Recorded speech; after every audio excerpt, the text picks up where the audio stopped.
है पंजाब करां की सिफ्त तेरी, है पंजाब करां की सिफ्त तेरी। पंजाब करां की सिफ्त तेरी, शाना दे सब सामान तेरे। जल पौन तेरा हरियाल तेरी, दरिया पर्वत मैदान तेरे। ओ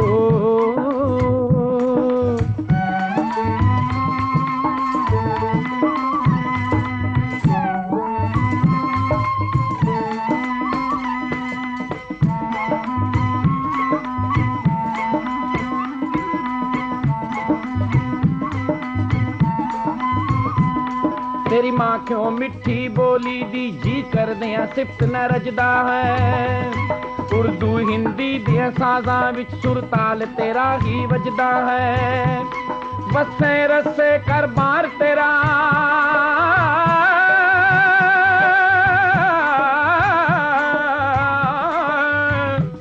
जीवे जागे परवार तेरा। मस्जिद मंदिर दरबार तेरा, मियाँ लाला सरदार तेरा। दुनिया सारी भी सोनी है ओ, दुनिया सारी भी सोनी है, पर तेरा रंग न्यारा है। तेरी मिट्टी दा खुला भी शाही महला तो प्यारा है। तेरे जर्रे जर्रे दे अंदर अपनत जई कोई बसदी है। तेरी गोदी दे विच बैंदियां ही दुनिया दी चिंता नसदी है। तेरी गोदी दे विच बैंदियां ही दुनिया दी चिंता नसदी है। ऐ पंजाब करां की सिफ्त तेरी, ऐ पंजाब करां की सिफ्त तेरी। ऐ पंजाब,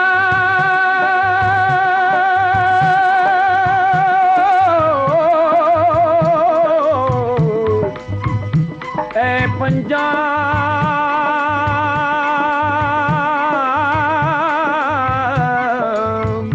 है पंजाब।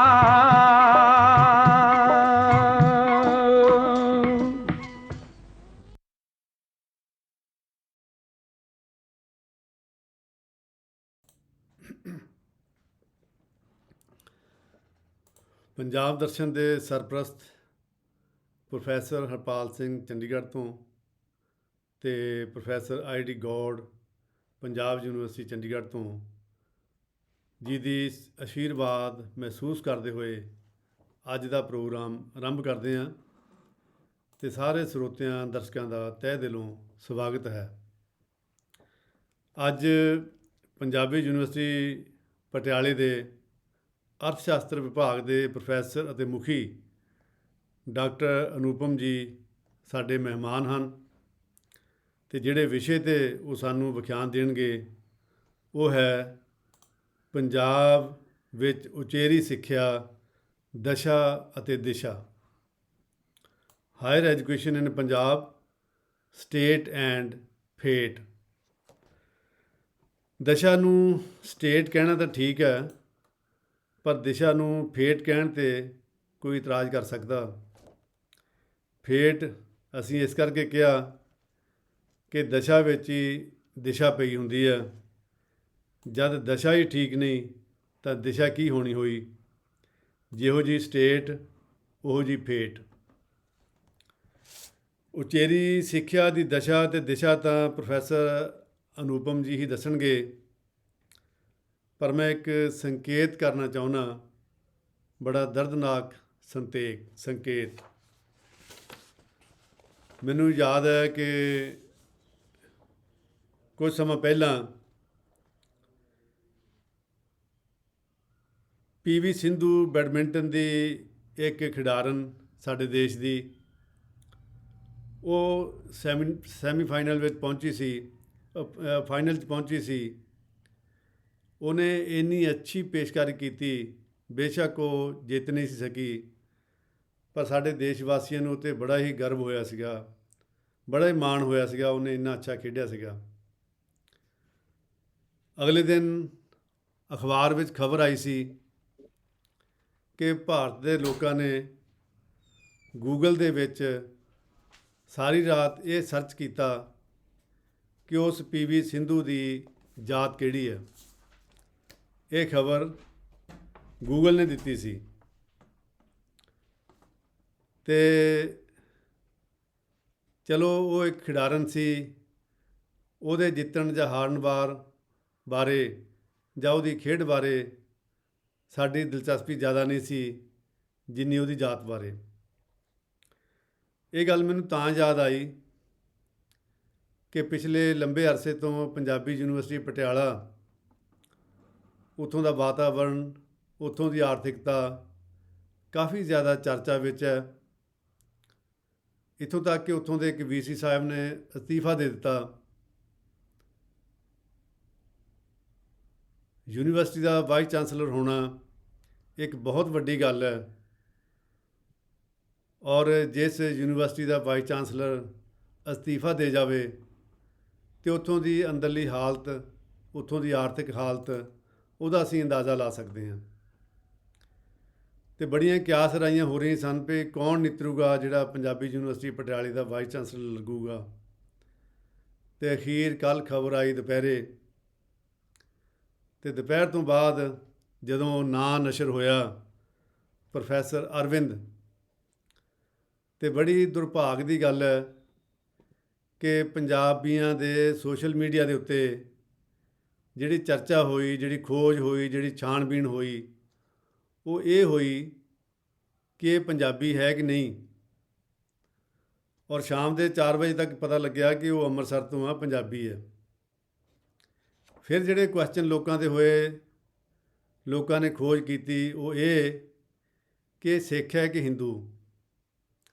ਰਾਤ ਦੇ 11 ਵਜੇ ਜਾ ਕੇ ਪਤਾ ਲੱਗਿਆ ਵੀ ਉਹ ਸਿੱਖ ਹੈ। ਫਿਰ ਵੀ ਕਈ ਲੋਕਾਂ ਨੂੰ ਚੈਨ ਨਹੀਂ ਆਈ, ਔਰ ਉਸ ਤੋਂ ਬਾਅਦ ਅਗਲਾ ਜਿਹੜਾ ਸਵਾਲ ਵਾਰ-ਵਾਰ ਪੁੱਛਿਆ ਜਾ ਰਿਹਾ ਸੀਗਾ ਜਾਂ ਦੱਸਿਆ ਜਾ ਰਿਹਾ ਸੀਗਾ, ਉਹ ਸੀ ਵੀ ਇਹਦੀ ਜਾਤ ਕਿਹੜੀ ਹੈ। ਔਰ 1:30 ਵਜੇ ਜਾ ਕੇ ਪੰਜਾਬੀ ਦੇ ਇੱਕ ਭਾਸ਼ਾ ਵਿਗਿਆਨੀ ਨੇ ਨਸ਼ਰ ਕੀਤਾ ਕਿ ਉਹ ਅਰਵਿੰਦ ਸਿੰਘ ਢਿੱਲੋਂ ਹਨ। ਫਿਰ ਜਾ ਕੇ ਉਹਨਾਂ ਬਾਰੇ ਜਿਹੜੀ ਚਰਚਾ, ਖੋਜ, ਛਾਣਬੀਣ ਇਹ ਬੰਦ ਹੋਈ ਤੇ ਲੋਕਾਂ ਦਾ ਸੀਨਾ ਠਰਿਆ ਕਿ ਚਲੋ ਠੀਕ ਬੰਦਾ ਵਾਈਸ ਚਾਂਸਲਰ ਲੱਗ ਗਿਆ। ਇਸ ਸਾਰੀ ਛਾਣਬੀਣ ਦੇ ਦੌਰਾਨ ਮੈਂ ਦੇਖਿਆ ਕਿਸੇ ਨੇ ਵੀ ਉਹਨਾਂ ਦੀ ਐਜੂਕੇਸ਼ਨ, ਉਹਨਾਂ ਦੀ ਕੁਆਲੀਫਿਕੇਸ਼ਨ, ਉਹਨਾਂ ਦੀ ਬੌਧਿਕਤਾ, ਇਹਦੇ ਬਾਰੇ ਨਾ ਕਿਸੇ ਨੇ ਕੋਈ ਸਵਾਲ ਕੀਤਾ ਤੇ ਨਾ ਕੋਈ ਦੱਸਿਆ।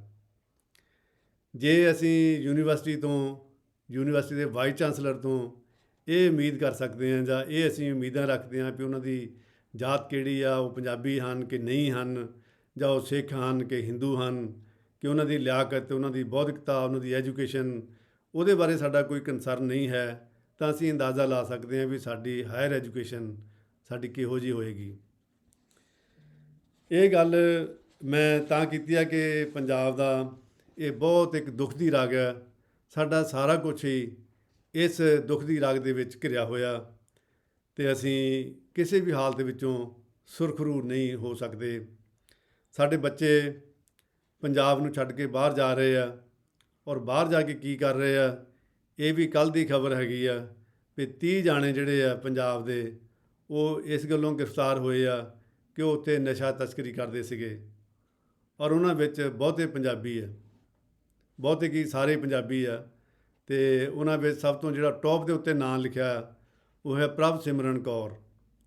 ਔਰ ਬਹੁਤ ਸਾਰੇ ਪੰਜਾਬੀ ਉਹ ਬਾਕੀਆਂ ਦੇ ਉੱਤੋਂ ਇੰਨਾ ਇਤਰਾਜ਼ ਨਹੀਂ ਕਰਦੇ, ਉਹਨਾਂ ਨੂੰ ਇਤਰਾਜ਼ ਹੈ ਵੀ ਇਹ ਪ੍ਰਭ ਸਿਮਰਨ ਕੌਰ ਵੀ ਨਸ਼ੇ ਦੀ ਤਸਕਰੀ ਦੇ ਵਿੱਚ ਸਭ ਤੋਂ ਉੱਤੇ ਨਾਂ ਉਹਦਾ ਆਇਆ। ਇਹ ਕਾਰਨ ਕੀ ਹੈ ਕਿ ਸਾਡੀ ਕਿਤੇ ਨਾ ਕਿਤੇ ਸਾਡੀ ਐਜੂਕੇਸ਼ਨ ਦੇ ਵਿੱਚ ਘਾਟ ਆ। ਹਾਇਰ ਐਜੂਕੇਸ਼ਨ ਕੀ, ਸਾਡੀ ਲੋਅਰ ਐਜੂਕੇਸ਼ਨ, ਸਾਡੀ ਪ੍ਰਾਇਮਰੀ ਐਜੂਕੇਸ਼ਨ, ਸਾਡੀ ਸੈਕੰਡਰੀ ਐਜੂਕੇਸ਼ਨ, ਸਾਡੀ ਟਰਸ਼ਰੀ ਐਜੂਕੇਸ਼ਨ, ਹਰ ਤਰ੍ਹਾਂ ਦੀ ਐਜੂਕੇਸ਼ਨ ਦੇ ਵੀ ਨਿਗਾਰ ਆ ਚੁੱਕਾ। ਮੈਂ ਵੀ ਇੱਕ ਟੀਚਰ ਹਾਂ, ਮੈਡਮ ਜਿਨ੍ਹਾਂ ਨੇ ਅੱਜ ਵਿਖਿਆਨ ਦੇਣਾ ਉਹ ਵੀ ਇੱਕ ਅਧਿਆਪਕ ਯੂਨੀਵਰਸਿਟੀ ਵਿੱਚ ਨੇ, ਪ੍ਰੋਫੈਸਰ ਤੇ ਮੁਖੀ ਨੇ, ਉਹ ਜ਼ਿਆਦਾ ਚੰਗੀ ਤਰ੍ਹਾਂ ਜਾਣ ਸਕਦੇ ਆ ਯੂਨੀਵਰਸਿਟੀ ਦੇ ਹਾਲਾਤ, ਹਾਇਰ ਐਜੂਕੇਸ਼ਨ ਦੇ ਹਾਲਾਤ, ਜਿਹੋ ਜਿਹੇ ਵਿਦਿਆਰਥੀਆਂ ਨਾਲ, ਜਿਹੋ ਜਿਹੇ ਆਪਣੇ ਮਹਿਕਮੇ ਦੇ ਲੋਕਾਂ ਦੇ ਨਾਲ ਉਹਨਾਂ ਦਾ ਵਾਸਤਾ ਪੈਂਦਾ, ਉਹ ਜ਼ਿਆਦਾ ਗੰਭੀਰਤਾ ਨਾਲ ਤੇ ਜ਼ਿਆਦਾ ਡੂੰਘੀਆਂ ਗੱਲਾਂ, ਅੰਦਰੂਨੀ ਗੱਲਾਂ ਸਾਨੂੰ ਦੱਸ ਸਕਦੇ ਆ ਤੇ ਕਿੱਥੇ ਕੋਈ ਕਮੀ ਹੈ। ਤੇ ਮੇਰਾ ਖਿਆਲ ਹੈ ਜੇ ਅਸੀਂ ਪੰਜਾਬ ਦੇ ਹਾਲਾਤ ਸੁਧਾਰਨੇ ਆ, ਪੰਜਾਬ ਦੀ ਸਮਾਜਿਕਤਾ, ਪੰਜਾਬ ਦੀ ਆਰਥਿਕਤਾ, ਪੰਜਾਬ ਦੀ ਸੱਭਿਆਚਾਰਕਤਾ, ਪੰਜਾਬ ਦੀ ਸਰਬਪੱਖੀ ਜੇ ਉੱਨਤੀ ਕਰਨੀ ਹੈ ਤਾਂ ਸਾਨੂੰ ਹਾਇਰ ਐਜੂਕੇਸ਼ਨ ਵੱਲ ਤਵੱਜੋ ਦੇਣੀ ਪੈਣੀ ਹੈ, ਇਹਦੇ ਹਰ ਪਹਿਲੂ ਵੱਲ। ਅਤੇ ਮੈਂ ਮੈਡਮ ਬਾਰੇ ਇੰਨੀ ਗੱਲ ਕਹਿਣੀ ਚਾਹੁੰਦਾ ਕਿ ਜਦੋਂ ਅਸੀਂ ਹਾਇਰ ਐਜੂਕੇਸ਼ਨ ਬਾਰੇ ਸੋਚ ਰਹੇ ਸੀਗੇ ਵੀ ਇਹਦੇ ਬਾਰੇ ਸਾਨੂੰ ਕੌਣ ਦੱਸੇਗਾ, ਅਤੇ ਸਾਡੇ ਸਾਹਮਣੇ ਬਹੁਤ ਸਾਰੇ ਨਾਂ ਆਏ, ਲੇਕਿਨ ਸਾਡੀ ਤਸੱਲੀ ਜਿਹੜੀ ਹੋਈ ਉਹ ਇੱਕ ਨਾਂ 'ਤੇ ਹੋਈ, ਮੈਡਮ ਅਨੂਪਮਾ ਜੀ, ਜਿਹੜੇ ਪੰਜਾਬੀ ਯੂਨੀਵਰਸਿਟੀ ਪਟਿਆਲੇ ਵਿੱਚ ਅਰਥ ਸ਼ਾਸਤਰ ਵਿਭਾਗ ਦੇ ਮੁਖੀ ਵੀ ਨੇ ਅਤੇ ਪ੍ਰੋਫੈਸਰ ਵੀ ਨੇ। ਅਤੇ ਉਹਨਾਂ ਦਾ ਨਾਂ ਜਿਹੜਾ ਸਾਨੂੰ ਸੁਜੈਸਟ ਕੀਤਾ ਜਾਂ ਜਿਨ੍ਹਾਂ ਨੇ ਬਹੁਤ ਜ਼ੋਰ ਨਾਲ ਕਿਹਾ, ਉਹ ਉਹਨਾਂ ਦੇ ਵਿਦਿਆਰਥੀ ਪ੍ਰੋਫੈਸਰ ਵਿਦਿਆਰਥੀ ਉਹਨਾਂ ਦੇ ਕਮਲੇਸ਼ ਗੋਇਲ, ਉਹ ਸਾਡੇ ਪੰਜਾਬ ਦਰਸ਼ਨ ਦੀ ਸਿਰਜਕ ਟੀਮ ਦੇ ਵੀ ਮੈਂਬਰ ਆ। ਅਸੀਂ ਉਹਨਾਂ ਦੀ ਹਰ ਸਲਾਹ ਮੰਨਦੇ ਹਾਂ, ਉਹਨਾਂ ਦੇ ਸਲਾਹ ਨਾਲ ਚੱਲਦੇ ਹਾਂ, ਉਹਨਾਂ ਦੀ ਕਾਫੀ ਸਾਰੀ ਅਸੀਂ ਹੈਲਪ ਲੈਂਦੇ ਹਾਂ। ਅਤੇ ਉਹਨਾਂ ਨੇ ਜ਼ਿਆਦਾ ਯਾਨੀ ਕਿ ਕੀਤਾ ਸੀਗਾ ਵੀ ਇਹ ਮੈਡਮ ਹੀ ਸਾਨੂੰ ਜ਼ਿਆਦਾ ਚੰਗੀ ਤਰ੍ਹਾਂ ਇਸ ਸਬਜੈਕਟ ਬਾਰੇ ਦੱਸ ਸਕਦੇ ਆ। ਫਿਰ ਅਸੀਂ ਮੈਡਮ ਨੂੰ ਬੇਨਤੀ ਕੀਤੀ ਅਤੇ ਉਹਨਾਂ ਨੇ ਬੜੀ ਫਰਾਖ ਦਿਲੀ ਦਿਖਾਈ ਕਿ ਸਾਡੀ ਬੇਨਤੀ ਜਿਹੜੀ ਆ ਮੰਨ ਲਈ। ਅਤੇ ਇੱਕ ਜਿਹੜੀ ਸਾਡੀ ਪੰਜਾਬ ਦਰਸ਼ਨ ਦੀ ਪਰੰਪਰਾ ਹੈ ਕਿ ਅਸੀਂ ਹਰ ਲੈਕਚਰ ਡੈਡੀਕੇਟ ਕਰਦੇ ਹਾਂ, ਉਹ ਲੈਕਚਰ ਅਸੀਂ ਡੈਡੀਕੇਟ ਕਰ ਰਹੇ ਹਾਂ ਪੰਜਾਬ ਦੀ ਇੱਕ ਬੜੀ ਤਕੜੀ ਹਸਤੀ, ਜਿਨ੍ਹਾਂ ਨੇ ਆਪਣੀ ਸਾਰੀ ਜ਼ਿੰਦਗੀ ਪੰਜਾਬ ਦੀ ਐਜੂਕੇਸ਼ਨ ਯਾਨੀ ਪੰਜਾਬ ਦੇ ਐਜੂਕੇਟਰ ਖਾਸ ਤੌਰ ਦੇ ਉੱਤੇ ਉਹਨਾਂ ਦੀ ਬਿਹਤਰੀ ਲਈ, ਉਹਨਾਂ ਦੇ ਹਾਲਾਤ ਸੁਧਾਰਨ ਲਈ ਉਹਨਾਂ ਲਈ ਲਗਾਈ।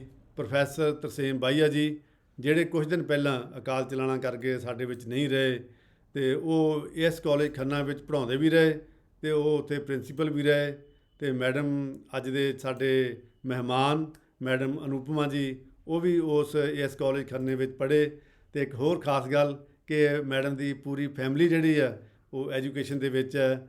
ਇਹ ਆਪ ਅਰਥ ਸ਼ਾਸਤਰ ਵਿਭਾਗ ਦੇ ਪ੍ਰੋਫੈਸਰ ਦੇ ਮੁਖੀ ਹਨ। ਇਹਨਾਂ ਦੇ ਭਾਈ ਸਾਹਿਬ ਡਾਕਟਰ ਸੁਰਜੀਤ, ਉਹ ਵੀ ਪੰਜਾਬੀ ਵਿਭਾਗ ਦੇ ਮੁਖੀ ਅਤੇ ਪ੍ਰੋਫੈਸਰ ਹਨ। ਇਹਨਾਂ ਦੇ ਇੱਕ ਹੋਰ ਭਾਈ ਸਾਹਿਬ, ਉਹ ਵੀ ਐਜੂਕੇਸ਼ਨ ਵਿੱਚ ਹਨ।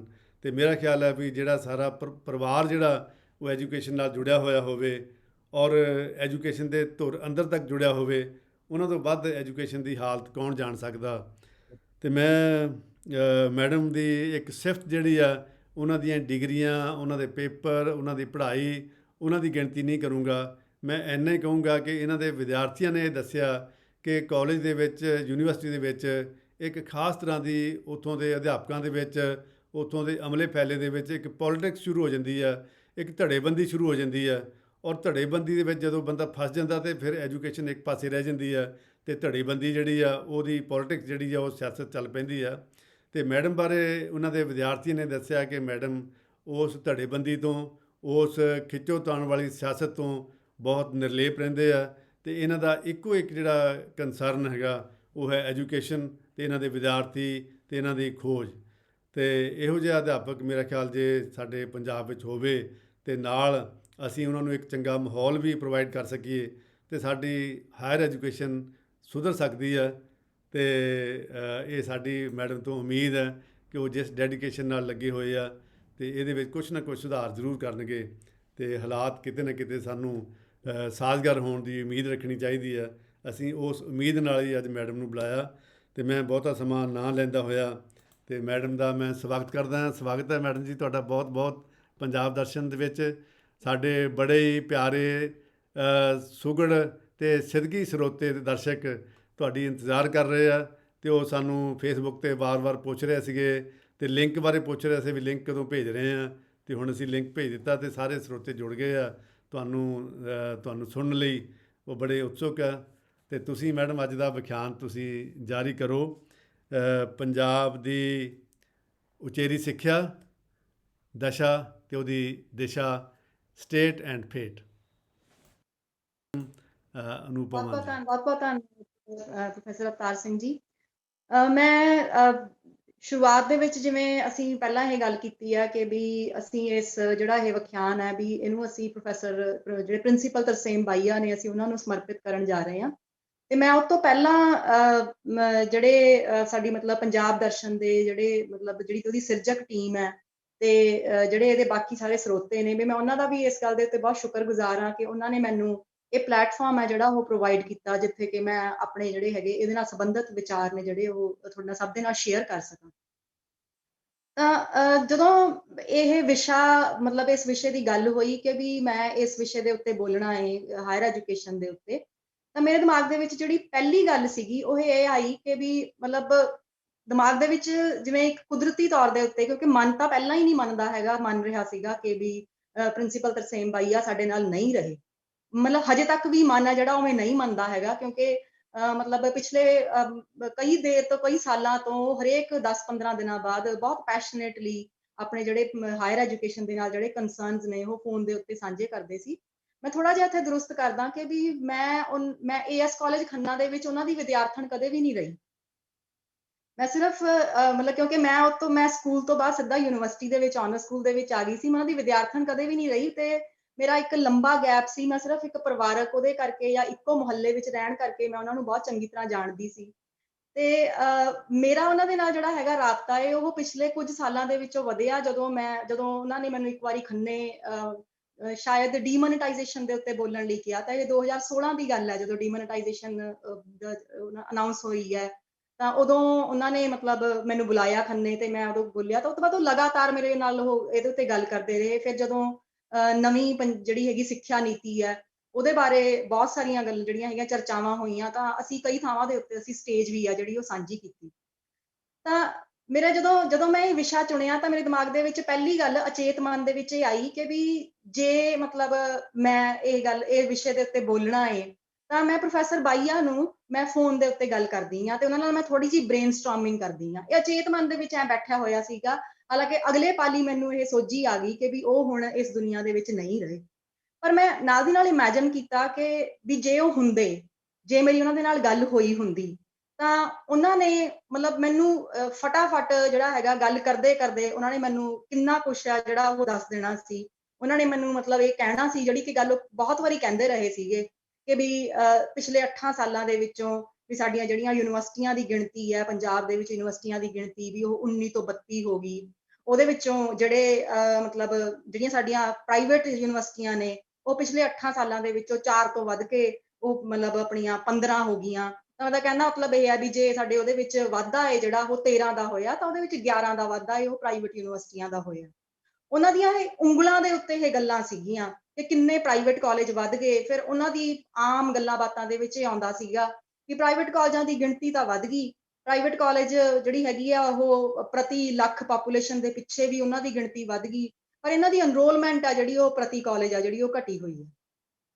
ਉਹ ਗੱਲਾਂ ਦੇ ਵਿੱਚ ਤੁਹਾਨੂੰ ਦੱਸ ਦਿੰਦੇ ਕਿ ਵੀ ਜਿਹੜੀ ਅੱਜ ਦੀ ਜਿਹੜੀ ਮਤਲਬ ਸਾਡੇ ਕੋਲੇ ਜਿਹੜੇ ਕਾਲਜ ਨੇ, ਜਿਹੜੇ ਕਿ ਸਹਾਇਤਾ ਪ੍ਰਾਪਤ ਕਾਲਜ ਨੇ, ਵੀ ਇਹਨਾਂ ਨੂੰ ਜਿਹੜੀ ਏਡ ਮਿਲਦੀ ਹੈ ਵੀ ਇਹ 1978 ਦੀ ਜਿਹੜੀ ਸਟਰੈਂਥ ਹੈ ਵੀ ਉਹਦੇ ਆਧਾਰ ਤੇ ਉੱਤੇ ਮਿਲਦੀ ਹੈ। ਫਿਰ ਉਹ ਬਹੁਤ ਪੈਸ਼ਨੇਟਲੀ ਉਹ ਉਹਨਾਂ ਘੋਲਾਂ ਦੀ ਗੱਲ ਕਰਦੇ ਜਿਨ੍ਹਾਂ ਘੋਲਾਂ ਦੇ ਵਿੱਚੋਂ ਉਹਨਾਂ ਨੇ ਮਤਲਬ ਸਾਡਾ ਜਿਹੜਾ ਟੀਚਰ ਵਰਗ ਹੈ ਉਹਦੀਆਂ ਕੁਝ ਪ੍ਰਾਪਤੀਆਂ ਸੀ। ਉਹ ਫੇਲੀਅਰਸ ਦੀ ਵੀ ਗੱਲ ਕਰਦੇ, ਉਨੀਓ ਚਿੰਤਾ ਦੀ ਵੀ ਅਸੀਂ ਕਿੱਥੇ ਪਛੜ ਗਏ, ਕਿਹੜੀ ਥਾਂ ਦੇ ਉੱਤੇ ਸਾਡਾ ਜਿਹੜਾ ਹੈਗਾ ਵੀ ਘੋਲ ਆ ਉਹ ਸਾਡਾ ਸਫਲ ਨਹੀਂ ਹੋਇਆ, ਉਹਦੇ ਕੀ ਕਾਰਨ ਸੀਗੇ।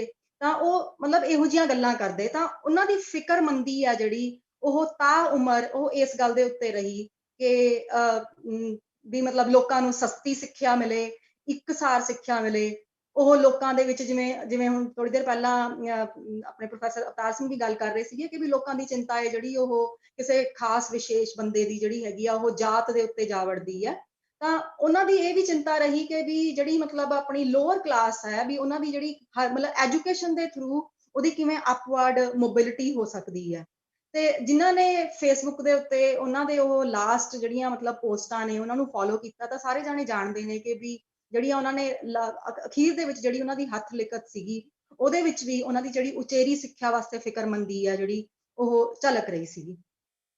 ਤਾਂ ਉਸ ਸ਼ਖਸੀਅਤ ਨੂੰ ਅੱਜ ਦਾ ਇਹ ਵਿਖਿਆਨ ਜਿਹੜਾ ਹੈ ਉਹ ਜਦੋਂ ਮੈਂ ਸਮਰਪਿਤ ਕਰ ਰਹੀ ਹਾਂ ਤਾਂ ਨਾ ਕੇਵਲ ਮਤਲਬ ਮੈਨੂੰ ਚੰਗਾ ਲੱਗ ਰਿਹਾ, ਪਰ ਮੈਨੂੰ ਇੱਕ ਜ਼ਿੰਮੇਵਾਰੀ ਦੀ ਭਾਵਨਾ ਵੀ ਮਹਿਸੂਸ ਹੁੰਦੀ ਹੈ ਕਿ ਵੀ ਉਹਨਾਂ ਦੇ ਨਾਂ ਦੇ ਉੱਤੇ ਜਦੋਂ ਅਸੀਂ ਇਸ ਵਿਖਿਆਨ ਦੀ ਗੱਲ ਕਰਦੇ ਹਾਂ ਤਾਂ ਮੈਂ ਉਹਨਾਂ ਦੀਆਂ ਉਮੀਦਾਂ ਦੇ ਉੱਤੇ ਖਰੀ ਉਤਰਾਂ ਤੇ ਵੀ ਅਸੀਂ ਉਹ ਸਾਰੇ ਮੁੱਦਿਆਂ ਬਾਰੇ ਗੱਲ ਕਰ ਸਕੀਏ ਜਿਹੜੇ ਮੁੱਦੇ ਜਿਹੜੇ ਹੈਗੇ ਆ ਵੀ ਪ੍ਰੋਫੈਸਰ ਬਾਈਆ ਨੇ ਸੋਚਿਆ ਹੁੰਦਾ ਜਾਂ ਉਹਨਾਂ ਨੇ ਮੈਨੂੰ ਕਿਹਾ ਹੁੰਦਾ ਕਿ ਆਹ ਮੁੱਦੇ ਨੇ ਜਿਹੜੇ ਉਹ ਅੱਜ ਦੇ ਸੰਦਰਭ ਦੇ ਵਿੱਚ ਕਰਨੇ ਜ਼ਰੂਰੀ ਨੇ।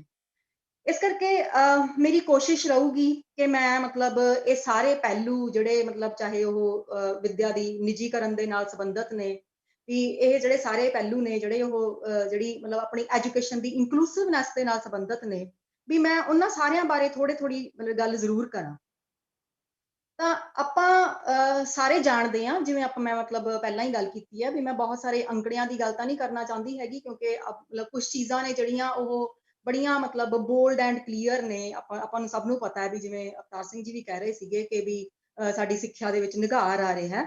ਤਾਂ ਸਾਨੂੰ ਸਭ ਨੂੰ ਪਤਾ ਹੈ ਕਿ ਵੀ ਪੰਜਾਬ ਦੀ ਜਿਹੜੀ ਸਿੱਖਿਆ ਹੈ ਵੀ ਉਹਦੇ ਵਿੱਚ ਜਿਹੜੇ ਨਿੱਜੀਕਰਨ ਦੇ ਰੁਝਾਨ ਨੇ ਉਹ ਲਗਾਤਾਰ ਵੱਧ ਰਹੇ ਨੇ। ਤਾਂ ਜੇ ਆਪਾਂ ਵਿੱਦਿਆ ਦੇ ਮਾਮਲੇ ਦੇ ਵਿੱਚ ਆਪਾਂ ਨਿੱਜੀਕਰਨ ਦੀ ਆਪਾਂ ਗੱਲ ਕਰਨੀ ਹੋਵੇ, ਤਾਂ ਨਿੱਜੀਕਰਨ ਨੂੰ ਅਸੀਂ ਕਈ ਤਰੀਕੇ ਦੇ ਨਾਲ ਅਸੀਂ ਡਿਫਾਈਨ ਕਰ ਦਿੰਦੇ ਹਾਂ। ਵੀ ਆਪਾਂ ਇਹ ਕਹਿ ਦਿੰਦੇ ਹਾਂ ਕਿ ਜਿਹੜੀ ਸਰਕਾਰੀ ਸਹਾਇਤਾ ਦਾ, ਸਰਕਾਰ ਦਾ ਹੱਥ ਖਿੱਚਣਾ ਤੇ ਉਸ ਪਬਲਿਕ ਸੈਕਟਰ ਯੂਨਿਟ ਨੂੰ ਨਿੱਜੀ ਸੈਕਟਰ ਨੂੰ ਵੇਚ ਦੇਣਾ, ਮਤਲਬ ਇਹ ਜਿਹੀਆਂ ਆਪਾਂ ਮਤਲਬ ਅਲੱਗ-ਅਲੱਗ ਤਰੀਕੇ ਦੇ ਨਾਲ ਆਪਾਂ ਉਹਨੂੰ ਡਿਫਾਈਨ ਕਰਦੇ ਹਾਂ। ਤਾਂ ਜਦੋਂ ਅਸੀਂ ਇਹਨੂੰ ਖਾਸ ਕਰਕੇ ਵਿੱਦਿਆ ਦੇ ਮਾਮਲੇ ਦੇ ਵਿੱਚ ਆਪਾਂ ਜਦੋਂ ਇਹਨੂੰ ਡਿਫਾਈਨ ਕਰਨਾ ਹੋਵੇ, ਤਾਂ ਅਸੀਂ ਇਹਨੂੰ ਜਨਰਲੀ ਕਹਿੰਦੇ ਹੁੰਦੇ ਆ ਕਿ ਵੀ ਜਿਹੜੀ ਜਦੋਂ ਵੀ ਇੱਕ ਬਹੁ ਪ੍ਰਬੰਧਕੀ ਜਿਹੜਾ ਸਿਸਟਮ ਹੈ ਵੀ ਉਹ ਨਿੱਜੀ ਹੱਥਾਂ ਦੇ ਵਿੱਚ ਸੌਂਪ ਦਿੱਤਾ ਜਾਵੇ, ਜਾਂ ਉਹਦਾ ਕੇਂਦਰੀਕਰਨ ਨਿੱਜੀ ਹੱਥਾਂ ਦੇ ਵਿੱਚ ਕਰ ਦਿੱਤਾ ਜਾਵੇ, ਤਾਂ ਉਹ ਇਹਦਾ ਨਿੱਜੀਕਰਨ ਹੈ। ਤਾਂ ਆਪਾਂ ਨੂੰ ਇਹ ਵੀ ਪਤਾ ਹੈ ਵੀ ਬਹੁ ਪ੍ਰਬੰਧਕੀ ਦਾ ਮਤਲਬ ਕੀ ਹੈ ਸਿੱਖਿਆ ਦੇ ਖੇਤਰ ਦੇ ਵਿੱਚ। ਸਾਡਾ ਜਿਹੜਾ ਸਿੱਖਿਆ ਦਾ ਖੇਤਰ ਹੈ ਉਹ ਬ੍ਰਿਟਿਸ਼ ਰਾਜ ਤੋਂ ਹੀ, ਜਾਂ ਆਪਾਂ ਕਹਿ ਲਓ ਕਿ ਵੀ ਅਰਲੀ ਇੰਡੀਪੈਂਡੈਂਸ ਡੇਜ਼ ਨੇ ਜਿਹੜੇ ਵੀ ਉਹਨਾਂ ਤੋਂ ਹੀ ਜਿਹੜਾ ਹੈ ਉਹ 3 ਪੱਧਰੀ ਹੋ ਰਿਹਾ ਹੈ। ਵੀ ਉਹਦੇ ਵਿੱਚ ਸਰਕਾਰੀ ਸੰਸਥਾਵਾਂ ਸੀਗੀਆਂ, ਚਾਹੇ ਉਹ ਸਕੂਲ ਪੱਧਰ ਦੀ ਸੀਗੀ, ਚਾਹੇ ਉਹ ਹਾਇਰ ਐਜੂਕੇਸ਼ਨ ਸੀਗੀ। ਉਹਦੇ ਵਿੱਚ ਸਾਡੇ ਕੋਲ ਜਿਹੜੀਆਂ ਸਰਕਾਰੀ ਸਹਾਇਤਾ ਪ੍ਰਾਪਤ ਸੰਸਥਾਵਾਂ ਨੇ, ਤੇ ਉਹਦੇ ਵਿੱਚ ਜਿਹੜੀਆਂ ਨਿੱਜੀ ਸੰਸਥਾਵਾਂ ਨੇ ਜਿਨ੍ਹਾਂ ਨੂੰ ਕਿ ਅਸੀਂ ਮਤਲਬ ਸੈਲਫ ਫਾਈਨਾਂਸਡ ਜਿਹੜੇ ਕਾਲਜਸ ਨੇ ਉਹ ਕਹਿ ਦਿੰਦੇ ਆ। ਤਾਂ ਇਹ ਜਿਹੜੀਆਂ ਸੰਸਥਾਵਾਂ ਲੰਬੇ ਸਮੇਂ ਤੋਂ ਕੋਐਗਜ਼ਿਸਟ ਕਰਦੀਆਂ ਸੀਗੀਆਂ, ਤੇ ਇਹ ਉਸ ਸਮੇਂ ਦੀ ਦੇਣ ਸੀ ਜਿਹੜਾ ਇਹ ਬਹੁ ਪ੍ਰਬੰਧਕੀ ਸਿਸਟਮ ਹੈ ਵੀ ਇਹ ਉਹ ਸਮੇਂ ਦੀ ਦੇਣ ਸੀ ਜਦੋਂ ਨਿੱਜੀ ਖੇਤਰ ਸਰਕਾਰੀ ਖੇਤਰ ਦਾ ਬਦਲ ਨਾ ਹੋ ਕੇ ਉਹ ਸਰਕਾਰੀ ਖੇਤਰ ਦਾ ਪੂਰਕ ਮੰਨਿਆ ਜਾਂਦਾ ਸੀ। ਮਤਲਬ ਜਿੱਥੇ ਸਰਕਾਰੀ ਖੇਤਰ ਹੈ ਜਿਹੜਾ ਵੀ ਉਹ ਆਪਣੇ ਹਜੇ ਆਪਣੇ ਪੂਰਾ ਪਸਾਰ ਨਹੀਂ ਸੀ ਕਰ ਸਕਿਆ, ਤਾਂ ਉੱਥੇ ਨਿੱਜੀ ਖੇਤਰ ਹੈ ਜਿਹੜਾ ਵੀ ਉਹ ਆਪਣਾ ਕੰਮ ਕਰ ਰਿਹਾ ਸੀ। ਤਾਂ ਬਦਲੇ ਵਿੱਚ ਜਿਹੜਾ ਸਰਕਾਰੀ ਖੇਤਰ ਹੈ ਉਹ ਉਹਨੂੰ ਗ੍ਰਾਂਟਸ ਪ੍ਰੋਵਾਈਡ ਕਰਦਾ, ਸਹਾਇਤਾ ਮਤਲਬ ਜਿਹੜੀ ਹੈਗੀ ਸਰਕਾਰੀ ਸਹਾਇਤਾ ਪ੍ਰਦਾਨ ਕਰਦਾ, ਪਰ ਨਾਲ ਹੀ ਉਹ ਉਹਦੇ ਪੂਰਾ ਚੈੱਕ ਰੱਖਦਾ ਵੀ ਉਹਨੂੰ ਉਹਦੇ ਅੰਡਰ ਆਪਾਂ ਕਹੀਏ ਉਹਦੀ ਪੂਰੀ ਉਹਦੇ ਪ੍ਰਬੰਧਨ ਦੇ ਉੱਪਰ ਉਹਦੇ ਤੇ ਪੂਰਾ ਜਿਹੜਾ ਹੈਗਾ ਇੱਕ ਪਬਲਿਕ ਪ੍ਰੈਸ਼ਰ ਹੈ ਜਿਹੜਾ ਉਹ ਰੱਖਿਆ ਜਾਂਦਾ ਸੀ। ਤਾਂ ਸਰਕਾਰ ਆਮ ਕਰਕੇ ਮਤਲਬ ਅਜਿਹੀਆਂ ਥਾਵਾਂ ਦੇ ਉੱਤੇ ਵੀ ਇਹ ਜਿਹੇ ਜਿਹੜੇ ਕਾਲਜਸ ਨੇ ਜਿਹੜੇ ਉਹ ਚੱਲੇ ਦੇਖਦੇ ਸੀਗੇ, ਜਿਹੜੇ ਕਿ ਬਹੁਤ ਸਾਰੀਆਂ ਟਰਸਟਾਂ ਨੇ ਵੀ ਚਲਾਏ, ਵੀ ਜਿਵੇਂ DAV ਟਰਸਟ ਨੇ ਜਾਂ ਦੂਜੇ ਜਿਹੜੇ ਮਤਲਬ ਸਾਡੇ ਕੋਲੇ ਖਾਲਸਾ ਕਾਲਜਸ ਨੇ, ਵੀ ਚਾਹੇ ਉਹ ਧਾਰਮਿਕ ਟਰਸਟ ਸੀ ਜਾਂ ਉਹ ਦੂਜੇ ਕਿਸੇ ਦੇ ਮੈਮੋਰੀਅਲ ਟਰਸਟ ਸੀਗੇ। ਤਾਂ ਉਹ ਕਾਲਜ ਚੱਲਦੇ ਸੀ ਪਰ ਉਹ ਸਰਕਾਰੀ ਸਹਾਇਤਾ ਪ੍ਰਾਪਤ ਕਰਦੇ ਸੀ, ਤੇ ਉਹੀ ਜਿਹੜੇ ਸਰਕਾਰੀ ਨਿਯਮ ਨੇ ਉਹਨਾਂ ਦੇ ਹਿਸਾਬ ਨਾਲ ਚੱਲਦੇ ਸੀ। ਤੇ ਉਸ ਸਮੇਂ ਜਿਹੜੇ ਸੈਲਫ ਫਾਈਨਾਂਸ ਕਾਲਜਸ ਨੇ ਉਹਨਾਂ ਦੀ ਗਿਣਤੀ ਆ ਜਿਹੜੀ ਉਹ ਮੁਕਾਬਲਤਨ ਘੱਟ ਹੁੰਦੀ ਸੀ। ਪਰ ਫਿਰ ਇੱਕ ਦੌਰ ਆਉਂਦਾ ਜਦੋਂ ਕਿ ਮਤਲਬ ਇਸ ਨਿੱਜੀਕਰਨ ਦੀ ਵੇਵ ਦੇ ਵਿੱਚ ਇੱਕ ਦੌਰ ਆਉਂਦਾ ਜਦੋਂ ਕਿ ਇਹਨਾਂ ਜਿਹੜੇ ਹੈਗੇ ਸੈਲਫ ਫਾਈਨਾਂਸਡ ਕਾਲਜਸ ਨੇ ਜਿਹੜੇ ਉਹਨਾਂ ਦੀ ਭਰਮਾਰ ਹੋਣ ਲੱਗਦੀ ਹੈ। ਤੇ ਮਤਲਬ ਇਹੀ ਗੱਲ ਜਿਹੜੀ ਹੈਗੀ ਆ ਉਹ ਆਪਾਂ ਇਹ ਕਹਿ ਸਕਦੇ ਹਾਂ ਕਿ ਵੀ ਯੂਨੀਵਰਸਿਟੀਆਂ ਦੇ ਵਿੱਚ ਵੀ ਕੁਝ ਹੱਦ ਤੱਕ ਜਿਹੜੀ ਹੈਗੀ ਆ ਇਸ ਗੱਲ ਦੀ ਪੈਠ ਪੈਣੀ ਸ਼ੁਰੂ ਹੋ ਜਾਂਦੀ ਹੈ। ਤਾਂ ਨਵੇਂ ਏਡਡ ਕਾਲਜਸ ਨੇ ਜਿਹੜੇ ਉਹ ਖੁੱਲਣੇ ਬੰਦ ਹੋ ਜਾਂਦੇ ਆ। ਸਰਕਾਰ ਜਿਹੜੀ ਹੈਗੀ ਆ ਉਹ ਆਪਣੇ ਏਡ ਤੋਂ ਆਪਣੇ ਜਿਹੜੇ ਹੱਥ ਹੈ ਉਹ ਘੁੱਟ ਲੈਂਦੀ ਹੈ। ਤੇ ਜਿਹੜੇ ਨਵੇਂ ਕਾਲਜਸ ਖੁੱਲ ਰਹੇ ਆ ਉਹ ਅਨਏਡਡ ਕੋਰਸਿਸ ਨੇ ਜਿਹੜੇ ਉਹ ਚਲਾਣੇ ਸ਼ੁਰੂ ਕਰ ਦਿੰਦੇ ਆ, ਜਿਨ੍ਹਾਂ ਦੇ ਉੱਤੇ ਸਰਕਾਰ ਨਾ ਪੈਸੇ ਦੇ ਰਹੀ ਹੈ ਤੇ ਨਾ ਕੋਈ ਬਹੁਤਾ ਵੱਡਾ ਉਹਦੇ ਤੇ ਕੰਟਰੋਲ ਰੱਖਣ ਦੀ ਕੋਸ਼ਿਸ਼ ਕਰਦੀ ਹੈ। ਹਾਲਾਂਕਿ ਸਾਨੂੰ ਪਤਾ ਹੈ ਵੀ ਆਪਾਂ ਕਹਿਣ ਨੂੰ ਤਾਂ ਆਪਾਂ ਇਹ ਕਹਾਂਗੇ ਕਿ ਵੀ ਮਤਲਬ ਵੀ ਨਹੀਂ ਜੀ, ਉਹ ਅਫੀਲੀਏਸ਼ਨ ਹੁੰਦੀ ਆ ਉਹਨਾਂ ਦੀ, ਉਸ ਅਫੀਲੀਏਸ਼ਨ ਦੇ ਵਾਸਤੇ ਉਹਨਾਂ ਨੂੰ ਜਿਹੜੇ ਹੈਗੇ UGC ਦੇ ਰੂਲਸ ਨੇ ਜਿਹੜੇ ਉਹ ਪੂਰੇ ਕਰਨੇ ਪੈਂਦੇ ਨੇ।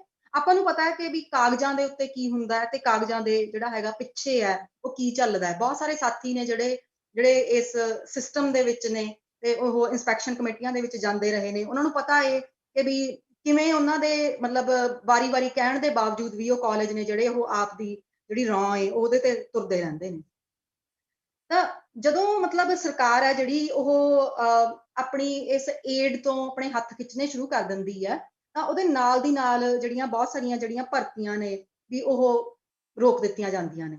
ਨਵੀਆਂ ਭਰਤੀਆਂ ਨਹੀਂ ਹੁੰਦੀਆਂ, ਉਹ ਕਵਰਡ ਪੋਸਟਾਂ ਦੇ ਉੱਤੇ ਭਰਤੀਆਂ ਨਹੀਂ ਹੁੰਦੀਆਂ। ਸਰਕਾਰੀ ਕਾਲਜਾਂ ਦੇ ਵਿੱਚ ਜਿਹੜੀਆਂ ਭਰਤੀਆਂ ਨੇ ਉਹ ਬੜੀ ਦੇਰ ਤੋਂ ਰੁਕ ਰਹੀਆਂ ਨੇ। ਫਿਰ ਪੁਰਾਣੇ ਕਈ ਲੰਬੇ ਚੱਲਦੇ ਕੋਰਟ ਕੇਸ ਨੇ ਜਿਨ੍ਹਾਂ ਦੇ ਕੋਈ ਫੈਸਲੇ ਨਹੀਂ ਹੋ ਰਹੇ, ਵੀ ਅਦਾਲਤ ਹੈ ਜਿਹੜੀ ਉੱਥੇ ਉਹ ਚੁੱਪ ਹੈ।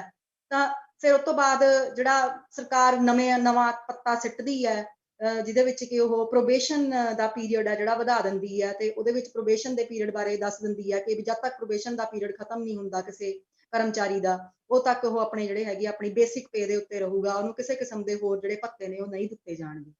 ਫਿਰ ਉੱਪਰੋਂ ਮਤਲਬ ਕੁਝ ਚੀਜ਼ਾਂ ਇਹ ਸਾਡੀਆਂ ਮਤਲਬ ਕੇਂਦਰੀ ਨੀਤੀਆਂ ਦਾ ਸਿੱਟਾ ਨੇ, ਕੁਝ ਸਾਡੀਆਂ ਜਿਹੜੀਆਂ ਹੈਗੀਆਂ ਰਾਜ ਸਰਕਾਰ ਦੀਆਂ ਨੀਤੀਆਂ ਦਾ ਸਿੱਟਾ ਨੇ, ਪਰ ਮਤਲਬ ਵਿੱਚ ਵਿਚਾਲੇ ਸਾਰੇ ਰਲੇ ਮਿਲੇ ਨੇ। ਵੀ ਅਸੀਂ ਇਹ ਨਹੀਂ ਕਹਿ ਸਕਦੇ ਹੈਗੇ ਕਿ ਵੀ ਮਤਲਬ ਵੀ ਅਸੀਂ ਵਿਕਟਿਮ ਆ, ਵੀ ਅਸੀਂ ਕੇਂਦਰ ਸਰਕਾਰ ਦੇ ਵਿਕਟਿਮ ਆ, ਤਾਂ ਮਿਲੀ ਭੁਗਤ ਦੇ ਨਾਲ ਬਹੁਤ ਕੁਛ ਹੈ ਜਿਹੜਾ ਉਹ ਹੋ ਰਿਹਾ। ਤਾਂ ਉਹਦੇ ਵਿੱਚੋਂ ਇੱਕ ਉਹ ਕੇਂਦਰੀ ਸਰਕਾਰ ਦੀਆਂ ਨੀਤੀਆਂ ਦੇ ਵਿੱਚੋਂ ਉਹ ਇੱਕ NPS ਦਾ ਪੱਤਾ ਸਿੱਟਿਆ ਜਾਂਦਾ ਹੈ, ਜਿਹੜਾ ਕਿ ਮਤਲਬ ਇਹ ਉਹ ਗੱਲਾਂ ਮੈਂ ਕਰ ਰਹੀ ਹਾਂ ਜਿਹੜੀਆਂ ਕਿ ਇਕੱਲੀਆਂ ਹਜੇ ਹਾਇਰ ਐਜੂਕੇਸ਼ਨ ਇੰਸਟੀਟਿਊਸ਼ਨਸ ਦੀਆਂ ਨਹੀਂ ਹੈਗੀਆਂ, ਸਾਰੇ ਜਨਤਕ ਖੇਤਰ ਦੇ ਉੱਤੇ ਲਾਗੂ ਹੁੰਦੀਆਂ ਨੇ। ਤਾਂ ਜਦੋਂ ਉਹ ਮਤਲਬ NPS ਵਾਲਾ ਸਿਸਟਮ ਆਉਂਦਾ ਹੈ, ਤਾਂ ਉਹਦੇ ਵਿੱਚ ਜਿਹੜੀ ਸਾਡੀ ਮਤਲਬ ਉਹ ਪੈਨਸ਼ਨ ਦੀ ਅਟਰੈਕਸ਼ਨ ਹੁੰਦੀ ਸੀਗੀ, ਇੱਕ ਰੈਗੂਲਰ ਪੋਸਟ ਦੀ ਜਾਂ ਇੱਕ ਸਰਕਾਰੀ ਪੋਸਟ ਦੀ, ਉਹ ਅਟਰੈਕਸ਼ਨ ਵੀ ਸਾਡੀ ਖਤਮ ਹੋ ਜਾਂਦੀ ਹੈ। ਤਾਂ ਜੌਬ ਸਿਕਿਉਰਿਟੀ, ਡੀਸੈਂਟ ਜੌਬ, ਜਾਂ ਮਤਲਬ ਜਿਹੜਾ ਹੈਗਾ ਆਪਾਂ ਇਹ ਕਹੀਏ ਕਿ ਵੀ ਰੈਗੂਲਰਿਟੀ ਆਫ ਜੌਬ ਹੈ, ਜਿਹੜੀ ਕਿ ਕਿਸੇ ਪ੍ਰਾਈਵੇਟ ਸੈਕਟਰ ਦੀ ਜੌਬ ਨੂੰ ਤੇ ਜਨਤਕ ਖੇਤਰ ਦੀ ਜਿਹੜੀ ਜੌਬ ਹੈ ਉਹਦੇ ਨਾਲ ਉਹ ਡਿਫਰ ਕਰਦੀ ਸੀ। ਇਹ ਸਾਰੀਆਂ ਅਟਰੈਕਸ਼ਨਸ ਨੇ ਜਿਹੜੀਆਂ ਉਹ ਸਰਕਾਰ ਆਪਣੀਆਂ ਵੱਖਰੀਆਂ ਵੱਖਰੀਆਂ ਨੀਤੀਆਂ ਦੇ ਨਾਲ ਲਗਾਤਾਰ ਖਤਮ ਕਰੀ ਜਾਂਦੀ ਹੈ। ਤੇ ਜਿਹੜੀ ਸਰਕਾਰ ਜਿਹੜੇ ਮਤਲਬ ਆਪਣੇ ਸਰਕਾਰੀ ਕਾਲਜ ਨੇ ਜਾਂ ਜਿਹੜੀਆਂ ਹੋਰ ਵੀ ਜਨਤਕ ਸਾਡੀਆਂ ਸਰਵਿਸਿਜ਼ ਨੇ, ਉਹਦੇ ਵਿੱਚ lack of infrastructure, contract labour ਜਾਂ ਕੰਟਰੈਕਟ ਟੀਚਰਸ ਆਪਾਂ ਇਹ ਕਹਿ ਸਕਦੇ ਹਾਂ। ਤਾਂ ਮਤਲਬ ਉਹਨਾਂ ਦੇ ਵਿੱਚ ਆਪਾਂ ਇਹ ਕਹੀਏ ਕਿ ਵੀ ਜਿਹੜੀ ਹੈਗੀ ਆ ਅਧਿਆਪਕਾਂ ਦੀ ਉਪਲਬਧੀ ਨਾ ਹੋਣਾ, ਕੋਰਸਾਂ ਦਾ ਹੌਲੀ ਹੌਲੀ ਬੰਦ ਹੋ ਜਾਣਾ, ਇਹ ਉਹਨਾਂ ਦੇ ਜਿਹੜੇ ਹੈਗੇ ਡਿਫਾਈਨਿੰਗ ਕਰੈਕਟਰਸ ਨੇ ਜਿਹੜੇ ਉਹ ਬਣ ਜਾਂਦੇ ਨੇ। ਤਾਂ ਇਸ ਸਮੇਂ ਦੇ ਵਿੱਚ ਜਿਹੜੀਆਂ ਸਾਡੀਆਂ ਮਤਲਬ ਸਰਕਾਰੀ ਕਾਲਜ ਨੇ, ਉਹਨਾਂ ਨੂੰ ਦੇ ਉੱਤੇ ਵੀ ਇਹ ਪ੍ਰੈਸ਼ਰ ਪਾਇਆ ਜਾਂਦਾ ਹੈ ਕਿ ਵੀ ਉਹ ਵੀ ਸੈਲਫ ਫਾਈਨਾਂਸ ਕੋਰਸਿਸ ਚਲਾਉਣ। ਤਾਂ ਸਾਨੂੰ ਪਤਾ ਹੈ ਕਿ ਵੀ ਪੰਜਾਬ ਦੀਆਂ ਹਾਇਰ ਐਜੂਕੇਸ਼ਨ ਇੰਸਟੀਟਿਊਸ਼ਨਸ ਦੇ ਵਿੱਚ ਚਾਹੇ ਸਰਕਾਰੀ ਕਾਲਜ ਵੀ ਨੇ, ਤਾਂ ਉਹਨਾਂ ਦੇ ਵਿੱਚ ਵੀ ਜਿਹੜੇ ਹੈਗੇ ਆ ਸੈਲਫ ਫਾਈਨਾਂਸ ਕੋਰਸਿਸ ਚੱਲ ਰਹੇ ਨੇ। ਤੇ ਯੂਨੀਵਰਸਿਟੀਆਂ ਨੂੰ ਵੀ ਇਸੇ ਤਰੀਕੇ ਦੇ ਨਾਲ ਜਿਹੜਾ ਹੈ ਉਹਨਾਂ ਨੂੰ ਰਿਸੋਰਸਿਸ ਤੋਂ ਡਰੇਨ ਕੀਤਾ ਜਾਂਦਾ ਰਿਹਾ ਲਗਾਤਾਰ, ਮਤਲਬ ਕਿਸੇ ਨਾ ਕਿਸੇ ਰੂਪ ਦੇ ਵਿੱਚ ਜਿਹੜੇ ਹੈਗੇ ਰਿਸੋਰਸਿਸ ਨੇ ਜਿਹੜੇ ਉਹ ਉਹਨਾਂ ਦੇ ਘਟਾਏ ਗਏ। ਤਾਂ ਉਹਨਾਂ ਨੂੰ ਆਪਣੇ ਸਰਵਾਈਵਲ ਦੇ ਵਾਸਤੇ ਇਹਨਾਂ ਸਾਰੀਆਂ ਯੂਨੀਵਰਸਿਟੀਆਂ ਨੂੰ ਜਾਂ ਹਾਇਰ ਐਜੂਕੇਸ਼ਨ ਇੰਸਟੀਟਿਊਸ਼ਨਸ ਨੂੰ ਆਪਣੀ ਇੱਕ ਕਮਰਸ਼ੀਅਲ ਸਪੇਸ ਆਪਣੇ ਤੌਰ ਦੇ ਉੱਤੇ ਪੈਦਾ ਕਰਨ ਦੇ ਨਿਰਦੇਸ਼ ਜਿਹੜੇ ਹੈਗੇ ਉਹ ਦਿੱਤੇ ਜਾਣ ਲੱਗ ਗਏ। ਪਰ ਜਿਹੜੀਆਂ ਇਹ ਸਾਰੀਆਂ ਸਟ੍ਰੈਟਜੀਜ਼ ਸੀਗੀਆਂ, ਮਤਲਬ ਇਹ ਪ੍ਰਾਈਵੇਟਾਈਜੇਸ਼ਨ ਦੇ ਦੌਰ ਦੀ ਜਿਹਦੀ ਆਪਾਂ ਇਹ ਗੱਲ ਕਰ ਰਹੇ ਹਾਂ, ਤਾਂ ਜਿਹੜੀਆਂ ਇਹ ਸਾਰੀਆਂ ਸਟ੍ਰੈਟਜੀਜ਼ ਸੀਗੀਆਂ, ਇਹਨਾਂ ਦੇ ਉਵੇਂ ਡਿਜ਼ਾਇਰਡ ਰਿਜ਼ਲਟ ਨਹੀਂ ਨਿਕਲੇ ਜਿਹੜੇ ਕਿ ਸਰਕਾਰ ਨੇ ਸੋਚੇ ਸੀਗੇ। ਵੀ ਉਹਦੇ ਪਿੱਛੇ ਕਾਰਨ ਕੀ ਸੀਗਾ ਕਿ ਵੀ ਸਾਡੇ ਕੋਲੇ ਹਜੇ ਬਹੁਤ ਸਾਰੇ ਬਿਲਟ ਇਨ ਮੈਕੈਨਿਜ਼ਮ ਪਏ ਸੀਗੇ, ਸ਼ੌਕ ਰੈਜ਼ਿਸਟੈਂਟ ਪਏ ਸੀਗੇ, ਸਾਡੇ ਕੋਲੇ ਹਜੇ ਇੱਕ ਆਰਗੇਨਾਈਜ਼ਡ ਰੈਜ਼ਿਸਟੈਂਸ ਸੀਗੀ।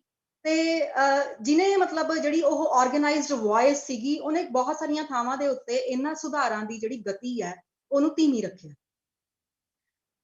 ਇਹਦਾ ਮਤਲਬ ਇਹ ਸੀ ਕਿ ਵੀ ਸਰਕਾਰ ਨੇ ਇਸ ਚੀਜ਼ ਬਾਰੇ ਇਹ ਫੈਸਲਾ ਕੀਤਾ ਕਿ ਵੀ ਪੋਲੇ ਕੰਮ ਨਹੀਂ ਚੱਲਣਾ ਹੈਗਾ, ਹੈਨਾ। ਵੀ ਇਹਦੇ ਪਿੱਛੇ ਜਿਹੜਾ ਸਾਨੂੰ ਹੁਣ ਕੀ ਕਰਨਾ ਪਊਗਾ, ਵੀ ਸਾਨੂੰ ਹੋਰ ਚਲਾਕੀ ਵਾਲੀਆਂ ਨੀਤੀਆਂ, ਹੋਰ ਜਿਹੜੀਆਂ ਕਲੈਵਰਰ ਸਟ੍ਰੈਟਜੀਜ਼ ਨੇ ਜਿਹੜੀਆਂ ਉਹ ਅਡਾਪਟ ਕਰਨੀਆਂ ਪੈਣਗੀਆਂ।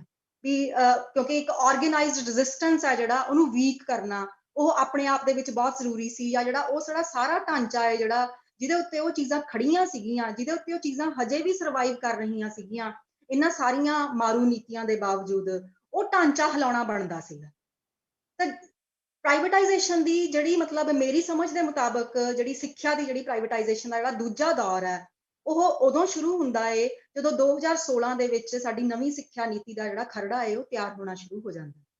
ਤਾਂ ਉਸ ਕੇਸ ਦੇ ਵਿੱਚ ਕੀ ਹੈ ਕਿ ਵੀ ਉਹਨਾਂ ਦਾ ਕੀ ਸਲੋਗਨ ਹੈ, ਉਹਦੇ ਵਿੱਚ ਜਿਹੜੀ ਕੀ ਸਟੇਟਮੈਂਟ ਤੁਸੀਂ ਜਿਹਨੂੰ ਕਹਿ ਸਕਦੇ ਹੋ, ਉਹ ਕਹਿੰਦੇ ਆ ਕਿ ਵੀ ਹੁਣ ਤੱਕ ਦੀਆਂ ਨੀਤੀਆਂ ਨੇ ਜਿਹੜੀਆਂ ਉਹ ਆਪਣੇ ਟੀਚਿਆਂ ਦੇ ਵਿੱਚ ਤਾਂ ਬਹੁਤ ਜ਼ਿਆਦਾ ਸਪਸ਼ਟ ਸੀ। ਮਤਲਬ ਇਹ ਉਹਦੀ ਸਟੇਟਮੈਂਟ ਹੈ ਆਪਣੀ ਉਸ ਪਾਲਿਸੀ ਦਾ ਜਿਹੜਾ ਓਰੀਜਨਲ ਖਰੜਾ ਸੀ 2016 ਵਾਲਾ, ਤਾਂ ਉਹਦੇ ਵਿੱਚ ਬੜਾ ਸਪਸ਼ਟ ਲਿਖਿਆ ਹੋਇਆ ਕਿ ਵੀ ਇਹ ਜਿਹੜੀਆਂ ਨੀਤੀਆਂ ਆਪਣੇ ਉਦੇਸ਼ਾਂ ਦੇ ਵਿੱਚ ਬੜੀਆਂ ਕਲੀਅਰ ਸੀ, ਪਰ ਉਹ ਐਗਜ਼ੀਕਿਊਸ਼ਨ ਦੇ ਵਿੱਚ ਫੇਲ ਹੋਈਆਂ। ਹੁਣ ਇਸ ਐਗਜ਼ੀਕਿਊਸ਼ਨ ਨੂੰ ਤੁਸੀਂ ਇਹਦੇ ਦੋਨੇ ਅਰਥ ਲੈ ਸਕਦੇ ਹੋ ਡਿਕਸ਼ਨਰੀ ਦੇ ਵਿੱਚੋਂ, ਕਿ ਵੀ ਐਗਜ਼ੀਕਿਊਸ਼ਨ ਇਹ ਕਾਰਵਾਈ ਵੀ ਹੋ ਸਕਦੀ ਹੈ, ਵੀ ਆਪਣੀ ਉਸ ਕਾਰਵਾਈ ਦੇ ਵਿੱਚ ਫੇਲ ਹੋਈਆਂ। ਇਹ ਐਗਜ਼ੀਕਿਊਸ਼ਨ ਫਾਂਸੀ ਤੇ ਚੜਾਉਣਾ ਵੀ ਹੋ ਸਕਦਾ, ਵੀ ਇਹ ਉਹਨਾਂ ਲੋਕ ਹਿੱਤਾਂ ਨੂੰ ਜਿਨ੍ਹਾਂ ਵਾਸਤੇ ਇਹ ਸੋਚਿਆ ਸੀਗਾ ਕਿ ਵੀ ਅਸੀਂ ਉਹਨਾਂ ਨੂੰ ਹੁਣ ਮਤਲਬ ਫਾਂਸੀ ਚੜਾ ਦਾਂਗੇ, ਵੀ ਉਹਨਾਂ ਨੂੰ ਅਸੀਂ ਉਹਨਾਂ ਦਾ ਜਿਹੜਾ ਹੈਗਾ ਫੰਦਾ ਜਿਹੜਾ ਉਹਨਾਂ ਦਾ ਕੱਸ ਦਾਂਗੇ, ਉਹ ਨਹੀਂ ਕਰ ਪਾਈਆਂ। ਇਸ ਕਰਕੇ ਨਵੀਂ ਨੀਤੀ ਦਾ ਹੁਣ ਇਹ ਉਦੇਸ਼ ਸੀਗਾ ਕਿ ਵੀ ਉਹ ਆਪਣੀ ਇਸ ਐਗਜ਼ੀਕਿਊਸ਼ਨ ਦੇ ਉੱਤੇ ਫੋਕਸ ਕਰੇ।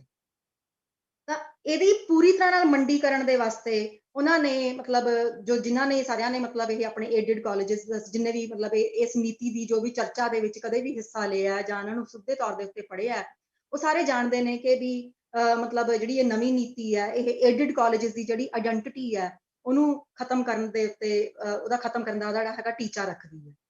ਤੇ ਪ੍ਰਾਈਵੇਟ ਯੂਨੀਵਰਸਿਟੀਆਂ ਦੇ ਵਾਧੇ ਦੇ ਉੱਤੇ, ਉਹਨਾਂ ਦੇ ਪਸਾਰ ਦੇ ਉੱਤੇ ਉਚੇਚਾ ਧਿਆਨ ਹੈ ਜਿਹੜਾ ਉਹ ਦਿੱਤਾ ਜਾ ਰਿਹਾ। ਤਾਂ ਸਰਕਾਰ ਹੈ ਜਿਹੜੀ ਉਹ ਸ਼ਰੇਆਮ ਕਹਿੰਦੀ ਹੈ, ਸਾਡੀ ਇਹ ਸਰਕਾਰ ਇਹ ਸ਼ਰੇਆਮ ਕਹਿ ਰਹੀ ਹੈ ਕਿ ਵੀ ਅਸੀਂ ਜਿਹੜੀ ਹੈਗੀ ਆ ਇਹ ਗ੍ਰਾਂਟ, ਇੱਕ ਤਾਂ ਪਹਿਲਾਂ ਹੀ ਉਹਨਾਂ ਨੇ 2 ਬਣਾਤੇ ਵੀ, ਇੱਕ ਤਾਂ ਮਤਲਬ ਉਹ ਜਿਹੜੇ ਸਰਕਾਰੀ ਸਹਾਇਤਾ ਪ੍ਰਾਪਤ ਕਾਲਜਾਂ ਦੇ ਵਿੱਚ ਉਹ ਲੋਕ ਜਿਹੜੇ 95% ਗ੍ਰਾਂਟ ਦੇ ਉੱਤੇ ਸੀਗੇ, ਤੇ ਦੂਜੇ ਜਿਹੜੇ ਹੈਗੇ 75% ਗ੍ਰਾਂਟ ਵਾਲੇ ਹੋ ਗਏ, ਉਹ ਪਹਿਲਾਂ ਹੀ ਵੱਖਰੇ ਕੀਤੇ ਪਏ ਨੇ। ਤਾਂ ਉਹਨਾਂ ਦਾ ਸ਼ਰੇਆਮ ਇਹ ਕਹਿਣਾ ਹੈ ਕਿ ਵੀ ਅਸੀਂ 95 ਤੋਂ 75 ਦੇ ਉੱਤੇ ਆਏ, 75 ਤੋਂ ਫਿਰ ਅਸੀਂ 50 ਦੇ ਉੱਤੇ ਆਵਾਂਗੇ, ਫਿਰ ਅਸੀਂ 50 ਤੋਂ 25 ਦੇ ਉੱਤੇ ਆਵਾਂਗੇ, ਤੇ ਫਿਰ ਹੌਲੀ ਹੌਲੀ ਇਹਨੂੰ ਐਲੀਮੀਨੇਟ ਕਰ ਦਾਂਗੇ।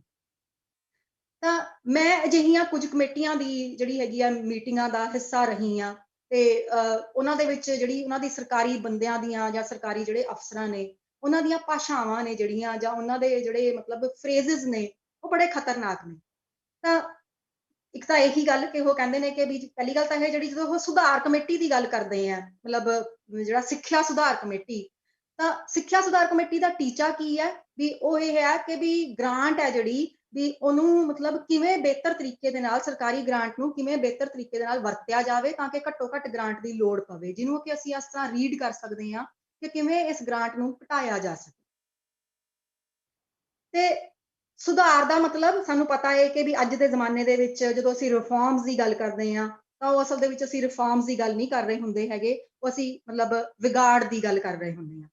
ਤਾਂ ਮਤਲਬ ਉਹ ਜਿਹੜੇ ਸਰਕਾਰੀ ਬੰਦੇ ਨੇ, ਉਹਨਾਂ ਨੇ 2-3 ਗੱਲਾਂ ਬੜੀਆਂ ਇੰਟਰਸਟਿੰਗ ਜਿਹੜੀਆਂ ਮੈਂ ਤੁਹਾਡੇ ਸਭ ਦੇ ਨਾਲ ਸ਼ੇਅਰ ਕਰਨਾ ਚਾਹੁੰਦੀ ਹਾਂ, ਕਿਉਂਕਿ ਮੈਂ ਇਹ ਚਾਹੁੰਦੀ ਹਾਂ ਕਿ ਵੀ ਜਿਹੜੀਆਂ ਉਹ ਕਲੋਜ਼ਡ ਡੋਰਸ ਦੇ ਵਿੱਚ ਜਿਹੜੀਆਂ ਮੀਟਿੰਗਾਂ ਦੇ ਵਿੱਚ ਉਹ ਗੱਲਾਂ ਕਹਿੰਦੇ ਨੇ ਇੰਨੀਆਂ, ਉਹ ਮਤਲਬ ਸਾਰੇ ਲੋਕਾਂ ਵਿੱਚ ਓਪਨ ਹੋਣੀਆਂ ਚਾਹੀਦੀਆਂ ਨੇ। ਤਾਂ ਮਤਲਬ ਇੱਕ ਬੰਦੇ ਨੇ ਇਹ ਕਿਹਾ ਕਿ ਵੀ ਸਾਨੂੰ ਕੋਈ ਫਲਾਣਾ ਬੰਦਾ, ਫਲਾਣਾ ਜਿਹੜਾ ਹੈਗਾ ਪੋਲੀਟੀਸ਼ੀਅਨ ਹੈ, ਉਹ ਆਪਣੀ ਕਨਸਟੀਚੁਐਂਸੀ ਬਾਰੇ ਇਹ ਗੱਲ ਕਰ ਰਿਹਾ ਹੈ ਕਿ ਵੀ ਉੱਥੇ ਇੱਕ ਸਰਕਾਰੀ ਕਾਲਜ ਆ ਜਿਹੜਾ ਉਹ ਖੋਲਣਾ ਚਾਹੀਦਾ। ਤੇ ਕਹਿੰਦਾ ਵੀ ਮੈਂ ਉਹਨਾਂ ਨੂੰ ਕਿਹਾ ਕਿ ਵੀ ਇਹ ਸਰਕਾਰੀ ਅਫਸਰ ਦੀ ਭਾਸ਼ਾ ਹੈ ਨਾ, ਮੈਂ ਉਹਨਾਂ ਨੂੰ ਮੈਂ ਇਹ ਬਹੁਤ ਰਿਸਪੌਂਸਿਬਿਲਿਟੀ ਦੇ ਨਾਲ ਇਹ ਗੱਲ ਕਹਿ ਰਹੀ ਹਾਂ। ਤਾਂ ਉਹਨਾਂ ਨੂੰ ਕਹਿੰਦੇ ਮੈਂ ਉਹਨਾਂ ਨੂੰ ਇਹ ਕਿਹਾ ਕਿ ਵੀ ਇਸ ਨਹੀਂ ਕਹਿੰਦਾ ਸਰਕਾਰੀ ਕਾਲਜ ਨੂੰ ਖੋਲ ਕੇ ਸਾਡੇ ਗਲ ਕਾਹਤੋਂ ਚਿੱਟਾ ਹਾਥੀ ਬੰਨਦੇ ਹੋ, ਵੀ ਤੁਸੀਂ ਐਂ ਕਰੋ 14 ਲੱਖ ਰੁਪਏ ਸਰਕਾਰ ਨੂੰ ਖਰਚ ਕਰਨੇ ਪੈਣਗੇ, ਤੁਸੀਂ ਇਹ 14 ਲੱਖ ਰੁਪਏ ਆਪਣੇ ਵੋਟਰਾਂ ਦੇ ਉੱਤੇ ਖਰਚ ਕਰ ਲਓ, ਤੁਹਾਨੂੰ ਵੋਟਾਂ ਮਿਲ ਜਾਣਗੀਆਂ, ਆਹੀ ਚਾਹੀਦਾ ਤੁਹਾਨੂੰ, ਤੇ ਸਾਨੂੰ ਸਰਕਾਰੀ ਕਾਲਜ ਖੋਲਣ ਵਾਸਤੇ ਸਾਨੂੰ ਮਜਬੂਰ ਨਾ ਕਰੋ।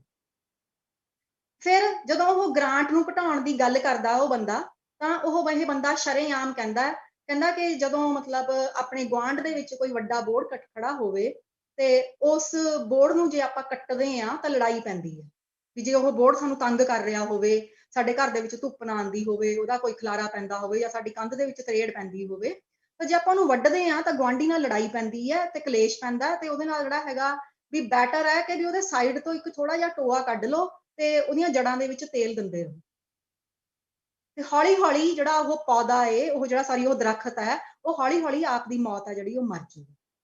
ਤਾਂ ਇਹ ਸਾਡੇ ਨੀਤੀ ਘਾੜੇ ਜਿਹੜੇ ਕਿ ਸਾਡੇ ਪੰਜਾਬ ਦੀ ਸਿੱਖਿਆ ਦਾ ਫੈਸਲਾ ਕਰਨ ਵਾਸਤੇ ਬੈਠੇ ਨੇ, ਇਹ ਉਹਨਾਂ ਦੀਆਂ ਮਨਸ਼ਾਵਾਂ ਨੇ। ਇਹਨਾਂ ਕਮੇਟੀਆਂ ਦੇ ਮੈਂਬਰ ਨੇ ਜਿਹੜੇ ਉਹ, ਜਾਂ ਕਨਵੀਨਰ ਨੇ ਜਿਹੜੇ ਇਹਨਾਂ ਕਮੇਟੀਆਂ ਦੇ ਕਨਵੀਨਰ ਨੇ, ਉਹ ਕਿਸੇ ਸਰਕਾਰੀ ਕਾਲਜ ਦੇ ਜਾਂ ਕਿਸੇ ਇਹੋ ਜਿਹੀ ਸੰਸਥਾ ਦੇ ਬੰਦੇ ਹੁੰਦੇ ਆ ਜਿਹੜੇ ਕਿ ਜਿਨ੍ਹਾਂ ਦਾ ਕਿ ਸਰਕਾਰੀ ਸਹਾਇਤਾ ਪ੍ਰਾਪਤ ਕਾਲਜਾਂ ਦੇ ਨਾਲ ਕੋਈ ਨੇੜੇ ਤੇੜੇ ਦਾ ਲਾਗਾ ਤੇਗਾ ਨਹੀਂ ਹੁੰਦਾ। ਉਹਨਾਂ ਨੂੰ ਉਹਨਾਂ ਗੱਲਾਂ ਦੀ ਸਮਝ ਵੀ ਨਹੀਂ ਹੁੰਦੀ ਕਿ ਸਰਕਾਰੀ ਸਹਾਇਤਾ ਪ੍ਰਾਪਤ ਕਾਲਜਾਂ ਦੀਆਂ ਇਸ ਸਮੇਂ ਕੀ ਸਮੱਸਿਆਵਾਂ ਨੇ, ਲੰਬੇ ਸਮੇਂ ਦੇ ਉੱਤੋਂ ਉਹ ਕਿਵੇਂ ਸਮੱਸਿਆਵਾਂ, ਕਿਹੜੀਆਂ ਸਮੱਸਿਆਵਾਂ ਜੂਝ ਰਹੇ ਨੇ, ਉਹ ਕਿਹੜੇ ਏਰੀਆਜ਼ ਨੂੰ ਕੇਟਰ ਕਰਦੇ ਨੇ, ਤੇ ਉਹ ਮਤਲਬ ਉਹਨਾਂ ਦੇ ਕੋਲੇ ਕਿਹੋ ਜਿਹੇ ਵਿਦਿਆਰਥੀ ਆਉਂਦੇ ਨੇ। ਇਹ ਉਹਨਾਂ ਦੀ ਮਤਲਬ ਉਸ ਲਾਈਨ ਆਫ ਥਾਟ ਦੇ ਵਿੱਚ ਕਿਤੇ ਐਗਜ਼ਿਸਟ ਨਹੀਂ ਕਰਦਾ ਹੈ। ਇਹ ਉਹ ਬੰਦੇ ਨੇ ਜਿਹੜੇ ਕਿ ਮਤਲਬ ਆਪਣੇ, ਜਿਨ੍ਹਾਂ ਨੂੰ ਕਿ ਸਾਡੀ ਸਰਕਾਰ ਉਹਨਾਂ ਕਮੇਟੀਆਂ ਦੇ ਕਨਵੀਨਰ ਬਣਾਉਂਦੀ ਹੈ। ਇਹ ਉਹ ਬੰਦੇ ਨੇ ਜਿਹੜੇ ਕਿ ਜਿਹੜੀ ਆਪਣੀ ਜਿਹੜੀ ਰਾਸ਼ਟਰੀ ਜਾਂ ਕਹਿ ਲਓ ਕਿ ਵੀ ਸਾਡੀ ਜਿਹੜੀ ਕੇਂਦਰੀ ਸਰਕਾਰ ਹੈ, ਤਾਂ ਕੇਂਦਰੀ ਸਰਕਾਰ ਦੇ ਨਾਲ ਦੇ ਜਿਹੜੇ ਹੈਗੇ ਲਾਇਲ ਨੇ। ਤਾਂ ਹੁਣ ਤੁਸੀਂ ਮਤਲਬ ਇਹ ਕੋਈ ਹੈਰਾਨੀ ਵਾਲੀ ਗੱਲ ਨਹੀਂ ਹੈਗੀ ਵੀ ਆਪਾਂ ਇਹ ਕਹੀਏ ਕਿ ਵੀ ਮਤਲਬ ਵੀ ਪੰਜਾਬ ਦੇ ਵਿੱਚ ਤਾਂ ਕਾਂਗਰਸ ਦੀ ਸਰਕਾਰ ਹੈ, ਕੇਂਦਰ ਦੇ ਵਿੱਚ ਤਾਂ ਭਾਜਪਾ ਦੀ ਸਰਕਾਰ ਹੈ, ਵੀ ਇਹ ਕੀ ਗੱਠ ਜੋੜ ਹੈ। ਤਾਂ ਸਿੱਖਿਆ ਦੇ ਮਾਮਲੇ ਦੇ ਵਿੱਚ ਜਿਹੜੇ ਇਹ ਜੇ ਅੰਦਰੂਨੀ ਸਿਆਸੀ ਘਾਲੇ ਮਾਲੇ ਨੇ, ਉਹ ਇਹੋ ਜਿਹੀਆਂ ਕਮੇਟੀਆਂ ਦੇ ਕਨਵੀਨਰਾਂ ਤੋਂ, ਉਹਨਾਂ ਦੀਆਂ ਆਈਡੀਓਲੋਜੀਕਲ ਬਾਇਸਿਸ ਤੋਂ ਬੜੇ ਆਰਾਮ ਦੇ ਨਾਲ ਸਾਨੂੰ ਦਿਖਾਈ ਦਿੰਦੇ ਨੇ। ਫਿਰ ਜਿਹੜੀ ਨਵੀਂ ਨੀਤੀ ਹੈ ਉਹ ਮਤਲਬ ਇਹਨਾਂ ਲਾਈਟਸ ਦੇ ਵਿੱਚੋਂ ਤੁਸੀਂ ਇਹਨੂੰ ਸਾਰਾ ਕੁਝ ਨੂੰ ਦੇਖਦੇ ਹੋ ਤਾਂ ਇਹ ਨਵੀਂ ਨੀਤੀ ਜਿੰਨੇ ਮਰਜ਼ੀ ਸੋਹਣੇ ਲਫ਼ਜ਼ ਵਰਤੇ, ਇਕੁਇਟੀ ਦੀ ਗੱਲ ਕਰੇ, ਇਕੁਐਲਿਟੀ ਦੀ ਗੱਲ ਕਰੇ, ਇਨਕਲੂਸਿਵਨੈਸ ਦੀ ਗੱਲ ਕਰੇ, ਮਤਲਬ ਉਹਦੇ ਵੱਲ ਦੇਖ ਕੇ ਤਾਂ ਐਂ ਲੱਗਦਾ ਨਾ ਵੀ ਮੌਤ ਆ ਜਿਹੜੀ ਉਹ ਹਮੇਸ਼ਾ ਸੋਹਣੇ ਲਿਬਾਸ ਦੇ ਵਿੱਚ ਹੀ ਆਉਂਦੀ ਹੈ ਹਨਾ, ਵੀ ਚਾਹੇ ਉਹ ਮਤਲਬ ਬੈਟਰ ਇੰਪਲੋਇਮੈਂਟ ਦੀ ਗੱਲ ਕਰੇ, ਜੌਬ ਸਿਕਿਉਰਿਟੀ ਦੀ ਗੱਲ ਕਰੇ, ਜੋ ਮਰਜ਼ੀ ਮਤਲਬ ਨੈਚੁਰਲ ਜਸਟਿਸ ਦੀ ਗੱਲ ਕਰਦੀ ਰਹੇ, ਪਰ ਅਸਲ ਦੇ ਵਿੱਚ ਜਦੋਂ ਉਹਦੀ ਐਗਜ਼ੀਕਿਊਸ਼ਨ ਹੁੰਦੀ ਆ ਨਾ, ਉਹ ਇਹਨਾਂ ਹੀ ਚੀਜ਼ਾਂ ਨੂੰ ਨਿਗੇਟ ਕਰ ਰਹੀ ਹੁੰਦੀ।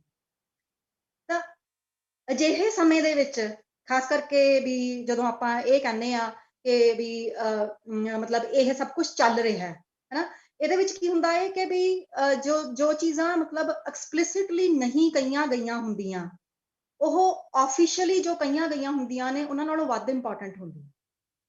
ਤਾਂ ਮਤਲਬ ਜਿਵੇਂ ਮੈਂ ਕਿਹਾ ਕਿ ਵੀ ਆਰਥਿਕ ਸੁਧਾਰਾਂ ਦਾ ਮਤਲਬ ਤਾਂ ਆਰਥਿਕ ਵਿਗਾੜ ਹੈ, ਤਾਂ ਤੁਸੀਂ ਮਤਲਬ ਇਹਨਾਂ ਚੀਜ਼ਾਂ ਨੂੰ ਹੁਣ ਐਂਟੋਨਿਮ ਵਿੱਚ ਦੇਖਣਾ ਸ਼ੁਰੂ ਕਰ ਦਿਓ ਕਿ ਜਦੋਂ ਵੀ ਸਾਡੇ ਕੋਲੇ ਇਹੋ ਜਿਹੀ ਕੋਈ ਕਿਸੇ ਕਿਸਮ ਦੀ ਨੀਤੀ ਦਾ ਖਰੜਾ ਆਉਂਦਾ, ਜੇ ਇਕੁਐਲਿਟੀ ਦੀ ਗੱਲ ਕਰਦੇ ਆ ਤਾਂ ਉਹ ਅਸਲ ਦੇ ਵਿੱਚ ਉਹਨਾਂ ਦਾ ਜਿਹੜਾ ਮੁੱਦਾ ਹੈ, ਏਮ ਹੈ, ਉਹ ਇਨਇਕੁਐਲਿਟੀ ਹੈ। ਜਦੋਂ ਮਤਲਬ ਉਹ ਐਕਸੈਸਿਬਿਲਿਟੀ ਦੀ ਗੱਲ ਕਰਦੇ ਆ ਤਾਂ ਉਹ ਸਿਲੈਕਟਿਵਨੈਸ ਹੈ। ਮਤਲਬ ਇਹ ਚੀਜ਼ਾਂ ਨੇ ਜਿਹੜੀਆਂ ਇਹ ਸਾਨੂੰ ਸਭ ਨੂੰ ਪਤਾ ਨੇ, ਅਸੀਂ ਪਿਛਲੇ ਕੁਝ ਸਮੇਂ ਤੋਂ ਸਾਨੂੰ ਸਮੇਂ ਨੇ ਮਤਲਬ ਖੁਦ ਇਹ ਚੀਜ਼ਾਂ ਸਿਖਾ ਦਿੱਤੀਆਂ ਹੋਈਆਂ ਨੇ। ਤਾਂ ਜਿਹੜੇ ਮੌਜੂਦਾ ਰੁਝਾਨ ਨੇ ਸਾਡੇ, ਵੀ ਆਪਾਂ ਇਹ ਦੇਖਿਆ ਕਿ ਵੀ ਉਹ ਐਗਜ਼ੀਕਿਊਸ਼ਨ ਵਾਲੇ ਪਾਸੇ ਜ਼ਿਆਦਾ ਨੇ, ਵੀ ਪ੍ਰਾਈਵੇਟਾਈਜੇਸ਼ਨ ਦੀ ਗੱਲਾਂ ਤਾਂ ਪਹਿਲਾਂ ਵੀ ਹੋ ਰਹੀਆਂ ਸੀਗੀਆਂ, ਉਹ ਬਹੁਤ ਮਤਲਬ ਸ਼ੂਗਰ ਕੋਟਡ ਵਰਡਸ ਦੇ ਵਿੱਚ ਸਾਡੇ ਸਾਹਮਣੇ ਆ ਰਹੀਆਂ ਸੀਗੀਆਂ, ਪਰ ਹੁਣ ਜਿਹੜਾ ਪੂਰਾ ਪੂਰਾ ਜ਼ੋਰ ਹੈ ਨਵੀਂ ਨੀਤੀ ਦਾ ਤੇ ਜਿਹਦਾ ਸਾਡੇ ਪੰਜਾਬ ਦੀ ਸਿੱਖਿਆ ਦੇ ਉੱਤੇ ਪ੍ਰਭਾਵ ਦਿਖਦਾ ਏ, ਉਹ ਪੂਰਾ ਪੂਰਾ ਐਗਜ਼ੀਕਿਊਸ਼ਨ ਵਾਲੇ ਪਾਸੇ ਹੈ।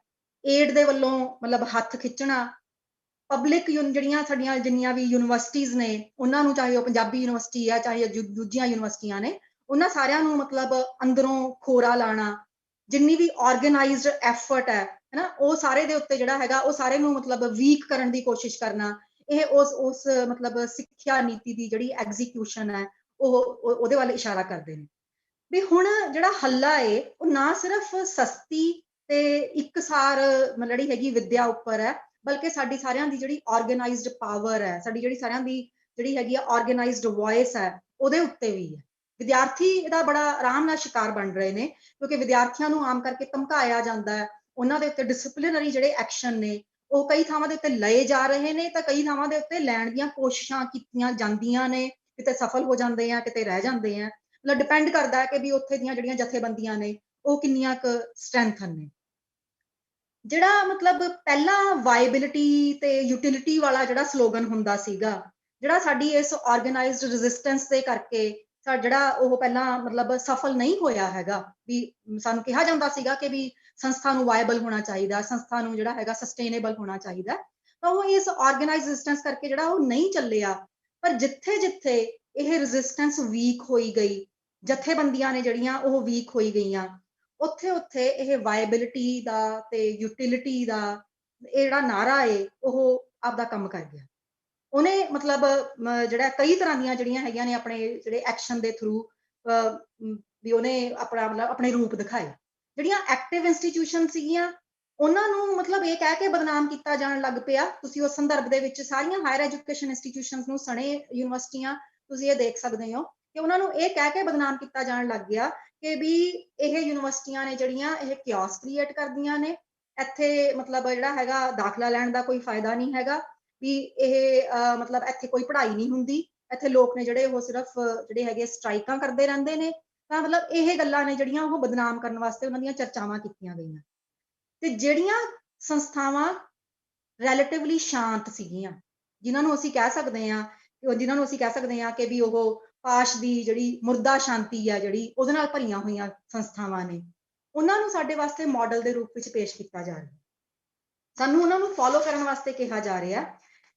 ਤਾਂ ਮਤਲਬ ਅੱਜ ਦੇ ਸੰਦਰਭ ਦੇ ਵਿੱਚ ਪੰਜਾਬ ਦੀਆਂ ਹਾਇਰ ਐਜੂਕੇਸ਼ਨ ਇੰਸਟੀਟਿਊਸ਼ਨ ਦੇ ਵਿੱਚ ਉਹ ਪਬਲਿਕ ਇੰਸਟੀਟਿਊਸ਼ਨ ਟੋਲਰੇਬਲ ਨੇ ਜਿਹੜੀਆਂ ਕਿ ਮੰਡੀ ਦੀ ਭਾਸ਼ਾ ਦੇ ਵਿੱਚ ਪ੍ਰੋਫਿਟ ਜਨਰੇਟਿੰਗ ਨੇ, ਸਿਰਫ ਉਹੀ ਟੋਲਰੇਬਲ ਨੇ। ਜਿਹੜੀਆਂ ਨਹੀਂ ਹੈਗੀਆਂ ਮਤਲਬ ਉਹਨਾਂ ਦੇ ਬਾਰੇ ਜਿਹੜਾ ਹੈਗਾ ਉਹਨਾਂ ਦੇ ਬਾਰੇ ਬਹੁਤ ਸਾਰੇ ਉਹਨਾਂ ਨੂੰ ਬਦਨਾਮੀ ਦੇ ਟੈਗ ਕੀਤੇ ਜਾ ਰਹੇ ਨੇ ਤੇ ਲਗਾਤਾਰ ਉਹਨਾਂ ਨੂੰ ਜਿਹੜਾ ਹੈਗਾ ਸਾਧਨਾ ਤੋਂ ਵੀ ਹੋਣਾ ਕੀਤਾ ਜਾ ਰਿਹਾ।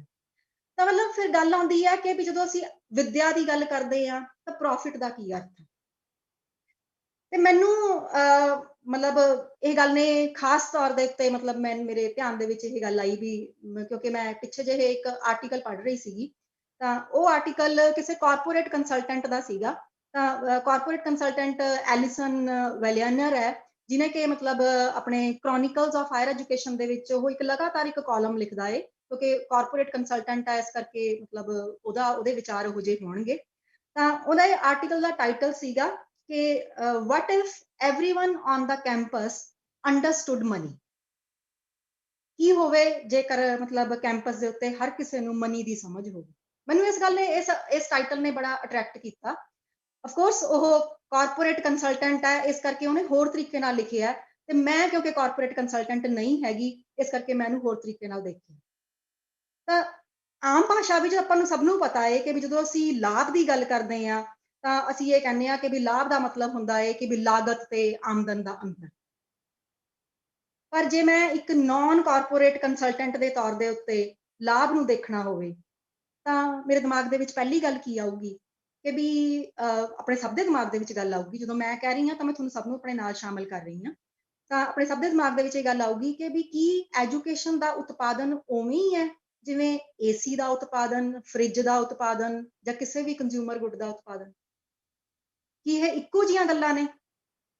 ਪਹਿਲੀ ਗੱਲ ਤਾਂ ਮਤਲਬ ਇਹ ਹੈ ਕਿ ਕੀ ਨੌਲੇਜ ਇਕੋਨਮੀ ਵਰਡ ਹੈ ਜਿਹੜਾ ਵੀ ਉਹ ਕੀ ਸ਼ੋਅ ਕਰਦਾ? ਉਹ ਮੰਡੀ ਨੂੰ ਸ਼ੋਅ ਕਰ ਰਿਹਾ ਜਾਂ ਉਹ ਵੈਲਫੇਅਰ ਨੂੰ ਸ਼ੋਅ ਕਰ ਰਿਹਾ? ਜਦੋਂ ਅਸੀਂ ਇਕੋਨਮੀ ਵਰਡ ਯੂਜ਼ ਕਰਤਾ ਤਾਂ ਕੀ ਅਸੀਂ ਮਾਰਕੀਟ ਦੀ ਗੱਲ ਕਰ ਰਹੇ ਹਾਂ ਜਾਂ ਅਸੀਂ ਲੋਕਾਂ ਦੀ ਭਲਾਈ ਦੀ ਗੱਲ ਕਰ ਰਹੇ ਹਾਂ? ਤਾਂ ਜਦੋਂ ਮਤਲਬ ਇਹਨਾਂ ਦੋ ਤਿੰਨ ਸਵਾਲਾਂ ਦੇ ਨਾਲ ਆਪਾਂ ਇਸ ਗੱਲ ਦਾ ਆਨਸਰ ਦਿੰਨੇ ਆ ਕਿ ਵੀ what if everybody on the campus understood money, ਤਾਂ ਪਹਿਲੀ ਗੱਲ ਦਿਮਾਗ ਦੇ ਵਿੱਚ ਇਹ ਆਉਂਦੀ ਹੈ ਕਿ ਵੀ ਨੌਲੇਜ ਦੀ ਕ੍ਰੀਏਸ਼ਨ ਆਪਣੇ ਆਪ ਦੇ ਵਿੱਚ ਉਹ ਜਿਹਾ ਉਤਪਾਦਨ ਨਹੀਂ ਹੈਗਾ ਜਿਹੋ ਜਿਹੀ ਕਿ ਕੰਜ਼ਿਊਮਰ ਡਿਊਰੇਬਲ ਦਾ ਉਤਪਾਦਨ ਹੈ ਜਾਂ ਕਿਸੇ ਵੀ ਕੰਜ਼ਿਊਮਰ ਗੁੱਡ ਦਾ ਉਤਪਾਦਨ ਹੈ। ਨੌਲੇਜ ਆਪਣੇ ਆਪ ਦੇ ਵਿੱਚ ਇੱਕ ਐਂਡ ਗੋਲ ਹੈ। ਇਹਦਾ ਜਿਹੜਾ ਟੀਚਾ ਹੈ ਉਹ ਮਨੀ ਪੈਦਾ ਕਰਨਾ ਨਹੀਂ ਹੈਗਾ, ਇਹਦਾ ਟੀਚਾ ਨੌਲੇਜ ਪੈਦਾ ਕਰਨਾ ਹੈ, ਇਹਦਾ ਟੀਚਾ ਅਵੇਅਰਨੈਸ ਹੈ ਜਿਹੜਾ ਉਹ ਪੈਦਾ ਕਰਨਾ ਹੈ। ਤਾਂ ਜੇ ਆਪਾਂ ਪੁੱਛਿਆ ਜਾਵੇ ਕਿ ਨੌਲੇਜ ਨੂੰ ਮਤਲਬ ਪੈਦਾ ਕਰਨ ਦਾ ਪਰਪਸ ਕੀ ਹੈ, ਸਰਕਾਰੀ ਜਵਾਬ ਕੀ ਹੋਊਗਾ? ਆਪਾਂ ਸਾਰੇ ਜਾਣਦੇ ਹਾਂ ਕਿ ਸਰਕਾਰੀ ਜਵਾਬ ਹੋਊਗਾ ਲੋਕਾਂ ਦੀ ਭਲਾਈ, ਲੋਕਾਂ ਵਿੱਚ ਬਰਾਬਰਤਾ ਲੈ ਕੇ ਆਉਣਾ, ਸੋਸ਼ਲ ਅਪਵਰਡ ਮੋਬਿਲਿਟੀ ਲੈ ਕੇ ਆਉਣਾ, ਇਨਕਲੂਸਿਵਨੈਸ ਲੈ ਕੇ ਆਉਣਾ। ਮੈਂ ਇਹੀ ਜਵਾਬ ਸੁਣਨਾ ਚਾਹੂੰਗੀ ਵੀ ਇਹ ਸਰਕਾਰੀ ਜਵਾਬ ਹੋਵੇ। ਜੇ ਸਰਕਾਰੀ ਜਵਾਬ ਇਹ ਹੈ ਵੀ ਨੌਲੇਜ ਦਾ ਪਰਪਸ ਇਹ ਹੈ, ਤਾਂ ਮੇਰੇ ਖਿਆਲ ਦੇ ਵਿੱਚ ਸਾਨੂੰ ਆਪਣੇ ਪ੍ਰੋਫਿਟ ਦੀ ਡੈਫੀਨੇਸ਼ਨ ਬਦਲਣੀ ਪਊਗੀ। ਤਾਂ ਉਸ ਕੇਸ ਦੇ ਵਿੱਚ ਸਟੂਡੈਂਟ ਦੀ ਜੇਬ ਦੇ ਵਿੱਚੋਂ ਖਰਚਿਆ ਹੋਇਆ ਫੀਸ ਦਾ 1 ਰੁਪਈਆ ਵੀ ਲਾਗਤ ਹੈ। ਜੇ ਇਹਦਾ ਜਿਹੜਾ ਹੈਗਾ ਮਤਲਬ ਸਾਡੇ ਨੌਲੇਜ ਦਾ ਪਰਪਸ ਸਰਕਾਰੀ ਭਾਸ਼ਾ ਦੇ ਹਿਸਾਬ ਨਾਲ ਵੈਲਫੇਅਰ ਪੈਦਾ ਕਰਨਾ ਹੈ, ਤਾਂ ਜੇ ਸਟੂਡੈਂਟ ਦੀ ਜੇਬ ਦੇ ਵਿੱਚੋਂ 1 ਵੀ ਪੈਸਾ ਖਰਚ ਹੁੰਦਾ ਹੈ, 1 ਵੀ ਰੁਪਈਆ ਖਰਚ ਹੁੰਦਾ ਹੈ, ਤਾਂ ਉਹ ਸਾਡੀ ਕਾਸਟ ਹੈ, ਸਾਡੀ ਲਾਗਤ ਹੈ। ਤੇ ਉਸ ਸੰਸਥਾ ਦੇ ਵਿੱਚ ਜੋ ਵੀ ਕਿਸੇ ਵੀ ਕਰਮਚਾਰੀ ਨੂੰ ਜੋ ਤਨਖਾਹ ਪ੍ਰਾਪਤ ਹੁੰਦੀ ਹੈ ਜਾਂ ਉਸ ਸੰਸਥਾ ਦੇ ਬਾਹਰ ਕਿਸੇ ਰੇੜੀ ਵਾਲੇ ਨੂੰ, ਚਾਹੇ ਉਹ ਚਾਹ ਵੇਚਦਾ ਹੈ, ਚਾਹੇ ਉਹ ਉੱਥੇ ਜੂਸ ਵੇਚਦਾ ਹੈ, ਜਾਂ ਬਾਹਰਲੇ ਪਾਸੇ ਜਿੰਨੀਆਂ ਵੀ ਦੁਕਾਨਾਂ ਨੇ ਜਿਹੜੀਆਂ ਉਹ ਖੜੀਆਂ ਹੋਈਆਂ ਨੇ, ਜਿਹੜੀਆਂ ਕਿ ਕਾਪੀਆਂ ਕਿਤਾਬਾਂ ਪੈਨਸਲਾਂ ਕਾਗਜ਼ ਮਤਲਬ ਇਹੋ ਜਿਹਾ ਕੁਛ ਸੈੱਲ ਕਰ ਰਹੀਆਂ ਨੇ, ਤਾਂ ਉਹਨਾਂ ਨੂੰ ਜਿੰਨੀ ਵੀ ਆਮਦਨ ਹੈ ਜਿਹੜੀ ਉਹ ਪ੍ਰਾਪਤ ਹੁੰਦੀ ਹੈ ਉਹ ਸਾਡੀ ਆਮਦਨ ਹੈ, ਉਹ ਸਾਡਾ ਹਾਸਲ ਹੈ। ਤੇ ਜੇ ਤੁਸੀਂ ਸਾਰੇ ਮੇਰੇ ਨਾਲ ਇਸ ਗੱਲ ਤੋਂ ਸਹਿਮਤ ਹੋ ਤਾਂ ਜਿਹੜੀਆਂ ਪ੍ਰੋਫਿਟ ਜਨਰੇਟ ਕਰਨ ਵਾਲੀਆਂ ਸੋ ਕਾਲਡ ਇੰਸਟੀਟਿਊਸ਼ਨਸ ਨੇ ਤਾਂ ਉਹ ਅਸਲ ਦੇ ਵਿੱਚ ਘਾਟੇ ਵਾਲੀਆਂ ਇੰਸਟੀਟਿਊਸ਼ਨਸ ਨੇ, ਕਿਉਂਕਿ ਉਹ ਵੱਧ ਫੀਸਾਂ ਚਾਰਜ ਕਰਦੀਆਂ ਨੇ ਤੇ ਉਹ ਘੱਟ ਤਨਖਾਹਾਂ ਦਿੰਦੀਆਂ ਨੇ। ਤਾਂ ਉਹ ਸਾਰੀਆਂ ਇੰਸਟੀਟਿਊਸ਼ਨਸ ਇਸ ਨੁਕਤਾ ਨਿਗਾਹ ਤੋਂ, ਜੇ ਤੁਸੀਂ ਉਹਨੂੰ ਵੈਲਫੇਅਰ ਦੇ ਨੁਕਤਾ ਨਿਗਾਹ ਤੋਂ ਦੇਖੋਗੇ ਤਾਂ ਉਹ ਘਾਟੇ ਵਾਲੀਆਂ ਸੰਸਥਾਵਾਂ ਨੇ। ਹਾਂ, ਉਹ ਮੰਡੀ ਦੀ ਭਾਸ਼ਾ ਦੇ ਵਿੱਚ ਉਹ ਲਾਭਦਾਇਕ ਜਿਹੜੀਆਂ ਸੰਸਥਾਵਾਂ ਨੇ। ਹੁਣ ਆਓ ਆਪਾਂ ਮਤਲਬ ਮਨੀ ਨੂੰ ਸਮਝੀਏ, ਆਪਾਂ ਹਾਇਰ ਐਜੂਕੇਸ਼ਨ ਇੰਸਟੀਟਿਊਸ਼ਨ ਵਾਲੇ ਆਪਾਂ ਇਸ ਮਨੀ ਦੀ ਗੱਲ ਨੂੰ ਸਮਝੀਏ। ਮਤਲਬ ਮਨੀ ਕਹਿਣ ਦਾ ਮਤਲਬ ਇਹ ਹੈ ਕਿ ਉਹਦੀ ਮੁਦਰਕ ਵੈਲਿਊ ਨੂੰ ਆਪਾਂ ਉਹਨੂੰ ਆਪਾਂ ਸਮਝਣ ਦੀ ਕੋਸ਼ਿਸ਼ ਕਰੀਏ। ਐਜੂਕੇਸ਼ਨ ਦੇ ਬਹੁਤ ਸਾਰੇ ਇਕਨੋਮਿਕ ਤੇ ਨਾਨ ਇਕਨੋਮਿਕ ਜਿਹੜੇ ਹੈਗੇ ਆ ਵੀ ਉਹ ਗੇਨਸ ਹੁੰਦੇ ਨੇ, ਤੇ ਵੱਖਰੇ ਨਹੀਂ ਹੈਗੇ ਵੀ ਮੈਂ ਇਹ ਕਹਾਂ ਕਿ ਵੀ ਇੰਨੇ ਰੁਪਏ ਦਾ ਇਕਨੋਮਿਕ ਗੇਨ ਹੋਇਆ, ਇੰਨੇ ਰੁਪਏ ਦਾ ਨਾਨ ਇਕਨੋਮਿਕ ਗੇਨ ਹੋਇਆ। ਇਹ ਮਿਊਚੁਅਲੀ ਐਕਸਕਲੂਸਿਵ ਨੇ, ਮਿਊਚੁਅਲੀ ਇਨਕਲੂਸਿਵ ਨੇ, ਮਿਊਚੁਅਲੀ ਜਿਹੜੇ ਹੈਗੇ ਇੱਕ ਦੂਜੇ ਨੂੰ ਰੀਇਨਫੋਰਸ ਕਰਦੇ ਨੇ। ਉਹਨਾਂ ਦਾ ਜਿਹੜਾ ਹੈਗਾ ਅਸਰ ਕੈਲਕੂਲੇਟ ਕਰਨਾ ਹੈ ਜਿਹੜਾ ਉਹ ਬਹੁਤ ਮੁਸ਼ਕਲ ਹੈ। ਵੀ ਜਿਵੇਂ ਮੈਂ ਉਦਾਹਰਨ ਦੇ ਤੌਰ ਦੇ ਉੱਤੇ ਮੈਂ ਤੁਹਾਨੂੰ ਇਹ ਕਹਾਂ ਕਿ ਵੀ ਜੇ ਮੰਨ ਲਓ ਵੀ ਐਜੂਕੇਸ਼ਨ ਹੈ ਜਿਹੜੀ ਸਾਡੇ ਕੋਲੇ ਐਜੂਕੇਸ਼ਨ ਦੇ ਵਿੱਚ ਵਾਧਾ ਹੋਊਗਾ ਤਾਂ ਅਸੀਂ ਵਧੇਰੇ ਕਮਾ ਸਕਾਂਗੇ, ਇਕਨੋਮਿਕ ਗੇਨ ਹੈ, ਠੀਕ ਹੈ। ਤੁਸੀਂ ਮਤਲਬ ਕੈਲਕੂਲੇਟ ਕਰ ਸਕਦੇ ਹੋ ਵੀ ਜੇ ਕੋਈ ਸੈਕੰਡਰੀ ਲੈਵਲ ਦੀ ਐਜੂਕੇਸ਼ਨ ਹੈ ਉਹਦੀ ਕਿੰਨੀ ਕਮਾਈ ਹੈ, ਇੱਕ PhD ਦੀ ਕਿੰਨੀ ਕਮਾਈ ਹੈ, ਜੋ ਉਹਦਾ ਅੰਤਰ ਹੈ ਉਹ ਸਾਡੇ ਐਜੂਕੇਸ਼ਨ ਦੇ ਰਿਟਰਨਸ ਨੇ, ਇਹ ਇਕਨੋਮਿਕ ਗੇਨ ਹੈ। ਨਾਨ ਇਕਨੋਮਿਕ ਗੇਨ ਚਲੋ ਆਪਾਂ ਸੋਚੀਏ ਤਾਂ ਨਾਨ ਇਕਨੋਮਿਕ ਗੇਨ ਕੀ ਹੋ ਸਕਦਾ। ਮੰਨ ਲਓ ਆਪਾਂ ਇਹ ਕਹੀਏ ਕਿ ਵੀ ਜਿਹੜੇ ਲੋਕ ਐਜੂਕੇਟਡ ਹੁੰਦੇ ਨੇ ਤੇ ਕਿਉਂਕਿ ਉਹ ਹਾਈਜੀਨ ਦੇ ਜਾਂ ਬਾਕੀ ਸਾਰੀਆਂ ਗੱਲਾਂ ਦੇ ਲਈ ਅਵੇਅਰ ਹੁੰਦੇ ਨੇ, ਇਸ ਕਰਕੇ ਉਹਨਾਂ ਦੀ ਲਾਈਫ ਐਕਸਪੈਕਟੈਂਸੀ ਵੱਧਦੀ ਹੈ, ਨਾਨ ਇਕਨੋਮਿਕ ਗੇਨ ਹੋ ਗਿਆ। ਪਰ ਕੀ ਇਹ ਦੋਨੇ ਚੀਜ਼ਾਂ ਵੱਖਰੀਆਂ ਨੇ? ਜਦੋਂ ਜੇ ਮੰਨ ਲਓ ਵੀ ਲਾਈਫ ਐਕਸਪੈਕਟੈਂਸੀ ਵੱਧ ਜਾਂਦੀ ਹੈ ਐਜੂਕੇਟਡ ਦੀ, ਤਾਂ ਉਹਨਾਂ ਨੂੰ ਲਾਈਫ ਈਅਰਸ ਵੱਧ ਮਿਲਦੇ ਨੇ, ਹੋਰ ਵਧੇਰੇ ਜਿਉਂਦੇ ਰਹਿ ਸਕਦੇ ਨੇ, ਹੋਰ ਵਧੇਰੇ ਕਮਾ ਸਕਦੇ ਨੇ, ਹੋਰ ਵਧੇਰੇ ਕਮਾ ਸਕਦੇ ਨੇ, ਹੋਰ ਵਧੇਰਾ ਖਰਚ ਕਰ ਸਕਦੇ ਨੇ। ਤਾਂ ਨਹੀਂ ਕਹਿੰਦੇ ਲਾਈਫ ਐਕਸਪੈਕਟੈਂਸੀ ਦੇ ਉੱਤੇ ਫਿਰ ਵਧੀਆ ਅਸਰ ਪਊਗਾ। ਜੇ ਉਹ ਵੱਧ ਕਮਾਉਂਦੇ ਨੇ ਉਹ ਵੱਧ ਟੈਕਸ ਪੇ ਕਰਦੇ ਨੇ, ਜਦੋਂ ਉਹ ਵੱਧ ਟੈਕਸ ਪੇ ਕਰਦੇ ਨੇ, ਜੇ ਸਰਕਾਰਾਂ ਕੋਰਟਸ ਦੇ ਵਿੱਚ ਵੈਲਫੇਅਰ ਦਾ ਕੰਮ ਕਰਦੀਆਂ ਨੇ ਤੇ ਉਹਨਾਂ ਟੈਕਸਾਂ ਨੂੰ ਸਹੀ ਥਾਂ ਦੇ ਉੱਤੇ ਖਰਚ ਕਰਦੀਆਂ ਨੇ, ਤਾਂ ਜੇ ਵੱਧ ਟੈਕਸ ਜਨਰੇਟ ਹੁੰਦੇ ਆ ਤਾਂ ਵੱਧ ਟੈਕਸ ਜਨਰੇਟ ਹੋਣ ਦੇ ਨਾਲ ਵੱਧ ਵੈਲਫੇਅਰ ਦੇ ਉੱਤੇ ਖਰਚ ਹੋਊਗਾ, ਹੈਲਥ ਐਕਸਪੈਂਡੀਚਰ ਵਧੂਗਾ, ਲੋਕਾਂ ਦੀ ਲਾਈਫ ਐਕਸਪੈਕਟੈਂਸੀ ਵੱਧ ਜੂਗੀ। ਕਿਵੇਂ ਮਾਪੀਏ, ਕਿਹੜੇ ਪਾਸਿਓਂ ਮਾਪੀਏ ਇਸ ਚੀਜ਼ ਨੂੰ? ਵੀ ਜੇ ਨਹੀਂ ਕਹਿੰਦੇ ਆ ਮਤਲਬ ਇਸ ਚੀਜ਼ ਨੂੰ ਪੂਰੇ ਮੰਡੀ ਦੀ ਭਾਸ਼ਾ ਦੇ ਵਿੱਚ ਇਹਨਾਂ ਨੂੰ ਰੁਪਈਏ ਦੇ ਵਿੱਚ ਲੈ ਕੇ ਆਉਣਾ ਹੋਵੇ ਤਾਂ ਐਜੂਕੇਸ਼ਨ ਦੇ ਮਾਮਲੇ ਦੇ ਵਿੱਚ ਕਈ ਇੰਟਰਸਟਿੰਗ ਸਟੱਡੀਜ਼ ਵੀ ਹੋਈਆਂ ਨੇ। ਬੇਸ਼ੱਕ ਪੰਜਾਬ ਦੇ ਸੰਬੰਧ ਦੇ ਵਿੱਚ ਨਹੀਂ ਹੋਈਆਂ, ਪਰ ਅਸੀਂ ਉਹਨਾਂ ਦੀਆਂ ਇੱਥੇ ਚਰਚਾਵਾਂ ਕਰ ਸਕਦੇ ਹਾਂ। ਹਾਲਾਂਕਿ ਤੁਹਾਨੂੰ ਕਈ ਚੀਜ਼ਾਂ ਨੇ ਜਿਹੜੀਆਂ ਉਹ ਕੰਟਰੋਵਰਸ਼ੀਅਲ ਵੀ ਨੇ, ਆਪਾਂ ਉਹਨਾਂ ਦੇ ਉੱਤੇ ਵੀ ਸਵਾਲ ਕਰ ਸਕਦੇ ਹਾਂ। ਪਰ ਜਸਟ ਮਤਲਬ ਇੱਕ ਦੋ ਛੋਟੀਆਂ ਜਿਹੀਆਂ ਗੱਲਾਂ ਕਿ ਵੀ ਜਿਵੇਂ ਆਪਾਂ ਜਸਟ ਇੱਕ ਗਲਿੰਪਸ ਹੀ ਲੈਣਾ ਹੋਵੇ ਕਿ ਵੀ ਕਿਹੋ ਜਿਹੀਆਂ ਗੱਲਾਂ ਨੇ ਲਿਟਰੇਚਰ ਦੇ ਵਿੱਚ ਚੱਲਦੀਆਂ ਨੇ, ਤਾਂ ਕੁਝ ਕਹਿੰਦੇ ਨੇ ਕਿ ਵੀ ਜਿੱਥੇ ਲੋਕ ਮਤਲਬ ਐਜੂਕੇਟਡ ਵੱਧ ਹੁੰਦੇ ਆ ਜਾਂ ਐਜੂਕੇਟਡ ਲੋਕਾਂ ਦੇ ਵਿੱਚ ਨਾਨ ਸਮੋਕਰਸ ਦੀ ਗਿਣਤੀ ਜ਼ਿਆਦਾ ਹੁੰਦੀ ਹੈ। ਐਜੂਕੇਸ਼ਨ ਦੇ ਵਿੱਚ ਅਲਕੋਹਲ ਦੀ ਕੰਜ਼ੰਪਸ਼ਨ ਘੱਟ ਹੁੰਦੀ ਹੈ ਐਜੂਕੇਟਡ ਲੋਕਾਂ ਦੇ ਵਿੱਚੋਂ।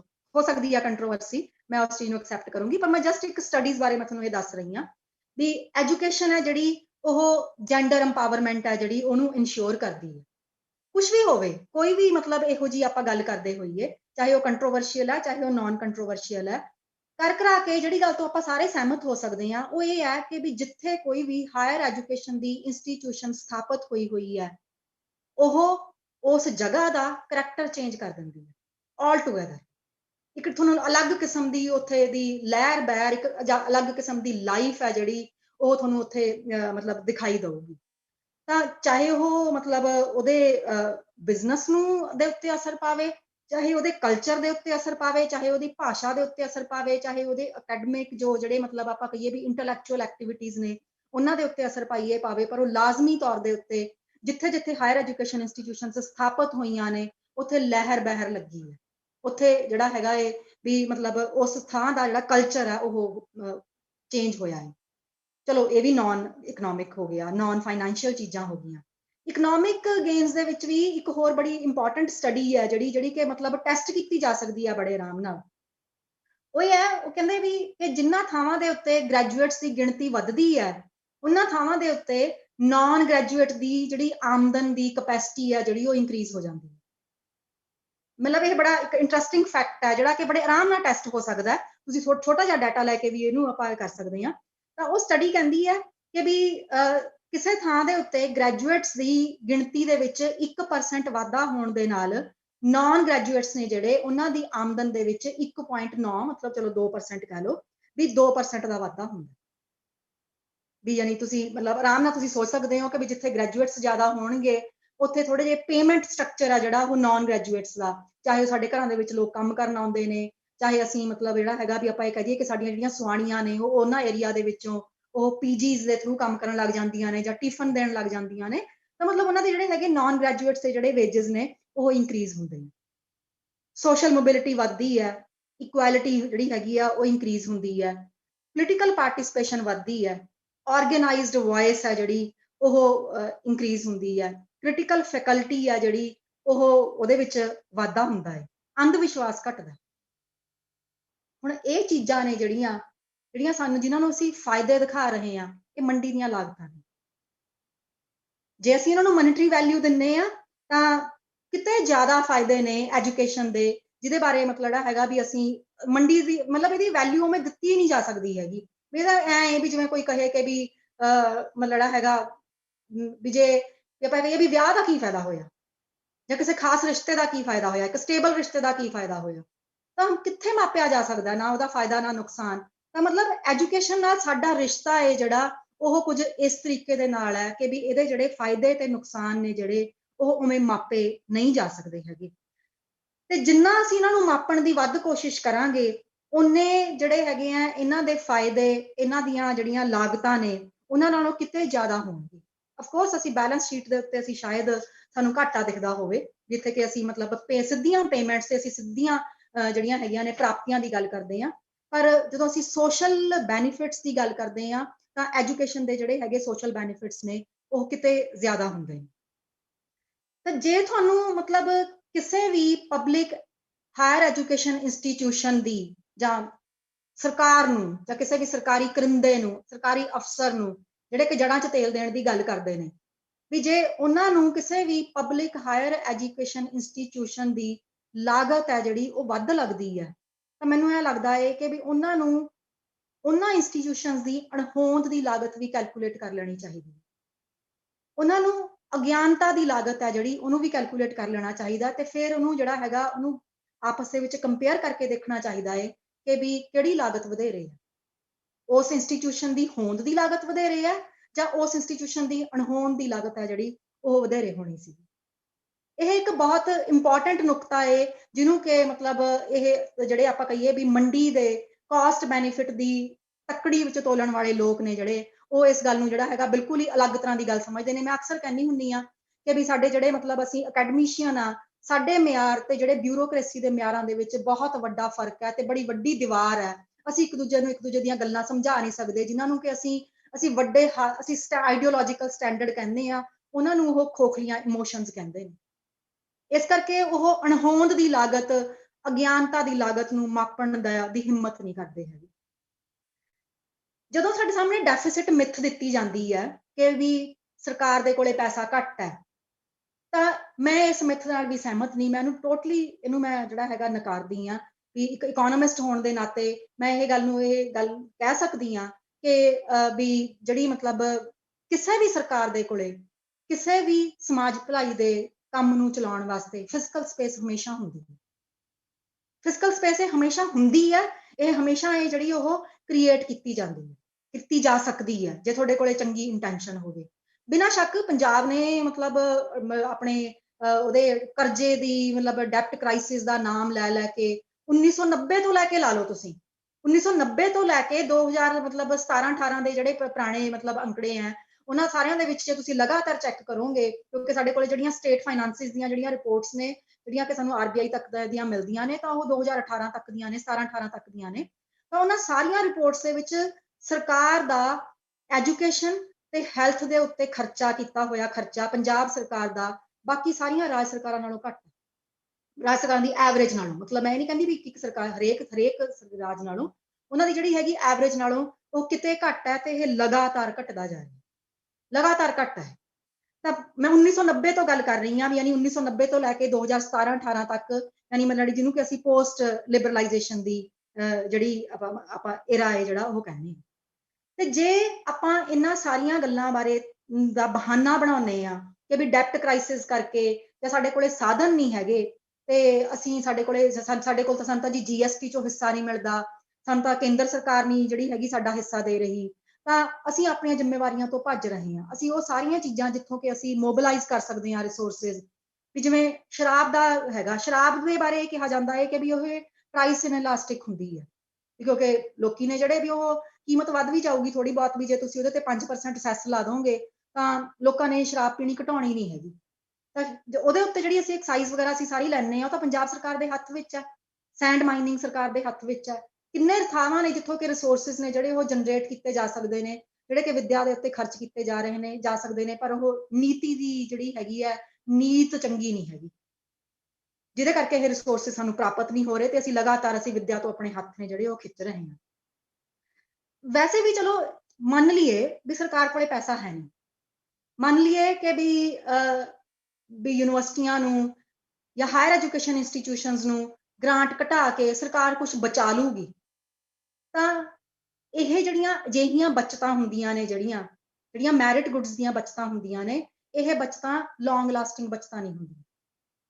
ਕਿਉਂਕਿ ਜਦੋਂ ਤੁਸੀਂ ਇਗਨੋਰੈਂਸ ਦੀ ਕਾਸਟ ਦੇਖਦੇ ਹੋ ਨਾ, ਜਦੋਂ ਤੁਸੀਂ ਇਹ ਦੇਖਦੇ ਹੋ ਕਿ ਵੀ ਮਤਲਬ ਮੰਨ ਲਓ ਵੀ ਆਪਾਂ ਉਹੀ ਇਕਨੋਮਿਕ ਗੇਨਸ ਹੀ ਲਾਈਏ ਵੀ ਜੇ ਐਜੂਕੇਸ਼ਨ ਹੋਊਗੀ ਤਾਂ ਅਰਨਿੰਗ ਜ਼ਿਆਦਾ ਹੋਣਗੀਆਂ, ਤਾਂ ਟੈਕਸ ਰਿਟਰਨਸ ਜ਼ਿਆਦਾ ਹੋਣਗੇ, ਟੈਕਸ ਰਿਟਰਨਸ ਜ਼ਿਆਦਾ ਹੋਣਗੇ ਤਾਂ ਤੁਹਾਡੇ ਕੋਲੇ ਜਿਹੜਾ ਹੈਗਾ ਰੈਵਨਿਊ ਤੁਸੀਂ ਵੱਧ ਜਨਰੇਟ ਕਰੋਗੇ। ਪਰ ਉਲਟ ਵੀ ਤਾਂ ਨਹੀਂ ਹੋਊਗਾ ਨਾ, ਵੀ ਜੇ ਐਜੂਕੇਸ਼ਨ ਘਟੂਗੀ ਤੁਹਾਡੀਆਂ ਅਰਨਿੰਗਸ ਘਟਣਗੀਆਂ, ਤੁਹਾਡਾ ਟੈਕਸ ਰਿਟਰਨਸ ਘਟਣਗੇ, ਤੁਸੀਂ ਮਤਲਬ ਖਰਚਾ ਜਿਹੜਾ ਹੈਗਾ ਕੰਟਰੋਲ ਕਰਨ ਦੀ ਕੋਸ਼ਿਸ਼ ਕੀਤੀ, ਤੁਸੀਂ ਰੈਵਨਿਊ ਗਵਾ ਬੈਠੇ। ਤਾਂ ਇਹ ਲੌਂਗ ਲਾਸਟਿੰਗ ਸੇਵਿੰਗਸ ਨੇ ਜਿਹੜੀਆਂ ਉਹ ਨਹੀਂ ਹੁੰਦੀਆਂ, ਬਲਕਿ ਇਹਨਾਂ ਦੀ ਜਿਹੜੀ ਹੈਗੀ ਕਾਸਟ ਹੈ ਉਹ ਕਿਤੇ ਜ਼ਿਆਦਾ ਹੁੰਦੀ ਹੈ। ਹੁਣ ਆਈਏ ਕੁਆਲਿਟੀ ਦੀ ਗੱਲ ਦੇ ਉੱਤੇ, ਕਿਉਂਕਿ ਤਾਂ ਵਾਇਬਿਲਿਟੀ ਦੀ ਗੱਲ ਸੀਗੀ।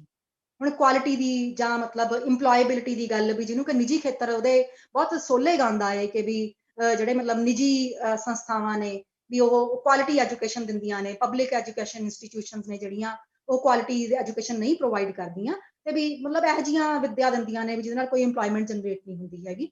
ਤਾਂ ਜੇ ਆਪਾਂ ਮਤਲਬ ਉਹਨਾਂ ਆਸਪੈਕਟਸ ਤੋਂ ਵੀ ਦੇਖੀਏ ਤਾਂ ਪ੍ਰਾਈਵੇਟ ਐਜੂਕੇਸ਼ਨ ਇੰਸਟੀਟਿਊਸ਼ਨਸ ਦੇ ਵਿੱਚ ਜਿਹੜੀ ਵੀ ਵਿੱਦਿਆ ਪ੍ਰਦਾਨ ਕੀਤੀ ਜਾਂਦੀ ਹੈ ਉਹਦਾ ਕੁਆਲਿਟੀ ਦਾ ਲੈਵਲ ਜੋ ਵੀ ਹੋਵੇ, ਮੈਂ ਉਹਦੇ ਤੇ ਕੁਐਸਚਨ ਨਹੀਂ ਕਰਦੀ ਹਜੇ, ਤਾਂ ਉਹ ਹਮੇਸ਼ਾ ਜਿਹੜੇ ਟੀਚਰਸ ਦੀ ਜਿਹੜੀ ਰਿਸਰਚ ਦੀ ਇਨਪੁਟ ਹੈ ਉਹਦੀ ਕਾਸਟ ਦੇ ਉੱਤੇ ਕੀਤੀ ਜਾਂਦੀ ਹੈ। ਟੀਚਰਸ ਨੂੰ ਕਾਨਫਰੰਸਾਂ ਦੇ ਉੱਤੇ ਜਾਣ ਤੋਂ ਰੋਕਿਆ ਜਾਂਦਾ ਹੈ, ਟੀਚਰਸ ਦੀ ਰਿਸਰਚ ਦੇ ਉੱਤੇ ਕੰਟਰੋਲ ਰੱਖਿਆ ਜਾਂਦਾ ਹੈ, ਤਾਂ ਉਹਨਾਂ ਦੀ ਜਿਹੜੀ ਵੀ ਮਤਲਬ ਆਪਾਂ ਇਹ ਕਹੀਏ ਵੀ ਜਿਹੜੀ ਕ੍ਰਿਟੀਕਲ ਫੈਕਲਟੀ ਦੀ ਜਿਹੜੀ ਡਿਵੈਲਪਮੈਂਟ ਹੈ ਉਹਨੂੰ ਹਮੇਸ਼ਾ ਉਹਨੂੰ ਸਪਰੈਸ ਕਰਕੇ ਰੱਖਿਆ ਜਾਂਦਾ। ਜਿਹੜੇ API ਸਕੋਰ ਜਾਂ ਮਤਲਬ ਨੈਕ ਵਰਗੇ ਸਟੈਂਡਰਡ ਚਲਾਏ, ਜਿਹਦੇ ਬਾਰੇ ਕਿ ਸਾਡੀਆਂ ਮਤਲਬ ਜਿਹੜੀਆਂ ਸਰਕਾਰਾਂ ਨੇ ਉਹ ਇਸ ਗੱਲ ਨੂੰ ਬੋਸਟ ਕਰਦੀਆਂ ਨੇ ਕਿ ਵੀ ਇਹਦੇ ਨਾਲ ਅਸੀਂ ਲੋਕਾਂ ਨੂੰ ਕੰਮ ਲਾਤਾ, ਵੀ ਕਾਲਜਾਂ ਨੂੰ ਉਹ ਨੈਕ ਦਾ, ਕਿਉਂਕਿ ਮਤਲਬ ਅਸੀਂ ਏਡ ਉਹਦੇ ਨਾਲ ਜੋੜਤੀ ਹੈ ਨਾ, ਅਸੀਂ ਮਤਲਬ ਕਾਲਜ ਦੀਆਂ ਤੇ ਯੂਨੀਵਰਸਿਟੀਆਂ ਦੇ ਜਿਹੜੇ ਪ੍ਰੋਫੈਸਰ ਨੇ ਅਸੀਂ ਉਹਨਾਂ ਦੀਆਂ ਤਰੱਕੀਆਂ ਉਹਦੇ ਨਾਲ ਜੋੜਤੀਆਂ। ਤਾਂ ਮਤਲਬ ਵੀ ਇੰਨੀ ਰਿਸਰਚ ਕਰੋਗੇ ਇੰਨੇ ਨੰਬਰ ਹੋਣਗੇ, ਇੰਨੀਆਂ ਕਾਨਫਰੰਸਾਂ 'ਚ ਜਾਓਗੇ ਇੰਨੇ ਨੰਬਰ ਹੋਣਗੇ ਤਾਂ ਤੁਸੀਂ ਮਤਲਬ ਅਗਲੇ ਗ੍ਰੇਡ ਦੇ ਵਿੱਚ ਜਾਓਗੇ। ਜਦਕਿ ਅਸੀਂ ਮਤਲਬ ਜਿਹੜੇ ਲੋਕ ਦੋਨੇ ਸਟੇਜਸ ਦੇ ਵਿੱਚ ਰਹੇ ਨੇ, ਵੀ ਜਿਨ੍ਹਾਂ ਨੇ ਮਤਲਬ ਉਹ ਸਮਾਂ ਵੀ ਦੇਖਿਆ ਜਦੋਂ ਕਿ ਤਰੱਕੀਆਂ ਇਹ ਤੋਂ ਬਿਨਾਂ ਹੁੰਦੀਆਂ ਸੀ, ਤੇ ਜਦੋਂ ਮਤਲਬ ਉਹ ਸਮਾਂ ਵੀ ਦੇਖਿਆ ਜਦੋਂ ਤਰੱਕੀਆਂ ਇਹਨਾਂ ਦੇ ਆਧਾਰ ਦੇ ਉੱਤੇ ਹੁੰਦੀਆਂ ਨੇ, ਤਾਂ ਨੈਕ ਤੇ API ਸਕੋਰਾਂ ਨੇ ਜਿੰਨਾ ਰਿਸਰਚ ਦਾ ਘਾਣ ਕੀਤਾ ਏ ਉਹਨਾਂ ਪਹਿਲਾਂ ਕਿਤੇ ਨਹੀਂ ਸੀਗਾ। ਪਹਿਲਾਂ ਸਾਡੀ ਰਿਸਰਚ ਆ ਜਿਹੜੀ ਉਹ ਮਿਆਰ ਦੀ ਹੁੰਦੀ ਸੀ, ਰਿਸਰਚ ਦੇ ਵਿੱਚ ਉਹ ਲੋਕ ਜਾਂਦੇ ਸੀਗੇ ਜਿਹੜੇ ਕਿ ਇਹੋ ਜਿਹੇ ਜਿਹੜੇ ਮਟੀਰੀਅਲ ਚੀਜ਼ਾਂ ਨੇ ਉਹਦਾ ਵਿੱਚ ਵਿਸ਼ਵਾਸ ਨਹੀਂ ਸੀ ਰੱਖਦੇ, ਉਹ ਸੱਚੀ ਮੁੱਚੀ ਰਿਸਰਚ ਦਾ ਸ਼ੌਕ ਰੱਖਦੇ ਸੀ। ਉਹ ਜਾਂਦੇ ਸੀ ਕਾਨਫਰੰਸਾਂ ਦੇ ਉੱਤੇ ਜਾ ਕੇ ਆਪਣੇ ਜਿਹੜੇ ਹੈਗੇ ਪਰਚੇ ਪੜ੍ਹਦੇ ਸੀ, ਉਹ ਆਪਣੀਆਂ ਪਬਲੀਕੇਸ਼ਨਸ ਕਰਾਉਂਦੇ ਸੀ, ਤੇ ਕਦੇ ਵੀ ਸਰਟੀਫਿਕੇਟ ਇਕੱਠੇ ਕਰਕੇ ਨਹੀਂ ਸੀ ਆਉਂਦੇ। ਉਹ ਕਦੇ ਇਹ ਸਵਾਲ ਨਹੀਂ ਸੀ ਪੁੱਛਦੇ ਵੀ ਮੇਰਾ ਜਿਹੜਾ ਇਹ ਆਰਟੀਕਲ ਛਪਿਆ ਏ ਇਹਦਾ ਇਹ ISBN ਕਿਤਾਬ ਦੇ ਵਿੱਚ ISBN ਨੰਬਰ ਹੈਗਾ। ਉਹ ਕਦੇ ਇਹ ਨਹੀਂ ਸੀ ਪੁੱਛਦੇ ਕਿ ਵੀ ਕੀ ਇਹ UGC ਲਿਸਟ ਵਿੱਚ ਹੈਗਾ। ਉਹਨਾਂ ਨੂੰ ਹੁੰਦਾ ਸੀਗਾ ਕਿ ਵੀ ਮੈਂ ਰਿਸਰਚ ਕੀਤੀ ਹੈ, ਮੈਂ ਆਪਣੀ ਰਿਸਰਚ ਲੋਕਾਂ ਵਿੱਚ ਸ਼ੇਅਰ ਕਰਨੀ ਹੈ। ਉਹ ਇੱਕ ਟਰੂ ਸਪਿਰਿਟ ਹੁੰਦੀ ਸੀਗੀ ਰਿਸਰਚ ਕਰਨ ਦੀ ਤੇ ਰਿਸਰਚ ਨੂੰ ਸ਼ੇਅਰ ਕਰਨ ਦੀ। ਹੁਣ ਸਾਰਾ ਕੁਝ ਉਹ ਉਸ ਆਰਥਿਕਤਾ ਦੀ ਤੱਕੜੀ ਦੇ ਵਿੱਚ ਤੋਲਿਆ ਜਾ ਰਿਹਾ। ਤਾਂ ਰਿਸਰਚ ਆਪਣੇ ਆਪ ਦੇ ਵਿੱਚ ਇੱਕ ਵੱਡੀ ਮੰਡੀ ਬਣ ਗਿਆ ਹੋਇਆ। UGC ਦੀ ਲਿਸਟ ਦੇ ਵਿੱਚ ਜਿੰਨੇ ਵੀ ਜਿਹੜੇ ਮਤਲਬ ਸਾਡੇ ਕੋਲੇ ਜਰਨਲਸ ਨੇ, ਜਿੰਨੇ ਵੀ ਨਹੀਂ ਕਹੋ ਤਾਂ ਮੈਂ ਮੈਜੋਰਿਟੀ ਕਹਿਦਾ, ਮੈਂ ਸਾਰਿਆਂ ਦਾ ਨੂੰ ਮੈਂ ਇਸ ਗੱਲ ਦੇ ਲਈ ਕਸੂਰਵਾਰ ਨਹੀਂ ਠਹਿਰਾਉਂਦੀ, ਤਾਂ ਉਹ ਬਹੁਤੇ ਇਹੋ ਜਿਹੇ ਨੇ ਜਿਹੜੇ ਕਿ ਵੀ ਮਤਲਬ ਸ਼ਰੇਆਮ ਬਿਜ਼ਨਸ ਕਰਦੇ ਆ। 2000 ਰੁਪਏ ਦਿਓ, 4000 ਰੁਪਏ ਦਿਓ ਤਾਂ ਉਹਨਾਂ ਦੀਆਂ ਪਬਲੀਕੇਸ਼ਨਸ ਹੁੰਦੀਆਂ ਨੇ ਤੇ ਉਹ ਮੰਡੀ ਵਧੀਆ ਉਹ ਚੱਲ ਰਹੀ ਹੈ। ਤਾਂ ਇਹੋ ਜਿਹੀਆਂ ਗ੍ਰੇਡਿੰਗ ਨੇ ਜਿਹੜੀਆਂ ਉਹਨਾਂ ਨੇ ਸਾਡੀ ਹਾਇਰ ਐਜੂਕੇਸ਼ਨ ਦਾ ਕੋਈ ਸੁਧਾਰ ਨਹੀਂ ਕੀਤਾ, ਬਲਕਿ ਇਹਦੇ ਨਿਘਾਰ ਦੇ ਵਿੱਚ ਹੀ ਹਿੱਸਾ ਪਾਇਆ। ਜਦੋਂ ਅਸੀਂ ਪ੍ਰਾਈਵੇਟ ਐਜੂਕੇਸ਼ਨ ਇੰਸਟੀਟਿਊਸ਼ਨਸ ਦੀ ਗੱਲ ਕਰਦੇ ਹਾਂ ਤੇ ਅਸੀਂ ਉਹਨਾਂ ਦੀ ਕੁਆਲਿਟੀ ਬਾਰੇ ਗੱਲ ਕਰਦੇ ਹਾਂ, ਤਾਂ ਕੀ ਕਦੇ ਕਿਸੇ ਨੇ ਇਹ ਸਵਾਲ ਕੀਤਾ ਕਿ ਵੀ ਉੱਥੇ ਜਿਹੜੀ ਵਿਦਿਆਰਥੀ ਟੀਚਰ ਅਨੁਪਾਤ ਹੈ ਜਿਹੜਾ ਵੀ ਉਹ ਵਾਲਾ ਜਿਹੜਾ ਵਿਦਿਆਰਥੀ ਟੀਚਰ ਅਨੁਪਾਤ ਨੂੰ ਦੇਖਣ ਦੀ ਥਾਂ ਦੇ ਉੱਤੇ ਵਿਦਿਆਰਥੀ ਫੁੱਲ ਟਾਈਮ ਰੈਗੂਲਰ ਟੀਚਰ ਅਨੁਪਾਤ ਦੇਖਿਆ ਜਾਵੇ। ਪ੍ਰਾਈਵੇਟ ਇੰਸਟੀਟਿਊਸ਼ਨਸ ਦਾ ਜਿਹੜਾ ਖਾਸ ਕਰਕੇ ਜਿਹੜੀਆਂ ਮਤਲਬ ਵੱਡੀਆਂ ਪ੍ਰਾਪਤੀਆਂ ਦਾ ਉਹਦੇ ਆਏ ਗੱਲ ਕਰ ਰਹੇ ਨੇ, ਤਾਂ ਫਿਰ ਅਸੀਂ ਇਹ ਕਹੀਏ ਕਿ ਵੀ ਐਜੂਕੇਸ਼ਨ ਦੀ ਕੁਆਲਿਟੀ ਹੈ ਜਿਹੜੀ ਉਹ ਇਰਰੈਗੂਲਰ ਟੀਚਰਸ ਦੇ ਉੱਤੇ ਜਾਂ ਮਤਲਬ ਨਾਨ ਰਿਸਰਚਰਸ ਜਿਹੜੇ ਹੈਗੇ ਆ ਉਹਨਾਂ ਦੇ ਸਿਰ ਦੇ ਉੱਤੇ ਵੱਧ ਸਕਦੀ ਹੈ। ਤਾਂ ਫਿਰ ਸਾਨੂੰ ਮਤਲਬ ਐਜੂਕੇਸ਼ਨ ਦੀਆਂ ਜਿਹੜੀਆਂ ਸਟ੍ਰੈਟਜੀਜ਼ ਨੇ ਉਹਨਾਂ ਬਾਰੇ ਸਾਨੂੰ ਫੇਰ ਤੋਂ ਸੋਚਣਾ ਪਊਗਾ। ਤਾਂ ਜਦੋਂ ਮਤਲਬ ਅਸੀਂ ਇਹ ਦੇਖਦੇ ਹਾਂ ਕਿ ਵੀ ਇਹ ਇੰਸਟੀਟਿਊਸ਼ਨਸ ਕਿੰਨੀ ਕੁ ਡੀਸੈਂਟ ਐਮਪਲੋਇਮੈਂਟ ਅਪਰਚੁਨਿਟੀਜ਼ ਨੇ ਜਿਹੜੀਆਂ ਉਹ ਪ੍ਰੋਵਾਈਡ ਕਰ ਰਹੀਆਂ ਨੇ, ਤਾਂ ਫਿਰ ਇਹ ਕੋਈ ਸੋਸ਼ਲ ਬੈਨੀਫਿਟ ਨਹੀਂ ਹੈਗਾ ਇਹਨਾਂ ਦਾ। ਤਾਂ ਵੀ ਇਹ ਉਸ ਮਾਮਲੇ ਦੇ ਵਿੱਚ ਬਹੁਤ ਪਿੱਛੇ ਨੇ। ਤਾਂ ਇਨਫਰਾਸਟ੍ਰਕਚਰ ਦੇ ਵਧਣ, ਚੰਗੇ ਇਨਫਰਾਸਟ੍ਰਕਚਰ ਨਾਲ ਵੱਡੀਆਂ ਬਿਲਡਿੰਗਾਂ, ਸ਼ੀਸ਼ੇ ਵਾਲੀਆਂ ਬਿਲਡਿੰਗਾਂ, ਹਾਈ ਰਾਈਜ਼ ਬਿਲਡਿੰਗਾਂ ਖੜੀਆਂ ਕਰਕੇ ਸਾਡੇ ਵਿਦਿਆਰਥੀ ਲਾਇਕ ਨਹੀਂ ਹੋ ਜਾਂਦੇ। ਨੰਬਰ ਵਧਾ ਕੇ ਵੀ ਸਾਡੇ ਵਿਦਿਆਰਥੀ ਲਾਇਕ ਨਹੀਂ ਹੋ ਜਾਂਦੇ। ਅਸੀਂ ਉਹਨਾਂ ਨੂੰ ਵੱਡੀਆਂ-ਵੱਡੀਆਂ ਅਸੀਂ ਜਿਹੜੀਆਂ ਡਿਗਰੀਆਂ ਨੇ, ਅਸੀਂ ਜਦੋਂ ਉਹਨਾਂ ਨੂੰ ਉਹ ਪ੍ਰੋਵਾਈਡ ਕਰਦੇ ਹਾਂ, ਤਾਂ ਉਹ ਵੀ ਸਾਡੇ ਵਿਦਿਆਰਥੀ ਉਹਦੇ ਨਾਲ ਵੀ ਲਾਗੂ ਨਹੀਂ, ਜਿਹੜੇ ਹੈਗੇ ਲਾਇਕ ਨਹੀਂ ਹੁੰਦੇ। ਅਸੀਂ ਉਹਨਾਂ ਨੂੰ ਜਦੋਂ ਵੱਖਰੇ ਕਿਸਮ ਦੇ ਐਡ ਔਨ ਕੋਰਸਿਸ ਨੇ ਜਿਹੜੇ ਉਹ ਪ੍ਰੋਵਾਈਡ ਕਰਦੇ ਹਾਂ, ਤਾਂ ਉਹ ਵੀ ਕੋਈ ਸਾਡੀ ਜਿਹੜੀ ਹੈਗੀ ਆ ਅਕੈਡਮਿਕ ਜਿਹੜੀ ਅਚੀਵਮੈਂਟ ਦੀ ਕਦੇ ਕੋਈ ਸਾਈਨ ਨਹੀਂ ਹੈਗੀ। ਆਮ ਕਰਕੇ ਮਤਲਬ ਐਂ ਕਹਿ ਦਿੱਤਾ ਜਾਂਦਾ ਹੈ ਕਿ ਜਿਹੜੀ ਜਨਰਲ ਐਜੂਕੇਸ਼ਨ ਹੈ ਵੀ ਇਹ ਤਾਂ ਮਤਲਬ ਇਹੋ ਜਿਹੇ ਬੰਦੇ ਪੈਦਾ ਕਰਦੀ ਹੈ ਵੀ ਜਿਹੜੇ ਕਿ ਅਨਇੰਪਲੋਏਬਲ ਹੁੰਦੇ ਨੇ। ਅਨਇੰਪਲੋਇਡ ਨਹੀਂ ਮੈਂ ਵਰਡ ਯੂਜ਼ ਕਰ ਰਹੀ, ਮੈਂ ਅਨਇੰਪਲੋਏਬਲ ਵਰਡ ਯੂਜ਼ ਕਰ ਰਹੀ ਹਾਂ ਵੀ ਇਹ ਅਨਇੰਪਲੋਏਬਲ ਹੁੰਦੇ ਨੇ, ਵੀ ਇਹਨਾਂ ਨੂੰ ਕਿਤੇ ਵੀ ਇਹਨਾਂ ਨੂੰ ਰੁਜ਼ਗਾਰ ਹਾਸਲ ਹੀ ਨਹੀਂ ਕੀਤਾ ਜਾ ਸਕਦਾ। ਮਤਲਬ ਉਹ ਐਜੂਕੇਟਿਡ ਤਾਂ ਹੈਗੇ ਆ ਪਰ ਉਹ ਇੰਪਲੋਏਬਲ ਨਹੀਂ ਹੈਗੇ। ਤੇ ਇੱਕ ਪਾਸੇ ਮਤਲਬ ਸਾਡੇ ਕੋਲੇ ਇਹੋ ਜਿਹੇ ਬੰਦੇ ਨੇ ਪ੍ਰਾਈਵੇਟ ਐਜੂਕੇਸ਼ਨ ਇੰਸਟੀਟਿਊਸ਼ਨਸ ਵਾਲੇ ਜਿਹੜਾ ਵਾਅਦਾ ਕਰਦੇ ਆ ਕਿ ਵੀ ਅਸੀਂ ਇੰਪਲੋਏਬਿਲਿਟੀ ਪੈਦਾ ਕਰਦੇ ਹਾਂ, ਤਾਂ ਫਿਰ ਉਹ ਤੁਹਾਨੂੰ ਵੱਖਰੇ ਵੱਖਰੇ ਕੋਰਸਾਂ ਦੀ ਗੱਲ ਦੱਸਦੇ ਨੇ, ਬੜੀਆਂ ਤਕੜੀਆਂ ਮਸ਼ਹੂਰੀਆਂ ਕਰਦੇ ਆ ਵੀ ਸਾਡੀ ਜਿਹੜੀ ਇੱਕ ਤਕੜੀ ਜਿਹੜੀ ਆਪਣੀ ਪ੍ਰਾਈਵੇਟ ਯੂਨੀਵਰਸਿਟੀ ਹੈ, ਤਾਂ ਉਹਦੇ ਕਿਸੇ ਮੀਟਿੰਗ ਦੇ ਵਿੱਚ ਮੈਨੂੰ ਮਤਲਬ ਉਹਨਾਂ ਦੇ ਜਿਹੜੇ ਉੱਚ ਅਧਿਕਾਰੀ ਨੇ ਉਹਨੇ ਕਿਹਾ ਕਿ ਵੀ ਅਸੀਂ ਡਿਗਰੀਆਂ ਸੈੱਲ ਨਹੀਂ ਕਰਦੇ, ਅਸੀਂ ਜੌਬਸ ਸੈੱਲ ਕਰਦੇ ਹਾਂ। We are not selling the degrees, we are selling the jobs. ਤਾਂ ਇਹ ਉਹਨਾਂ ਦਾ ਉਹਦੀ ਭਾਸ਼ਾ ਸੀ। ਤਾਂ ਇਹ ਭਾਸ਼ਾ ਉਹ ਆਪਣੀ ਮਸ਼ਹੂਰੀ ਵਾਸਤੇ ਵਰਤਦੇ ਨੇ। ਤਾਂ ਉਹਨਾਂ ਨੂੰ ਮਤਲਬ ਅਲੱਗ-ਅਲੱਗ ਦੱਸਿਆ ਜਾਂਦਾ ਵੀ ਇੱਥੇ ਤੇਰਾ ਸਕੋਪ ਬਣਦਾ, ਇੱਥੇ ਤੇਰਾ ਸਕੋਪ ਬਣਦਾ, ਬਾਹਰ ਤੇਰਾ ਸਕੋਪ ਬਣਦਾ। ਮਤਲਬ ਇਸ ਤਰ੍ਹਾਂ ਦੀਆਂ ਜਿਹੜੀਆਂ ਹੈਗੀਆਂ ਗੱਲਾਂ ਨੇ ਉਹ ਜਚਾਈਆਂ ਜਾਂਦੀਆਂ ਨੇ, ਜਿਹਦੇ ਨਾਲ ਲੋਕ ਨੇ ਜਿਹੜੇ ਉਹ ਹਮੇਸ਼ਾ ਆਪਣੀ ਜੇਬ ਦੇ ਵਿੱਚੋਂ ਐਕਸਟਰਾ ਪੈਸਾ ਕੱਢਣ ਲਈ ਤਿਆਰ ਹੋ ਜਾਂਦੇ ਆ ਵੀ ਤਾਂ ਕਿ ਵੀ ਸਾਨੂੰ ਜਿਹੜਾ ਹੈਗਾ ਵੀ ਕੱਲ ਨੂੰ ਅਸੀਂ ਇੰਪਲੋਇਮੈਂਟ ਮਾਰਕੀਟ ਦੇ ਵਿੱਚ ਚੱਲ ਜਾਈਏ। ਪਰ ਜਦੋਂ ਉਹਨਾਂ ਦੇ ਹੱਥ ਵਿੱਚ ਡਿਗਰੀ ਆਉਂਦੀ ਹੈ ਤਾਂ ਉਹਨਾਂ ਨੂੰ ਪਤਾ ਲੱਗਦਾ ਹੈ ਕਿ ਵੀ ਅਸੀਂ ਅਨਇੰਪਲੋਏਬਲ ਤਾਂ ਨਹੀਂ ਹੈਗੇ, ਪਰ ਅਸੀਂ ਇੰਪਲੋਏਬਲ ਵੀ ਹੈ ਨਹੀਂ। ਅਸੀਂ ਇਸ ਸਮੇਂ ਅਨਐਜੂਕੇਟਿਡ, ਅਨਇੰਪਲੋਏਬਲ ਜਾਂ ਅਨਇੰਪਲੋਇਡ, ਸੌਰੀ ਮੈਂ ਦਰੁਸਤ ਕਰਦੀ ਹਾਂ ਆਪਦੇ ਆਪ ਨੂੰ, ਵੀ ਅਸੀਂ ਇਸ ਟਾਈਮ ਅਨਇੰਪਲੋਇਡ ਇੰਪਲੋਏਬਲ। ਵੀ ਤੁਹਾਡੀ ਯੂਨੀਵਰਸਿਟੀ ਕਹਿੰਦੀ ਆ ਤੁਸੀਂ ਇੰਪਲੋਏਬਲ ਆ, ਮੰਡੀ ਕਹਿੰਦੀ ਆ ਤੁਸੀਂ ਇੰਪਲੋਏਬਲ ਆ, ਪਰ ਤੁਹਾਨੂੰ ਮੰਡੀ ਰੁਜ਼ਗਾਰ ਨਹੀਂ ਦੇ ਰਹੀ ਹੈਗੀ, ਤਾਂ ਤੁਸੀਂ ਅਨਇੰਪਲੋਇਡ ਇੰਪਲੋਏਬਲ। ਤਾਂ ਉਹਦੇ ਨਾਲ ਹੁੰਦਾ ਕੀ ਹੈ ਕਿ ਵੀ ਛੋਟੇ ਪੱਧਰ ਦੀ ਜਿਹੜੀ ਥੋੜੀ ਕੁਆਲੀਫਿਕੇਸ਼ਨ ਵਾਲੀ ਜਿਹੜੀ ਹੈਗੀ ਆ ਵਾਲਾ ਕੰਮ ਹੈ, ਅਸੀਂ ਉਹ ਹਾਸਲ ਕਰ ਬੈਠਦੇ ਹਾਂ। ਤੇ ਉਹਦੇ ਨਾਲ ਜਾਂ ਵੀ ਜਿਹੜੀਆਂ ਮਤਲਬ ਅਸੀਂ ਸਾਡੀ ਇੰਨੀ ਜ਼ਿਆਦਾ ਭੀੜ ਇਕੱਠੀ ਹੋ ਜਾਂਦੀ ਆ ਉਹ ਸਾਰੇ ਕੁਝ ਦੇ ਵਿੱਚ। ਆਪਾਂ ਦੇਖਿਆ ਵੀ ਮੈਨੇਜਰਸ ਨਾਲ ਕੀ ਹੋਇਆ, ਮੈਨੇਜਮੈਂਟ ਦੀਆਂ ਡਿਗਰੀਆਂ ਨਾਲ ਕੀ ਹੋਇਆ, ਇੰਜੀਨੀਅਰਸ ਦੀਆਂ ਡਿਗਰੀਆਂ ਦੇ ਨਾਲ ਕੀ ਹੋਇਆ, ਵੀ ਇੰਨੀ ਵੱਡੀ ਭੀੜ ਇਕੱਠੀ ਹੋ ਗਈ ਉਹਦੇ ਨਾਲ ਕਿ ਵੀ ਜਿਹੜੇ ਪਹਿਲਾਂ ਪ੍ਰੋਫੈਸ਼ਨਲੀ ਸਕਿਲਡ ਬੰਦੇ ਹੁੰਦੇ ਸੀਗੇ ਉਹਨਾਂ ਦੀ ਬਾਰਗੇਨਿੰਗ ਪਾਵਰ ਵੀ ਆ ਜਿਹੜੀ ਉਹ ਘਟ ਗਈ। ਤਾਂ ਇਸ ਮਤਲਬ ਬੈਕਗ੍ਰਾਉਂਡ ਦੇ ਵਿੱਚ ਜੇ ਅਸੀਂ ਦੇਖੀਏ ਤਾਂ privatisation of education, informalisation of educated labour ਤੇ ਲੋਕਾਂ ਦਾ, ਬੱਚਿਆਂ ਦਾ ਬਾਹਰ ਜਾਣਾ ਨਿਰਾਸ਼ ਹੋ ਕੇ, ਉਹਨਾਂ ਦਾ ਬਾਹਰ ਨਿਕਲਣਾ, ਅਕੈਡਮਿਕ ਜਿਹੜੀ ਤੁਹਾਡੀ ਆਰਗੇਨਾਈਜੇਸ਼ਨ ਹੈ ਜਾਂ ਕਹਿ ਲਓ ਕਿ ਜਿਹੜੀ ਤੁਹਾਡੀ ਬਾਰਗੇਨਿੰਗ ਸਟਰੈਂਥ ਹੈ, ਕਲੈਕਟਿਵ ਬਾਰਗੇਨਿੰਗ ਸਟਰੈਂਥ ਹੈ, ਉਹਦਾ ਘਟਣਾ ਪੈਰਲਲ ਤੁਰੇ। ਤੁਸੀਂ ਇਹਨਾਂ ਨੂੰ ਨਿਖੇੜ ਕੇ ਨਹੀਂ ਦੇਖ ਸਕਦੇ ਹੈਗੇ। ਇਹ ਸਾਰਾ ਕੁਛ ਹੈ ਜਿਹੜਾ ਉਹ ਮਤਲਬ ਇਹਨਾਂ ਪ੍ਰਾਈਵੇਟ ਇੰਸਟੀਟਿਊਸ਼ਨਸ ਨੇ ਆਪਣੇ ਪਾੜਿਆਂ ਨੂੰ ਇੰਪਲੋਇਮੈਂਟ ਤਾਂ ਕੀ ਪ੍ਰੋਵਾਈਡ ਕਰਨੀ ਸੀਗੀ, ਜਿਹੜੇ ਦੂਜੀਆਂ ਥਾਵਾਂ ਦੇ ਪਾੜੇ ਸੀਗੇ ਉਹਨਾਂ ਨੂੰ ਵੀ ਜਿਹੜਾ ਹੈਗਾ ਵੀ ਉਹਨਾਂ ਦੀ ਬਾਰਗੇਨਿੰਗ ਸਟਰੈਂਥ ਨੂੰ ਵੀ ਘਟਾਤਾ। ਮਤਲਬ ਇੱਕ ਚੀਪ ਲੇਬਰ ਫੋਰਸ ਹੈ ਜਿਹੜੀ ਉਹ ਉਹਦੇ ਵਿੱਚ ਵਾਧਾ ਕਰਤਾ। ਤੇ ਇਹੀ ਤਾਂ ਮੰਡੀ ਨੂੰ ਚਾਹੀਦਾ ਸੀ। ਮੰਡੀ ਨੂੰ ਹੋਰ ਕੀ ਚਾਹੀਦਾ ਸੀਗਾ? ਉਹਨੂੰ ਸਸਤੀ ਲੇਬਰ ਹੈ ਜਿਹੜੀ ਉਹਦੀ ਲੋੜ ਸੀ। ਤਾਂ ਜਦੋਂ ਅਸੀਂ ਕੁਆਲਿਟੀ ਆਫ ਐਜੂਕੇਸ਼ਨ ਦੀ ਗੱਲ ਕਰਦੇ ਹਾਂ ਤਾਂ ਅਗਲਾ ਸਵਾਲ ਸਾਡੇ ਵਿੱਚ ਉੱਠਦਾ ਹੈ ਕਿ ਵੀ ਹਾਇਰ ਐਜੂਕੇਸ਼ਨ ਦਾ ਮਤਲਬ ਕੀ ਮੰਤਵ ਕੀ ਹੁੰਦਾ? ਵੀ ਹਾਇਰ ਐਜੂਕੇਸ਼ਨ ਹੈ ਜਿਹੜੀ ਵੀ ਉਹ ਕਿਹੜੇ ਟੀਚੇ ਆ ਜਿਹੜੇ ਉਹ ਅਚੀਵ ਕਰਨਾ ਚਾਹੀਦੇ ਆ ਉਹਨੂੰ? ਹਾਇਰ ਐਜੂਕੇਸ਼ਨ ਨੂੰ ਆਪਾਂ ਸਕੂਲ ਐਜੂਕੇਸ਼ਨ ਨਾਲੋਂ ਜਾਂ ਜਿਹੜੀ ਹੈਗੀ ਦੂਜੀ ਐਜੂਕੇਸ਼ਨ ਆ ਉਹਦੇ ਨਾਲੋਂ ਆਪਾਂ ਇਸ ਤਰੀਕੇ ਨਾਲ ਵੀ ਨਿਖੇੜਦੇ ਹਾਂ ਕਿ ਵੀ ਜਿਹੜੀ ਸਕੂਲ ਐਜੂਕੇਸ਼ਨ ਆ ਉਹ ਕਰੰਟ ਜਨਰੇਸ਼ਨ ਨੂੰ ਐਜੂਕੇਟ ਕਰਦੀ ਹੈ, ਪਰ ਜਿਹੜੀ ਹਾਇਰ ਐਜੂਕੇਸ਼ਨ ਹੈ ਉਹ ਨਾ ਕੇਵਲ ਅੱਜ ਦੀ ਜਿਹੜੀ ਜਵਾਨੀ ਹੈ ਉਹਨੂੰ ਪੜ੍ਹਾ ਰਹੀ ਹੈ, ਬਲਕਿ ਉਹ ਫਿਊਚਰ ਜਨਰੇਸ਼ਨ ਦੀ ਐਜੂਕੇਸ਼ਨ ਦਾ ਵੀ ਨੀਂਹ ਪੱਥਰ ਰੱਖ ਰਹੀ ਹੈ। ਤਾਂ ਅਸੀਂ ਫਿਊਚਰ ਜਨਰੇਸ਼ਨ ਦੀ ਜਿਹੜੀ ਅੱਜ ਦੀ ਪਾਪੂਲੇਸ਼ਨ ਹੈ ਉਹਦੀ ਫਿਊਚਰ ਜਨਰੇਸ਼ਨ ਨੂੰ ਵੀ ਅਸੀਂ ਐਜੂਕੇਟ ਕਰ ਰਹੇ ਹਾਂ। ਇਹ ਇਹਦਾ ਸਿੱਧਾ ਜਿਹੜਾ ਆਪਾਂ ਕਹੀਏ ਵੀ ਡਾਇਰੈਕਟ ਇਹਦਾ ਏਮ ਹੈ। ਹਾਇਰ ਐਜੂਕੇਸ਼ਨ ਜਿੰਨੇ ਵੀ ਮਤਲਬ ਸਾਡੀਆਂ ਮੌਜੂਦਾ ਸਮਾਜਕ ਤੇ ਹੋਰ ਜਿਹੜੀਆਂ ਆਪਾਂ ਕਹੀਏ ਵੀ ਵਿਗਿਆਨਕ ਚੁਣੌਤੀਆਂ ਨੇ ਉਹਨਾਂ ਦੇ ਨਾਲ ਸੰਬੰਧਿਤ ਜਿਹੜੀ ਰਿਸਰਚ ਹੈ ਵੀ ਜਾਂ ਉਹਨਾਂ ਦੇ ਨਾਲ ਉਹਨਾਂ ਨੂੰ ਚੁਣੌਤੀਆਂ ਨੂੰ ਕਬੂਲ ਕਰਨ ਵਾਸਤੇ ਕਿਹੜੇ ਤਰੀਕੇ ਅਪਣਾਉਣੇ ਨੇ, ਤਾਂ ਉਹਨਾਂ ਰਿਸਰਚਸ ਨੂੰ ਕੈਰੀ ਕਰਦੀ ਹੈ, ਮਤਲਬ ਉਹਨਾਂ ਨੂੰ ਫੈਸਿਲਿਟੇਟ ਕਰਦੀ ਹੈ। ਤੇ ਇਹ ਰਿਸਰਚ ਆ ਜਿਹੜੀ ਵੀ ਇਹਦੇ ਵਿੱਚ ਡੈਮੋਕ੍ਰੈਟਿਕ ਡਿਬੇਟ ਚੱਲਦਾ ਰਹੇ, ਉਹਦੇ ਵਾਸਤੇ ਇਹ ਮਤਲਬ ਜਿਹੜੀ ਹੈਗੀ ਆ ਇੰਡੀਪੈਂਡੈਂਟ ਜਿਹੜਾ ਪਲੇਟਫਾਰਮ ਹੈ ਉਹ ਪ੍ਰੋਵਾਈਡ ਕਰਦੀ ਹੈ ਤੇ ਉਹਨੂੰ ਮੇਨਟੇਨ ਕਰਨ ਦਾ ਟੀਚਾ ਰੱਖਦੀ ਹੈ। ਇਹ ਤਿੰਨ ਮੁੱਖ ਨੇ ਜਿਹੜੇ ਸਾਡੇ ਉਦੇਸ਼ ਨੇ। ਪਹਿਲੀ ਗੱਲ, ਸਿੱਧੇ ਤੌਰ ਦੇ ਉੱਤੇ ਫਿਊਚਰ ਜਨਰੇਸ਼ਨ ਨੂੰ ਪੜ੍ਹਾਉਣਾ। ਦੂਜਾ, ਮਤਲਬ ਜਿਹੜੇ ਸਾਡੀਆਂ ਮੌਜੂਦਾ ਸਮਾਜਕ ਤੇ ਜਿਹੜੀਆਂ ਸਾਡੀਆਂ ਵਿਗਿਆਨਕ ਤੇ ਹੋਰ ਸੰਬੰਧਿਤ ਜਿਹੜੀਆਂ ਸਾਡੀਆਂ ਚੁਣੌਤੀਆਂ ਨੇ ਉਹਨਾਂ ਦੇ ਵਾਸਤੇ ਰਿਸਰਚ ਕਰਨੀ, ਉਹਦੇ ਵਾਸਤੇ ਰਾਹ ਲੱਭਣੇ। ਤੇ ਤੀਸਰਾ, ਇਹਨਾਂ ਸਾਰੀਆਂ ਚੁਣੌਤੀਆਂ ਨੂੰ ਲੱਭਣ ਦੇ ਇਸ ਪ੍ਰੋਸੈਸ ਦੇ ਵਿੱਚ, ਇਸ ਖੋਜ ਦੇ ਪ੍ਰੋਸੈਸ ਦੇ ਵਿੱਚ ਇੱਕ ਇੰਡੀਪੈਂਡੈਂਟ ਤੇ ਡੈਮੋਕ੍ਰੈਟਿਕ ਵੌਇਸ ਵਾਲਾ ਜਿਹੜਾ ਹੈਗਾ ਇੱਕ ਪਲੇਟਫਾਰਮ ਹੈ ਉਹ ਪ੍ਰੋਵਾਈਡ ਕਰਨਾ। ਤਾਂ ਇਹ ਤਿੰਨੇ ਜਿਹੜੇ ਏਮ ਨੇ ਇਹ ਆਪਸ ਦੇ ਵਿੱਚ ਇੰਟਰਕਨੈਕਟਡ ਨੇ।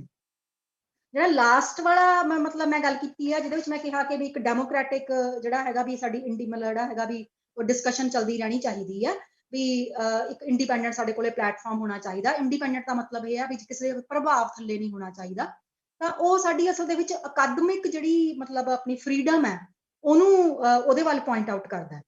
ਤਾਂ ਯੂਨੈਸਕੋ ਦਾ ਜਿਹੜਾ 1997 ਦਾ ਯੂਨੀਵਰਸਿਟੀਆਂ ਦੇ ਬਾਰੇ ਜਿਹੜਾ ਆਪਾਂ ਕਹੀਏ ਕਿ ਵੀ ਇੱਕ ਗਾਈਡਿੰਗ ਪ੍ਰਿੰਸੀਪਲ ਸੀਗਾ, ਮਤਲਬ ਉਹ ਇਹ ਕਹਿ ਰਹੇ ਉਹਦੇ ਵਿੱਚ ਮਤਲਬ ਇਹ ਬੜਾ ਸਪਸ਼ਟ ਰੂਪ ਦੇ ਵਿੱਚ ਲਿਖਿਆ ਹੋਇਆ ਕਿ ਵੀ ਜਿਹੜੀ ਇਹ ਅਕੈਡਮਿਕ ਫਰੀडम ਹੈ ਯੂਨੀਵਰਸਿਟੀਆਂ ਦੀ ਜਾਂ ਹਾਇਰ ਐਜੂਕੇਸ਼ਨ ਇੰਸਟੀਟਿਊਸ਼ਨ ਦੀ, ਉਹ ਉਹਨਾਂ ਕਿਸੇ ਵੀ ਸਰਕਾਰ ਤੇ ਜਿਹੜੀਆਂ ਉਹਦੀਆਂ ਹਾਇਰ ਐਜੂਕੇਸ਼ਨ ਇੰਸਟੀਟਿਊਸ਼ਨ ਦੇ ਵਿੱਚ ਜਿਹੜਾ ਹਿਸਟੋਰਿਕ ਕੰਟਰੈਕਟ ਹੈ ਉਹ ਉਹਦਾ ਆਧਾਰ ਹੁੰਦੀ ਹੈ। ਯਾਨੀ ਸਰਕਾਰ ਤੇ ਹਾਇਰ ਐਜੂਕੇਸ਼ਨ ਇੰਸਟੀਟਿਊਸ਼ਨ ਇਸ ਕੰਟਰੈਕਟ ਨੂੰ ਬ੍ਰੇਕ ਨਹੀਂ ਕਰ ਸਕਦੀਆਂ, ਮਤਲਬ ਆਪਣੀਆਂ ਹਾਇਰ ਐਜੂਕੇਸ਼ਨ ਇੰਸਟੀਟਿਊਸ਼ਨਸ ਨੂੰ ਕਿਸੇ ਵੀ ਪ੍ਰੈਸ਼ਰ ਦੇ ਥੱਲੇ ਉਹ ਉਹਨਾਂ ਦੀ ਇੰਡੀਪੈਂਡੈਂਸ, ਉਹਨਾਂ ਦੀ ਆਟੋਨਮੀ ਹੈ ਜਿਹੜੀ ਉਹਦੇ ਵਿੱਚ ਰੁਕਾਵਟ ਨਹੀਂ ਬਣ ਸਕਦੀਆਂ।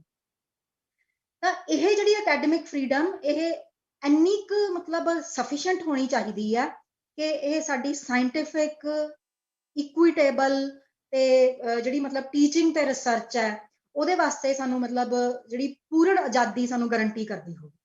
ਵੀ ਇਹ ਜ਼ਰੂਰੀ ਹੈ ਵੀ ਅਸੀਂ ਕਿਵੇਂ ਸਿਲੇਬਸ ਬਣਾਉਣਾ ਹੈ, ਅਸੀਂ ਕੀ ਪੜ੍ਹਾਉਣਾ ਹੈ, ਅਸੀਂ ਕਿੰਨਾ ਚੀਜ਼ਾਂ ਦੇ ਉੱਤੇ ਅਸੀਂ ਖੋਜ ਕਰਨੀ ਹੈ, ਵੀ ਸਾਡੀ ਜਿਹੜੀ ਇਹ ਅਕੈਡਮਿਕ ਫਰੀडम ਹੈ ਇਹ ਸਾਡੀ ਮੇਨਟੇਨ ਹੋਣੀ ਚਾਹੀਦੀ ਹੈ। ਇਸ ਅਕੈਡਮਿਕ ਫਰੀडम ਦੇ ਉੱਤੇ ਪੰਜਾਬ ਵਿੱਚ ਤੇ ਹੋਰਾਂ ਰਾਜਾਂ ਦੇ ਵਿੱਚ ਵੀ ਮਤਲਬ ਇਹ ਸਿਮਿਲਰ ਸਿਚੁਏਸ਼ਨਸ ਨੇ, ਪੰਜਾਬ ਦੇ ਵਿੱਚ ਵੀ, ਕਿਉਂਕਿ ਆਪਾਂ ਪੰਜਾਬ ਦੀ ਗੱਲ ਕਰ ਰਹੇ ਹਾਂ ਇਸ ਕਰਕੇ ਮੈਂ ਖਾਸ ਤੌਰ ਦੇ ਉੱਤੇ ਪੰਜਾਬ ਵਾਲੇ ਪਾਸੇ ਧਿਆਨ ਦੇਣਾ ਚਾਹੁੰਦੀ ਹਾਂ। ਤਾਂ ਇਸ ਅਕੈਡਮਿਕ ਜਿਹੜੀ ਫਰੀडम ਹੈ ਇਹਦੇ ਵਿੱਚ ਉੱਤੇ ਲਗਾਤਾਰ ਫੰਡਿੰਗ ਏਜੰਸੀਆਂ ਤੇ ਜਿਹੜੀਆਂ ਸਰਕਾਰ ਨੇ ਇਹ ਥ੍ਰੈਟ ਬਣ ਰਹੀਆਂ ਨੇ। ਲਗਾਤਾਰ ਇਹ ਮਤਲਬ ਸਾਡੀ ਇਸ ਫਰੀडम ਨੂੰ ਕੰਟਰੋਲ ਕਰਨ ਦੀ ਕੋਸ਼ਿਸ਼ ਕਰ ਰਹੀਆਂ ਨੇ। ਤੇ ਜੇ ਆਪਾਂ ਪੰਜਾਬ ਦੇ ਵਿੱਚ ਹੋਰ ਮਤਲਬ ਪੰਜਾਬ ਦੀਆਂ ਹਾਇਰ ਐਜੂਕੇਸ਼ਨ ਇੰਸਟੀਟਿਊਸ਼ਨ ਦੇ ਉੱਤੇ ਹੋਰ ਡੂੰਘੀ ਝਾਤ ਮਾਰੀਏ, ਅਸੀਂ ਸੈਲਫ ਫਾਈਨਾਂਸ ਕਾਲਜਸ ਨੂੰ ਦੇਖੀਏ ਜਾਂ ਈਵਨ ਹੋਰ ਜਿਹੜੇ ਪ੍ਰਾਈਵੇਟ ਕਾਲਜਸ ਨੇ, ਚਾਹੇ ਉਹ ਰਿਲੀਜੀਅਸ ਟਰਸਟ ਨੇ ਜਾਂ ਉਹ ਕਿਸੇ ਵੀ ਤਰ੍ਹਾਂ ਦੀ ਜਿਹੜੀ ਹੈਗੀ ਆ ਆਈਡੀਓਲੋਜੀ ਨੂੰ ਅਡਾਪਟ ਕਰਦੇ ਨੇ, ਤਾਂ ਉਹਨਾਂ ਦੇ ਵਿੱਚ ਮੈਨੇਜੀਰੀਅਲ ਇੰਟਰਫੇਰੈਂਸ ਹੈ ਜਿਹੜੀ ਉਹ ਵੀ ਬਹੁਤ ਹੱਦ ਤੱਕ ਸਾਡੀ ਜਿਹੜੀ ਇਹ ਅਕੈਡਮਿਕ ਇੰਟਰਫੇਰੈਂਸ ਹੈ ਵੀ ਉਹਦੇ ਉੱਤੇ ਅਸਰ ਪਾਉਂਦੀ ਹੈ। ਮਤਲਬ ਕਿਹੜੀ ਡਿਗਰੀ, ਕਿਹੜਾ ਕੋਰਸ ਸ਼ੁਰੂ ਕਰਨਾ ਹੈ ਨਾ, ਮੰਡੀ ਮੁਤਾਬਕ ਆਪਦੇ ਆਪ ਨੂੰ ਕਿਵੇਂ ਢਾਲੀਏ, ਤੇ ਇਹ ਸਾਰਾ ਕੁਛ ਹੈ ਜਿਹੜਾ ਉਹ ਸਾਡੀ ਜਿਹੜੀ ਹੈਗੀ ਆ ਅਕੈਡਮਿਕ ਫਰੀडम ਹੈ ਜਿਹੜੀ ਉਹਨੂੰ ਉਹ ਮਾਰਦਾ। ਤਾਂ ਇਹ ਸਾਰੇ, ਜਿਵੇਂ ਮੈਂ ਪਹਿਲਾਂ ਕਿਹਾ ਕਿ ਵੀ ਸਾਰੇ ਜਿਹੜੇ ਸਾਡੇ ਏਮ ਨੇ ਇਹ ਇੰਟਰਕਨੈਕਟਡ ਨੇ, ਇਹਨਾਂ ਨੂੰ ਅਸੀਂ ਵੱਖਰੇ ਤੌਰ ਦੇ ਉੱਤੇ ਨਹੀਂ ਦੇਖ ਸਕਦੇ ਹੈਗੇ। ਇੰਡੀਪੈਂਡੈਂਟ ਰਿਸਰਚ ਤੋਂ ਬਿਨਾਂ ਇੰਡੀਪੈਂਡੈਂਟ ਤੇ ਕਮਿਟਡ ਟੀਚਿੰਗ ਨਹੀਂ ਹੋ ਸਕਦੀ। ਵੀ ਜੇ ਤੁਸੀਂ ਚੰਗੇ ਰਿਸਰਚਰ ਨਹੀਂ ਹੈਗੇ ਤਾਂ ਚੰਗੇ ਮਤਲਬ ਰਿਸਰਚਰ ਕਹਿਣ ਦਾ ਮਤਲਬ ਇਹ ਨਹੀਂ ਹੈਗਾ ਕਿ ਵੀ ਕੋਈ ਖੋਜ ਕਾਰਜ ਪੈਦਾ ਕਰਨਾ। ਚੰਗੇ ਰਿਸਰਚਰ ਦਾ ਮਤਲਬ ਇਹ ਹੈ ਕਿ ਵੀ ਸਾਇੰਟਿਫਿਕ ਕੁਐਰੀ ਕਰਨਾ, ਚਾਹੇ ਤੁਸੀਂ ਛਾਪਦੇ ਹੋ ਚਾਹੇ ਨਹੀਂ ਛਾਪਦੇ ਹੋ। ਚੰਗੇ ਰਿਸਰਚ ਦਾ ਮਤਲਬ ਇਹ ਹੈ ਕਿ ਵੀ ਚੀਜ਼ਾਂ ਨੂੰ ਕੁਐਸਚਨ ਕਰਨਾ, ਵੀ ਤੁਸੀਂ ਇੱਕ ਸਾਇੰਟਿਫਿਕ ਐਪਟੀਟਿਊਡ ਦੇ ਨਾਲ ਚੀਜ਼ਾਂ ਨੂੰ ਕੁਐਸਚਨ ਕਰਦੇ ਹੋ। ਜੇ ਤੁਸੀਂ ਉਹ ਕੁਐਸਚਨ ਨਹੀਂ ਕਰ ਪਾਉਂਦੇ ਹੈਗੇ ਜਾਂ ਅਸੀਂ ਹਾਇਰ ਐਜੂਕੇਸ਼ਨ ਇੰਸਟੀਟਿਊਸ਼ਨ ਦੇ ਲੋਕ ਨਹੀਂ ਕਰ ਪਾਉਂਦੇ ਹੈਗੇ ਤਾਂ ਅਸੀਂ ਵਧੀਆ ਟੀਚਰ ਵੀ ਨਹੀਂ ਹੋ ਸਕਦੇ ਹੈਗੇ। ਜਦ ਸਾਡੇ ਕੋਲ ਕ੍ਰਿਟੀਕਲ ਫੈਕਲਟੀ ਦਾ ਵਿਕਾਸ ਸਾਡੇ ਵਿੱਚ ਨਹੀਂ ਹੁੰਦਾ ਤਾਂ ਅਸੀਂ ਜਿਹੜਾ ਹੈਗਾ ਅਸੀਂ ਚੰਗੇ ਟੀਚਰ ਹੋਣ ਦਾ ਦਾਅਵਾ ਨਹੀਂ ਕਰ ਸਕਦੇ। ਤਾਂ ਜੇ ਅਸੀਂ ਇਹਨਾਂ ਮਤਲਬ ਕ੍ਰਿਟੀਕਲ ਪੁਆਇੰਟਸ ਦੇ ਉੱਤੇ ਅਸੀਂ ਇਹਨਾਂ ਜਿਹੜੇ ਹੈਗੇ ਚੈਲੰਜਸ ਦੇ ਉੱਤੇ ਜੇ ਅਸੀਂ ਫੋਕਸ ਨਹੀਂ ਕਰਦੇ ਤਾਂ ਸਟੂਡੈਂਟਸ ਦੇ ਵਾਸਤੇ ਵੀ ਜਿਹੜੀ ਇੱਕ ਐਜੂਕੇਸ਼ਨ ਹੈ ਉਹ ਵੀ ਬਸ ਇਕੱਲੀ ਅਕਮੂਲੇਸ਼ਨ ਆਫ ਫੈਕਟਸ ਬਣ ਜਾਂਦੀ ਹੈ। ਵੀ ਰੱਟੇ ਮਾਰੋ, ਟੈਸਟ ਜੋਗਾ ਕਰ ਲਓ, ਨੰਬਰ ਲਓ ਤੇ ਕਿਸੇ ਨਾ ਕਿਸੇ ਥਾਂ ਦੇ ਉੱਤੇ ਜਾ ਕੇ ਮਤਲਬ ਨੌਕਰੀ ਵਿੱਚ ਅਪੀਅਰ ਹੋਵੋ। ਟੀਚਰ ਨਹੀਂ ਲੱਗ ਸਕਦੇ ਤਾਂ ਕਲਰਕ ਲੱਗ ਜਾਓ, ਨਹੀਂ ਤਾਂ ਬੈਂਕ ਦਾ ਪੇਪਰ ਦੇ ਦਿਓ, ਪਟਵਾਰੀ ਦਾ ਪੇਪਰ ਦੇ ਦਿਓ, ਪੁਲਿਸ 'ਚ ਚੱਲ ਜਾਓ। ਮਤਲਬ ਫਿਰ ਅਸੀਂ ਐਂ ਕਰਦੇ ਥੱਲੇ ਜਿਹੜੇ ਹੈਗੇ ਉਹ ਜਾਂਦੇ ਆ ਕਿਉਂਕਿ ਅਸੀਂ ਬੱਚਿਆਂ ਦੇ ਵਿੱਚ ਕ੍ਰਿਟੀਕਲ ਫੈਕਲਟੀ ਆ ਜਿਹੜੀ ਉਹ ਪੈਦਾ ਨਹੀਂ ਕਰ ਪਾਉਂਦੇ ਹੈਗੇ। ਤਾਂ ਉਹਨਾਂ ਵਾਸਤੇ ਵੀ ਜਿਹੜਾ ਇੱਕ ਐਜੂਕੇਸ਼ਨ ਹੈ ਉਹ ਉਹਨਾਂ ਦੀ ਉਮਰ ਦੀ ਇੱਕ ਆਮ ਪ੍ਰਕਿਰਿਆ ਹੈ ਜਿਹੜੀ ਉਹ ਬਣ ਜਾਂਦੀ ਹੈ ਵੀ ਠੀਕ ਹੈ, ਜਦ ਤੱਕ ਵਿਆਹ ਨਹੀਂ ਹੁੰਦਾ ਹੈਗਾ ਉਦੋਂ ਤੱਕ ਪੜ੍ਹਨਾ, ਚਾਹੇ ਕੁੜੀਆਂ ਨੇ ਚਾਹੇ ਮੁੰਡੇ ਨੇ, ਤੇ ਜਦ ਤੱਕ ਨੌਕਰੀ ਨਹੀਂ ਮਿਲਦੀ ਹੈਗੀ ਉਦੋਂ ਤੱਕ ਅਸੀਂ ਪੜ੍ਹਦੇ ਰਹਿਣਾ ਹੈ। ਤਾਂ ਇਹੋ ਜਿਹੀਆਂ ਜਿਹੜੀਆਂ ਮਤਲਬ ਆਪਾਂ ਇਹ ਕਹੀਏ ਵੀ ਜੋ ਸਾਨੂੰ ਮਤਲਬ ਇਸ ਕਿਸਮ ਦੀ ਅਕੈਡਮਿਕ ਫਰੀडम ਨਹੀਂ ਮਿਲਦੀ ਹੈਗੀ ਜਾਂ ਅਕੈਡਮਿਕ ਫਰੀडम ਦੇ ਉੱਤੇ ਕਬਜ਼ਾ ਕੀਤਾ ਜਾਂਦਾ ਹੈ, ਤਾਂ ਉਹਦੇ ਨਾਲ ਬਹੁਤ ਸਾਰੇ ਟੀਚਰਸ ਨੇ ਜਿਹੜੇ, ਜਾਂ ਕਹਿ ਲਓ ਕਿ ਵੀ ਹਾਇਰ ਐਜੂਕੇਸ਼ਨ ਇੰਸਟੀਟਿਊਸ਼ਨ ਦੇ ਵਿੱਚ ਜਿਹੜੇ ਰਿਸਰਚਰਸ ਨੇ ਉਹ ਇਹਦਾ ਸ਼ਿਕਾਰ ਹੁੰਦੇ ਆ, ਕਿਉਂਕਿ ਸਾਡੇ ਵਿੱਚ ਮੈਜੋਰਿਟੀ ਇਹੋ ਜਿਹੀ ਆ ਜਿਹੜੀ ਕਿ ਆਪ ਦੀ ਐਕਸੈਪਟੇਬਿਲਟੀ ਚਾਹੁੰਦੀ ਹੈ, ਮਤਲਬ ਉਹ ਚੰਗੀਆਂ ਪੋਸਟਾਂ ਚਾਹੁੰਦੀ ਹੈ, ਉਹ ਸਰਕਾਰੀ ਦਰਬਾਰੇ ਇੱਕ ਚੰਗੀਆਂ ਪੋਜੀਸ਼ਨਾਂ ਚਾਹੁੰਦੀ ਹੈ। ਤਾਂ ਜਦੋਂ ਉਹਨੂੰ ਪਤਾ ਹੁੰਦਾ ਹੈ ਕਿ ਵੀ ਮਤਲਬ ਆਹ ਗੱਲ ਕਹਿ ਕੇ ਮੈਂ ਮਾੜਾ ਪੈ ਜਾਣਾ ਹੈ, ਵੀ ਜੇ ਤੁਸੀਂ ਮਤਲਬ ਕਿਸੇ ਕਾਰ ਮੈਨੂਫੈਕਚਰਰ ਤੋਂ ਫੰਡਿੰਗ ਲਈ ਹੈ ਪਰ ਤੁਸੀਂ ਉਹਦੇ ਕਾਰ ਦੇ ਵਿੱਚ ਨੁਕਸ ਕੱਢਤਾ, ਤਾਂ ਕੁਦਰਤੀ ਆ ਵੀ ਫੰਡਿੰਗ ਜਾਊਗੀ। ਕੁਦਰਤੀ ਹੈ ਕਿ ਵੀ ਉਹ ਤੁਸੀਂ ਅੱਗੇ ਤੋਂ ਕਿਸੇ ਹੋਰ ਪ੍ਰਾਈਵੇਟ ਸੈਕਟਰ ਦੀ ਜਿਹੜੀ ਮਤਲਬ ਫੰਡਿੰਗ ਏਜੰਸੀ ਹੈ ਤੁਸੀਂ ਉਹਦੇ ਤੋਂ ਵੀ ਵਿਰਵੇ ਹੋ ਜਾਓਗੇ। ਜੇ ਸਰਕਾਰ ਨੇ ਤੁਹਾਨੂੰ ਕੋਈ ਅਸੈਸਮੈਂਟ ਇੰਪੈਕਟ ਸਟੱਡੀ ਦੇਤੀ, ਤੁਸੀਂ ਸਰਕਾਰ ਦੀਆਂ ਨੀਤੀਆਂ ਦੇ ਖਿਲਾਫ ਹੀ ਬੋਲਤਾ, ਤਾਂ ਤੁਸੀਂ ਸਰਕਾਰ ਦੇ ਉਸ ਮਤਲਬ ਉਸ ਪ੍ਰੋਜੈਕਟ ਦੀ ਲਿਸਟ ਦੇ ਵਿੱਚੋਂ ਬਲੈਕ ਲਿਸਟ ਹੋ ਜਾਓਗੇ। ਤਾਂ ਅਜਿਹਾ ਕੁਛ ਤੁਹਾਡਾ ਜਿਹੜਾ ਹੈਗਾ ਅਕੈਡਮਿਕ ਫਰੀडम ਦੇ ਉੱਤੇ ਅਸਰ ਪਾਉਂਦਾ, ਤੇ ਇਹਨਾਂ ਅਸਰਾਂ ਕਰਕੇ ਅਸੀਂ ਸਾਰਿਆਂ ਨੇ, ਤੁਹਾਡੇ ਵਿੱਚੋਂ ਵੀ ਕਈਆਂ ਨੇ ਬਹੁਤ ਸਾਰੀਆਂ ਅਕਲਾਂ ਨੇ ਜਿਹੜੀਆਂ ਹਾਇਰ ਐਜੂਕੇਸ਼ਨ ਇੰਸਟੀਟਿਊਸ਼ਨ ਦੇ ਵਿੱਚ ਕੁਰਾਹੇ ਪੈਂਦੀਆਂ ਦੇਖੀਆਂ। ਮੈਂ ਕਈ ਵਾਰੀ ਗੱਲ ਕਰਦੀ ਹੁੰਦੀ ਆ ਕਿ ਵੀ ਅਸੀਂ ਬ੍ਰੇਨ ਡਰੇਨ ਬਾਰੇ ਗੱਲ ਕਰਦੇ ਆ, ਤਾਂ ਵੀ ਬ੍ਰੇਨ ਡਰੇਨ ਬਾਰੇ ਆਪਾਂ ਨਾਰਮਲੀ ਇਹ ਕਹਿ ਦਿੰਦੇ ਹੁੰਦੇ ਆ ਕਿ ਵੀ ਜਦੋਂ ਸਾਡੇ ਪੜ੍ਹੇ ਲਿਖੇ ਲੋਕ, ਸਾਡੇ ਬੁੱਧੀਜੀਵੀ ਲੋਕ ਬਾਹਰ ਜਾ ਕੇ ਵਸ ਜਾਣ ਤਾਂ ਉਹ ਬ੍ਰੇਨ ਡਰੇਨ ਹੈ। ਪਰ ਇੱਕ ਹੋਰ ਵੀ ਕਿਸਮ ਦਾ ਬ੍ਰੇਨ ਡਰੇਨ ਹੈ, ਜਦੋਂ ਸਾਡੇ ਪੜ੍ਹੇ ਲਿਖੇ ਲੋਕ, ਸਾਡੇ ਬੁੱਧੀਜੀਵੀ ਹਾਇਰ ਐਜੂਕੇਸ਼ਨ ਇੰਸਟੀਟਿਊਸ਼ਨਸ ਦੇ ਵਿੱਚ ਕੰਮ ਕਰ ਰਹੇ ਲੋਕ ਇੱਥੋਂ ਦੀ ਪਬਲਿਕ ਮਨੀ, ਇੱਥੋਂ ਦੀ ਤਨਖਾਹਾਂ ਦੇ ਉੱਤੇ ਕੰਮ ਕਰ ਰਹੇ ਨੇ, ਇੱਥੋਂ ਦੇ ਪਬਲਿਕ ਇਨਫਰਾਸਟ੍ਰਕਚਰ ਨੂੰ ਵਰਤ ਰਹੇ ਨੇ, ਪਰ ਉਹ ਕਾਰਪੋਰੇਟ ਜਿਹੜਾ ਮਤਲਬ ਗਲੋਬਲਾਈਜ਼ਡ ਕਾਰਪੋਰੇਸ਼ਨਸ ਹੈ ਉਹਦੇ ਮੰਤਵਾਂ ਦੇ ਲਈ ਕੰਮ ਕਰਦੇ ਨੇ, ਤਾਂ ਉਹ ਤੋਂ ਵੱਡੀ ਬ੍ਰੇਨ ਡਰੇਨ ਹੋਰ ਕੋਈ ਨਹੀਂ ਹੈ, ਉਹ ਤੋਂ ਮਾੜੀ ਬ੍ਰੇਨ ਡਰੇਨ ਹੋਰ ਕੋਈ ਨਹੀਂ ਹੈ। ਤਾਂ ਇਹੋ ਜਿਹੇ ਪ੍ਰੈਸ਼ਰਸ ਵਿੱਚੋਂ ਸਾਡੀ ਜਦੋਂ ਅਕੈਡਮਿਕ ਫਰੀडम ਜਾਂਦੀ ਹੈ ਤਾਂ ਸਾਡੀਆਂ ਅਕਲਾਂ ਨੇ ਜਿਹੜੀਆਂ, ਬਹੁਤ ਸਾਰੀਆਂ ਅਕਲਾਂ ਕੁਰਾਹੇ ਪੈ ਗਈਆਂ ਤੇ ਪੈ ਰਹੀਆਂ ਨੇ। ਇਹ ਸਾਡੀ ਪੰਜਾਬ ਦੀ ਇੱਕ ਵੱਡੀ ਤਰਾਸਦੀ ਹੈ। ਜਿਹੜਾ ਯੂਕੇ ਦਾ ਮੈਗਨਾ ਕਾਰਟਾ ਹੈ, ਜਿਹੜਾ ਯੂਨੀਵਰਸਿਟੀ ਦੇ ਬਾਰੇ ਜਿਹੜਾ ਹੈਗਾ ਵੀ ਮਤਲਬ ਉਹ ਪ੍ਰਿੰਸੀਪਲਸ ਨਿਰਧਾਰਿਤ ਕਰਦਾ ਹੈ, ਤਾਂ ਉਹਦੇ ਵਿੱਚ ਬੜੇ ਸਪਸ਼ਟ ਤੌਰ ਦੇ ਉੱਤੇ ਲਿਖਿਆ ਹੈ ਕਿ ਵੀ ਜਿਹੜੀਆਂ ਸੰਸਾਰ ਭਰ ਦੀਆਂ ਯੂਨੀਵਰਸਿਟੀਆਂ ਨੇ ਉਹ ਆਪਣੇ ਆਲੇ ਦਾਲੇ ਦੀਆਂ ਸਮਾਜ ਦੀਆਂ ਜ਼ਰੂਰਤਾਂ ਨੂੰ ਪੂਰੀਆਂ ਕਰਦੀਆਂ ਹੋਣੀਆਂ ਚਾਹੀਦੀਆਂ, ਤੇ ਉਹਦੇ ਵਾਸਤੇ ਉਹ ਮਤਲਬ ਅਕੋਰਡਿੰਗਲੀ ਆਪਣੀ ਟੀਚਿੰਗ ਤੇ ਜਿਹੜੀ ਰਿਸਰਚ ਹੈ ਵੀ ਉਹਨੂੰ ਲਗਾਤਾਰ ਜਾਰੀ ਰੱਖਦੀਆਂ ਹੋਣੀਆਂ ਚਾਹੀਦੀਆਂ ਨੇ।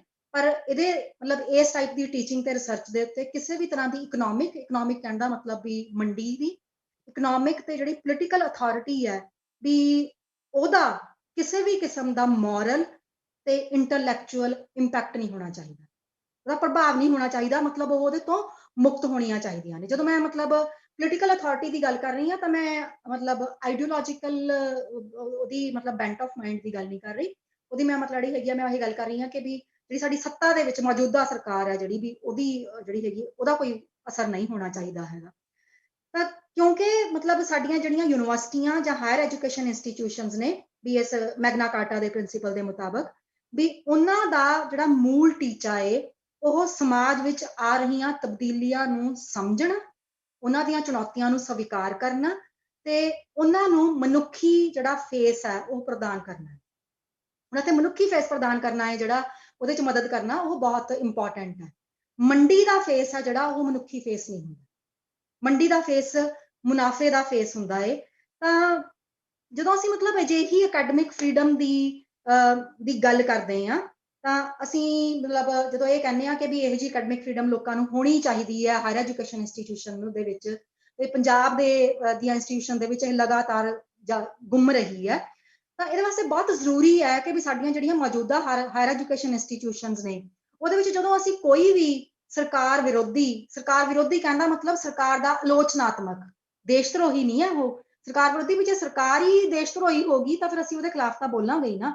ਵੀ ਜੇ ਕੋਈ ਸਰਕਾਰ ਦੇ ਮਤਲਬ ਇਹੋ ਜਿਹੇ ਉਹਦੀਆਂ ਨੀਤੀਆਂ ਦੇ ਖਿਲਾਫ ਅਸੀਂ ਕੁਝ ਲਿਖਦੇ ਹਾਂ ਜਾਂ ਅਸੀਂ ਬੋਲਦੇ ਹਾਂ ਜਾਂ ਅਸੀਂ ਚਰਚਾ ਕਰਦੇ ਹਾਂ ਤਾਂ ਉਹਦੇ ਖਿਲਾਫ ਜਿਹੜੀ ਹੈਗੀ ਆ ਡਿਸਮਿਸਲ ਤੋਂ ਪ੍ਰੋਟੈਕਸ਼ਨ ਹੋਣੀ ਚਾਹੀਦੀ ਹੈ। ਇਸ ਅਕੈਡਮਿਕ ਫਰੀडम ਦਾ ਮਤਲਬ ਮਨਮਰਜ਼ੀ ਕਰਨਾ ਨਹੀਂ, ਮਨਮਰਜ਼ੀ ਦੀ ਪ੍ਰਿਵਿਲੇਜ ਦਾ ਹੋਣਾ ਨਹੀਂ ਹੈਗਾ। इस अकैडमिक फ्रीडम का मतलब प्रोटैक्शन है। ਇਹ ਉਹ ਪ੍ਰੋਟੈਕਸ਼ਨ ਸਾਨੂੰ ਕਿਉਂ ਚਾਹੀਦੀ ਹੈ ਤਾਂ ਕਿ ਅਸੀਂ ਮੁਕਤ ਤੌਰ ਦੇ ਉੱਤੇ, ਕਿਉਂਕਿ ਸਾਰੇ ਜਾਣੇ ਉਹਨੇ ਫੀਅਰਲੈਸ ਨਹੀਂ ਹੁੰਦੇ ਹੈਗੇ, ਜਿਹੜੇ ਮਤਲਬ ਉਹਨੇ ਫੀਅਰਲੈਸਲੀ ਆਪਣੀ ਗੱਲ ਨੂੰ ਨਹੀਂ ਕਹਿ ਸਕਦੇ, ਬੇਸ਼ੱਕ ਉਹਨਾਂ ਦੇ ਕੋਲੇ ਵਿਚਾਰ ਹੁੰਦੇ ਨੇ, ਤਾਂ ਅਸੀਂ ਉਹਨਾਂ ਫੀਅਰਸ ਦੇ ਨਾਲ ਅਸੀਂ ਉਹਨਾਂ ਵਿਚਾਰਾਂ ਨੂੰ ਵਿਦਿਆਰਥੀਆਂ ਵਿੱਚ ਵੀ ਮਾਰ ਦਿੰਦੇ ਆ ਤੇ ਉਹਨਾਂ ਨੂੰ ਜਿਹੜਾ ਹੈਗਾ ਇਹਨਾਂ ਗਲਤ ਨੀਤੀਆਂ ਰਾਹੀਂ ਤੇ ਬਹੁਤ ਸਾਰੇ ਜਿਹੜੇ ਹੈਗੇ ਅਧਿਆਪਕਾਂ ਵਿੱਚ ਵੀ ਮਾਰ ਦਿੰਦੇ ਆ। ਤਾਂ ਇਸ ਅਕੈਡਮਿਕ ਫਰੀडम ਵਾਸਤੇ ਪ੍ਰੋਟੈਕਸ਼ਨ ਅਗੇਂਸਟ ਆਰਬਿਟਰੇਰੀ ਡਿਸਮਿਸਲ ਹੈ ਜਿਹੜੀ ਉਹ ਬਹੁਤ ਜ਼ਰੂਰੀ ਹੁੰਦੀ ਹੈ। ਜਦੋਂ ਅਸੀਂ ਆਈਡੀਆ ਆਫ ਯੂਨੀਵਰਸਿਟੀ ਦੀ ਗੱਲ ਕਰਦੇ ਹਾਂ ਤਾਂ ਆਈਡੀਆ ਆਫ ਯੂਨੀਵਰਸਿਟੀ ਦਾ ਸਾਡਾ ਮਤਲਬ ਇਹ ਹੁੰਦਾ ਹੈ ਕਿ ਵੀ ਅਸੀਂ ਕਿਸੇ ਇੱਕ ਬੰਦੇ ਦੀ ਗੱਲ ਨਹੀਂ ਕਰ ਰਹੇ ਹੁੰਦੇ। ਯੂਨੀਵਰਸਿਟੀਆਂ ਦੇ ਵਿੱਚ ਜਾਂ ਕਿਸੇ ਸਮਾਜ ਦੇ ਵਿੱਚ ਹੀ ਮਤਲਬ ਕੋਈ ਇੱਕ ਬੰਦਾ ਹੀਰੋ ਨਹੀਂ ਹੁੰਦਾ, ਕੋਈ ਇੱਕ ਬੰਦਾ ਵਿਲਨ ਨਹੀਂ ਹੁੰਦਾ। ਅਸੀਂ ਸਮਾਜ ਦੇ ਵਿੱਚੋਂ ਹੀ ਅਸੀਂ ਜਿਹੜਾ ਹੈਗਾ ਵੀ ਅਸੀਂ ਕੁਝ ਆਈਡੀਅਲਸ ਪੈਦਾ ਕਰ ਲੈਂਦੇ ਹਾਂ ਤੇ ਸਮਾਜ ਦੇ ਵਿੱਚੋਂ ਹੀ ਅਸੀਂ ਕੁਝ ਇਹੋ ਜਿਹੀਆਂ ਚੀਜ਼ਾਂ ਅਸੀਂ ਕੁਝ ਇਹੋ ਜਿਹੀਆਂ ਸਿੱਖਿਆ ਦੀਆਂ ਚੀਜ਼ਾਂ ਲੈ ਲੈਂਦੇ ਹਾਂ ਜਿਨ੍ਹਾਂ ਨੂੰ ਕਿ ਅਸੀਂ ਫੋਲੋ ਨਹੀਂ ਕਰਨਾ ਤਾਂ ਜਾਂ ਜਿਨ੍ਹਾਂ ਨੂੰ ਅਸੀਂ ਫੋਲੋ ਕਰਨਾ ਹੈ, ਮਤਲਬ ਵਿਲੀਅਨਸ ਪੈਦਾ ਕਰ ਲੈਂਦੇ ਹਾਂ, ਅਸੀਂ ਹੀਰੋ ਪੈਦਾ ਕਰ ਲੈਂਦੇ ਹਾਂ। ਪਰ ਹਾਇਰ ਐਜੂਕੇਸ਼ਨ ਇੰਸਟੀਟਿਊਸ਼ਨ ਕੋਈ ਇੱਕ ਬੰਦੇ ਨਾਲ ਨਹੀਂ ਜਾਣੀਆਂ ਜਾਂਦੀਆਂ। ਉਹਦੇ ਵਿੱਚ ਕੋਈ ਇੱਕ ਬੰਦਾ ਵਿਲੀਅਨ ਨਹੀਂ ਹੁੰਦਾ, ਕੋਈ ਇੱਕ ਬੰਦਾ ਨਿਰਮਾਤਾ ਨਹੀਂ ਹੁੰਦਾ। ਉਹ ਲੋਕ ਤਾਂ ਪਲਾਟਡ ਇੰਜੀਨੀਅਰਸ ਹੁੰਦੇ ਨੇ।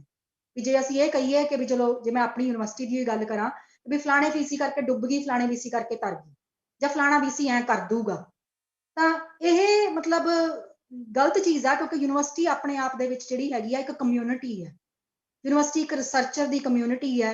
ਯੂਨੀਵਰਸਿਟੀ ਉਹਨਾਂ ਇੰਡੀਪੈਂਡੈਂਟ ਮਾਈਂਡਸ ਦੀ, ਜਦੋਂ ਮੈਂ ਯੂਨੀਵਰਸਿਟੀ ਕਹਿ ਰਹੀ ਹਾਂ ਤਾਂ ਕਿਰਪਾ ਕਰਕੇ ਇਹਨੂੰ ਸਿਰਫ ਮੇਰੀ ਯੂਨੀਵਰਸਿਟੀ ਨਾ ਸਮਝਿਓ, ਕੱਲੀ ਯੂਨੀਵਰਸਿਟੀ ਨਾ ਸਮਝਿਓ, ਇਹ ਮੈਂ ਹਾਇਰ ਐਜੂਕੇਸ਼ਨ ਇੰਸਟੀਟਿਊਸ਼ਨਸ ਨੂੰ ਕਲੱਬ ਕਰ ਰਹੀ ਹਾਂ।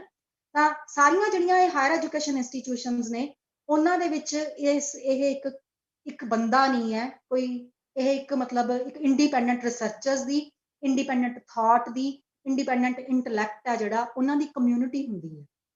ਉਹ ਕਮਿਊਨਿਟੀ ਜਿਹੜੀ ਕਿ ਮਤਲਬ ਇੱਕ ਨੌਲੇਜ ਦੀ ਐਨਹਾਂਸਮੈਂਟ ਵਾਸਤੇ ਕਮਿਟਡ ਹੁੰਦੀ ਹੈ ਤੇ ਉਹਦੀ ਐਨਹਾਂਸਮੈਂਟ ਦੇ ਵਾਸਤੇ ਕੰਮ ਕਰਦੀ ਹੈ, ਕਰਦੀ ਹੋਣੀ ਚਾਹੀਦੀ ਹੈ। ਪਰ ਪੰਜਾਬ ਦੇ ਵਿੱਚ ਨਿੱਜੀਕਰਨ ਕਰਕੇ, ਮੰਡੀਕਰਨ ਕਰਕੇ, ਹੋਰ ਬਹੁਤ ਸਾਰੀਆਂ ਸਟੇਟਾਂ ਵਾਂਗ ਇਹ ਸਾਰਾ ਕੁਝ ਮਰ ਰਿਹਾ। ਇਹ ਸਾਡੇ ਜਿਹੜੇ ਟੀਚੇ ਸੀਗੇ ਇਹ ਪੂਰੇ ਨਹੀਂ ਹੋ ਰਹੇ ਹੈਗੇ।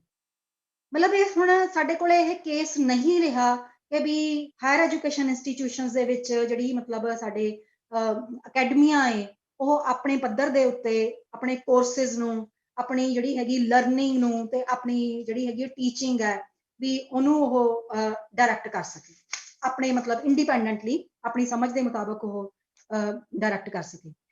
ਵੈਸੇ ਵੀ ਜੇ ਅਸੀਂ ਸੱਚੀ-ਮੁੱਚੀ ਕੁਆਲਿਟੀ ਦੀ ਗੱਲ ਕਰਦੇ ਹਾਂ, ਜੇ ਅਸੀਂ ਮਤਲਬ ਜੈਨੂਅਨਲੀ ਅਸੀਂ ਕ੍ਰਿਟੀਕਲ ਫੈਕਲਟੀ ਦੀ ਡਿਵੈਲਪਮੈਂਟ ਦੇ ਉੱਤੇ ਦੇ ਲਈ ਅਸੀਂ ਕਮਿਟਡ ਹਾਂ, ਅਸੀਂ ਮਤਲਬ ਐਜੂਕੇਸ਼ਨ ਦੇ ਜਿਹੜੇ ਸਟੈਂਡਰਡਸ ਨੇ ਅਸੀਂ ਉਹਨਾਂ ਨੂੰ ਰੇਜ਼ ਕਰਨਾ ਚਾਹੁੰਦੇ ਹਾਂ, ਤਾਂ ਸਟੂਡੈਂਟਸ ਦੀ ਥਾਂ ਨੂੰ ਨਹੀਂ ਭੁੱਲਣਾ ਚਾਹੀਦਾ।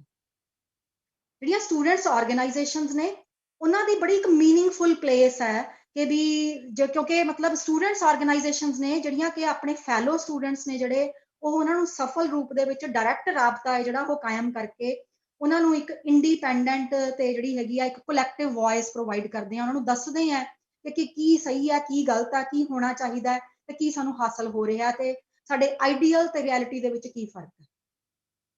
ਤਾਂ ਜਿਹੜੀ ਵੀ ਕੋਈ ਚੰਗੀ ਇੰਸਟੀਟਿਊਸ਼ਨ ਜਿਹੜੀ ਕਿ ਸੱਚੀ ਮੁੱਚੀ ਕੁਆਲਿਟੀ ਨੂੰ ਕਮਿਟਡ ਹੋਊਗੀ ਉਹ ਹਮੇਸ਼ਾ ਸਟੂਡੈਂਟ ਯੂਨੀਅਨ ਦੀ ਆਵਾਜ਼ ਨੂੰ ਦਬਾਉਣ ਦੀ ਥਾਂ ਦੇ ਉੱਤੇ ਉਹ ਇਹਨਾਂ ਦੀ ਆਵਾਜ਼ ਨੂੰ ਇੱਕ ਸਪੈਸ਼ਲ ਫੋਰਮ ਪ੍ਰੋਵਾਈਡ ਕਰੂਗੀ। ਉਹ ਉਹਨਾਂ ਵਾਸਤੇ ਇੱਕ ਸਪੈਸ਼ਲ ਹੈ ਜਿਹੜਾ ਇੱਕ ਮਾਹੌਲ ਹੈ ਜਿਹੜਾ ਉਹ ਪ੍ਰੋਵਾਈਡ ਕਰੂਗੀ। ਤਾਂ ਅਸੀਂ ਆਪਣੇ ਅੰਦਰ ਝਾਤ ਮਾਰ ਕੇ ਦੇਖ ਸਕਦੇ ਹਾਂ ਕਿ ਕਿੰਨੀਆਂ ਐਜੂਕੇਸ਼ਨ ਹਾਇਰ ਐਜੂਕੇਸ਼ਨ ਇੰਸਟੀਟਿਊਸ਼ਨਸ ਨੇ ਜਿਹੜੀਆਂ ਇਸ ਤਰ੍ਹਾਂ ਕਰ ਰਹੀਆਂ ਨੇ, ਬਲਕਿ ਉਲਟਾ ਹੋ ਕੀ ਰਿਹਾ ਕਿ ਵੀ ਉਹਨਾਂ ਨੂੰ ਵੀਕਨ ਕੀਤਾ ਜਾ ਰਿਹਾ, ਉਹਨਾਂ ਨੂੰ ਲਗਾਤਾਰ ਉਹਨਾਂ ਨੂੰ ਸੱਟ ਲਾਈ ਜਾ ਰਹੀ ਹੈ, ਕਦੇ ਸਟੂਡੈਂਟਸ ਦੇ ਮਾਪਿਆਂ ਨੂੰ ਅਪਰੋਚ ਕਰਕੇ, ਕਦੇ ਉਹਨਾਂ ਦੇ ਸੁਪਰਵਾਈਜ਼ਰਸ ਨੂੰ ਅਪਰੋਚ ਕਰਕੇ ਵੀ ਸਾਡੇ ਨਹੀਂ ਐ ਚੱਲਦਾ ਜੀ, ਵੀ ਇਹਨਾਂ ਨੂੰ ਨਹੀਂ ਕਹਿੰਦੇ ਆ ਸਮਝਾਓ, ਇਹ ਨਾਰੇ ਮਾਰਦੇ ਫਿਰਦੇ ਨੇ, ਇਹਨਾਂ ਨੇ ਕੀ ਕਰਨਾ ਹੈ, ਪੜ੍ਹਨ ਇਹ ਆਪਣਾ ਡਿਗਰੀਆਂ ਲੈਣ ਤੇ ਕੰਮ ਕਰਨ ਜਾਵੇ। ਇਸ ਤੋਂ ਇਲਾਵਾ ਹੋਰ ਵੀ ਕਿ ਵੀ ਪੁਲਿਸ ਨੂੰ ਕੈਂਪਸ ਦੇ ਵਿੱਚ ਡਿਪਲੋਏ ਕਰ ਦੇਣਾ, ਹੋਰ ਤਾਂ ਹੋਰ ਮਤਲਬ ਜਿਹੜਾ ਹੈਗਾ ਕਿ ਵੀ ਕੋਰਟ ਤੋਂ ਆਰਡਰ ਲੈ ਆਣੇ ਕਿ ਵੀ ਐਜੂਕੇਸ਼ਨ ਇੰਸਟੀਟਿਊਸ਼ਨਸ ਦੇ ਇੰਨੇ ਕਿਲੋਮੀਟਰ ਦੇ ਦਾਇਰੇ ਦੇ ਵਿੱਚ ਕੋਈ ਡੈਮੋਨਸਟ੍ਰੇਸ਼ਨ ਨਹੀਂ ਹੋ ਸਕਦੀ। ਇਹ ਚੰਗੀ ਕੁਆਲਿਟੀ ਮੇਨਟੇਨ ਕਰਨ ਵਾਲੀਆਂ ਇੰਸਟੀਟਿਊਸ਼ਨਸ ਦੇ ਲੱਛਣ ਨੇ। ਕਿਵੇਂ ਹੋ ਸਕਦੇ ਨੇ ਜੇ ਉਹ ਇਨਕਲੂਸਿਵ ਨਹੀਂ ਹੈਗੇ? ਐਜੂਕੇਸ਼ਨ ਇੰਸਟੀਟਿਊਸ਼ਨ ਵਿਦਿਆਰਥੀਆਂ ਦੀ ਇਨਕਲੂਸਿਵਨੈਸ ਤੋਂ ਬਿਨਾਂ, ਵਿਦਿਆਰਥੀਆਂ ਦੀ ਵੌਇਸ ਤੋਂ ਬਿਨਾਂ ਕਿਵੇਂ ਇਨਕਲੂਸਿਵ ਹੋ ਸਕਦੀ ਹੈ? ਇਹ ਵੱਡਾ ਸਵਾਲ ਹੈ ਜਿਹੜਾ ਉਹ ਸਾਡੀਆਂ ਪੰਜਾਬ ਦੀਆਂ ਹਾਇਰ ਐਜੂਕੇਸ਼ਨ ਇੰਸਟੀਟਿਊਸ਼ਨਸ ਦੇ ਉੱਤੇ ਅੱਜ ਮਤਲਬ ਖੜਾ ਹੋਇਆ ਹੈ। ਤਾਂ ਜਦੋਂ ਮਤਲਬ ਸਾਨੂੰ ਪੋਰਟਰੇ ਕੀਤਾ ਜਾਂਦਾ ਹੈ ਸਟੂਡੈਂਟਸ ਨੂੰ ਵੀ ਕਿ ਵੀ ਦੇਖੋ ਜੀ ਇਹ ਤਾਂ ਨਾ ਫੀਸਾਂ ਲਈ ਲੜਦੇ ਆ, ਬੱਸ ਪਾਸਾਂ ਲਈ ਲੜ ਲਿਆ, ਫੀਸ ਲਈ ਲੜ ਲਿਆ, ਤਨਖਾਹਾਂ ਲਈ ਲੜ ਲਿਆ, ਬਕਾਇਆਂ ਲਈ ਲੜ ਲਿਆ, ਵੀ ਮਤਲਬ ਇਹਨਾਂ ਦੇ ਕੰਮ ਨੇ ਬਸ ਤਾਂ ਇਕੱਲੇ ਪੈਸਿਆਂ ਨਾਲ ਸੰਬੰਧਿਤ ਨੇ, ਇਹਨਾਂ ਨੂੰ ਨਹੀਂ ਫਰਕ ਪੈਂਦਾ ਹੈਗਾ ਵੀ ਬੱਚਿਆਂ ਦੀ ਪੜ੍ਹਾਈ ਕਿੱਧਰ ਜਾਂਦੀ ਹੈ। ਮਤਲਬ ਇਹ ਦੋਸ਼ ਲਾਏ ਜਾਂਦੇ ਨੇ, ਐਪਰੈਂਟਲੀ ਇਹ ਇਸ ਤਰ੍ਹਾਂ ਲੱਗਦਾ ਏ, ਪਰ ਜੇ ਧਿਆਨ ਨਾਲ ਸੋਚਿਆ ਜਾਵੇ ਤਾਂ ਜਿਹੜਾ ਇਹ ਨਾਰੇ, ਇਹ ਜਿਹੜੀ ਆਊਟਕ੍ਰਾਈ ਹੈ, ਇਹ ਪੈਸਿਆਂ ਵਾਸਤੇ ਨਹੀਂ ਹੈਗੀ, ਇਹ ਆਊਟਕ੍ਰਾਈ ਰਾਈਟ ਟੂ ਐਜੂਕੇਸ਼ਨ ਵਾਸਤੇ ਹੈ, ਐਕਸੈਸ ਟੂ ਐਜੂਕੇਸ਼ਨ ਵਾਸਤੇ ਹੈ, ਸਸਤੀ ਐਜੂਕੇਸ਼ਨ ਇੱਕਸਾਰ ਜਿਹੜੀ ਹੈਗੀ ਹੈ ਐਜੂਕੇਸ਼ਨ ਵਾਸਤੇ ਹੈ, ਇਹ ਰਾਈਟ ਟੂ ਡੀਸੈਂਟ ਜੌਬ ਵਾਸਤੇ ਹੈ। ਇਹ ਸਾਰੀ ਲੜਾਈ ਉਹਨਾਂ ਚੋਣ ਮਨੋਰਥਾਂ ਵਾਸਤੇ ਹੈ ਜਿਨ੍ਹਾਂ ਦੇ ਉੱਤੇ ਸਾਡੇ ਇਹਨਾਂ ਸਿਆਸੀ ਲੋਕਾਂ ਨੇ ਵੋਟਾਂ ਲੜੀਆਂ ਸੀ। ਉਹਦੇ ਵਾਸਤੇ ਅਸੀਂ ਲੜ ਰਹੇ ਹਾਂ। ਵਾਅਦੇ ਉਹਨਾਂ ਨੇ ਕੀਤੇ, ਅਹੁਦੇ ਉਹਨਾਂ ਨੇ ਹਾਸਲ ਕੀਤੇ, ਲੜਾਈਆਂ ਅਸੀਂ ਦੇ ਰਹੇ ਹਾਂ, ਵਰਤ ਅਸੀਂ ਰੱਖ ਰਹੇ ਹਾਂ, ਟੈਂਕੀਆਂ ਦੇ ਉੱਤੇ ਅਸੀਂ ਚੜੇ ਹੋਏ ਹਾਂ ਤੇ ਆਪਣੀਆਂ ਜਿਹੜੇ ਹੈਗੇ ਕੰਮ ਛੱਡ ਕੇ ਅਸੀਂ ਬੈਠੇ ਹਾਂ, ਪਰ ਅਸੀਂ ਉਹ ਕੰਮ ਬਾਅਦ ਵਿੱਚੋਂ ਪੂਰਾ ਕਰਦੇ ਹਾਂ। ਵਿਦਿਆਰਥੀ ਕਦੇ ਨਹੀਂ ਕਹਿੰਦੇ ਹੈਗੇ ਕਿ ਟੀਚਰ ਨੇ ਸਿਲੇਬਸ ਨਹੀਂ ਪੂਰਾ ਕੀਤਾ ਹੈਗਾ ਵੀ ਕਿਉਂਕਿ ਉਹ ਧਰਨਿਆਂ ਤੇ ਬੈਠਾ ਸੀਗਾ। ਧਰਨਿਆਂ ਵਾਲੇ ਜਿਹੜੇ ਟੀਚਰ ਨੇ ਉਹ ਆਪਣੇ ਸਿਲੇਬਸ ਵੀ ਪੂਰੇ ਕਰਦੇ ਨੇ। ਗੱਲ ਤਾਂ ਮਤਲਬ ਹੁਣ ਇਹ ਹੈ ਕਿ ਵੀ ਜਦੋਂ ਸਾਡੀ ਪਬਲਿਕ ਸਪੇਸ ਦੇ ਉੱਤੇ ਸਰਕਾਰ ਨੇ, ਕਾਰਪੋਰੇਟ ਸੈਕਟਰ ਨੇ ਇੰਨੀ ਬੁਰੀ ਤਰ੍ਹਾਂ ਕਬਜ਼ਾ ਕੀਤਾ ਹੋਇਆ ਹੈ, ਤਾਂ ਸਾਡੀ ਜਿਹੜੀ ਹੈਗੀ ਹੈ ਵੀ ਹਾਇਰ ਐਜੂਕੇਸ਼ਨ ਇੰਸਟੀਟਿਊਸ਼ਨਸ ਜਦੋਂ ਜੌਬ ਦੀਆਂ ਫੈਕਟਰੀਆਂ ਬਣ ਗਈਆਂ ਤੇ ਸਾਡੇ ਅਕਲਾਂ ਦੇ ਉੱਤੇ ਤਾਲੇ ਲੱਗ ਗਏ, ਮੰਡੀ ਦੇ ਪੈਸੇ ਦੇ, ਡਾਲਰਾਂ ਦੇ ਤਾਲੇ ਲੱਗ ਗਏ, ਤਾਂ ਸੋਹਣੇ ਸੁਪਨੇ ਲੈਣ ਵਾਲੀ ਜਿਹੜੀ ਯੂਥ ਹੈ, ਜਿਹੜੀ ਕਿ ਭਵਿੱਖ ਦੇ ਵਿੱਚ ਉਮੀਦ ਰੱਖਦੀ ਆ, ਉਹ ਕਿੱਥੇ ਜਾਵੇ? ਇਹ ਸਵਾਲ ਹੈ ਜਿਹੜਾ ਇਹ ਬਹੁਤ ਤੰਗ ਕਰਦਾ। ਤੇ ਇਹ ਯੂਥ ਹੈ ਜਿਹੜੀ ਇਹ ਕਿੱਥੇ ਬਹਿ ਕੇ ਆਪਣੇ ਇਹਨਾਂ ਆਈਡੀਆਜ਼ ਨੂੰ ਡਿਸਕਸ ਕਰੇ ਤੇ ਇਹ ਇੱਕ ਬੈਟਰ ਵਰਲਡ ਹੈ ਜਿਹੜਾ ਉਹਨੂੰ ਕਿਵੇਂ ਸਿਰਜੇ।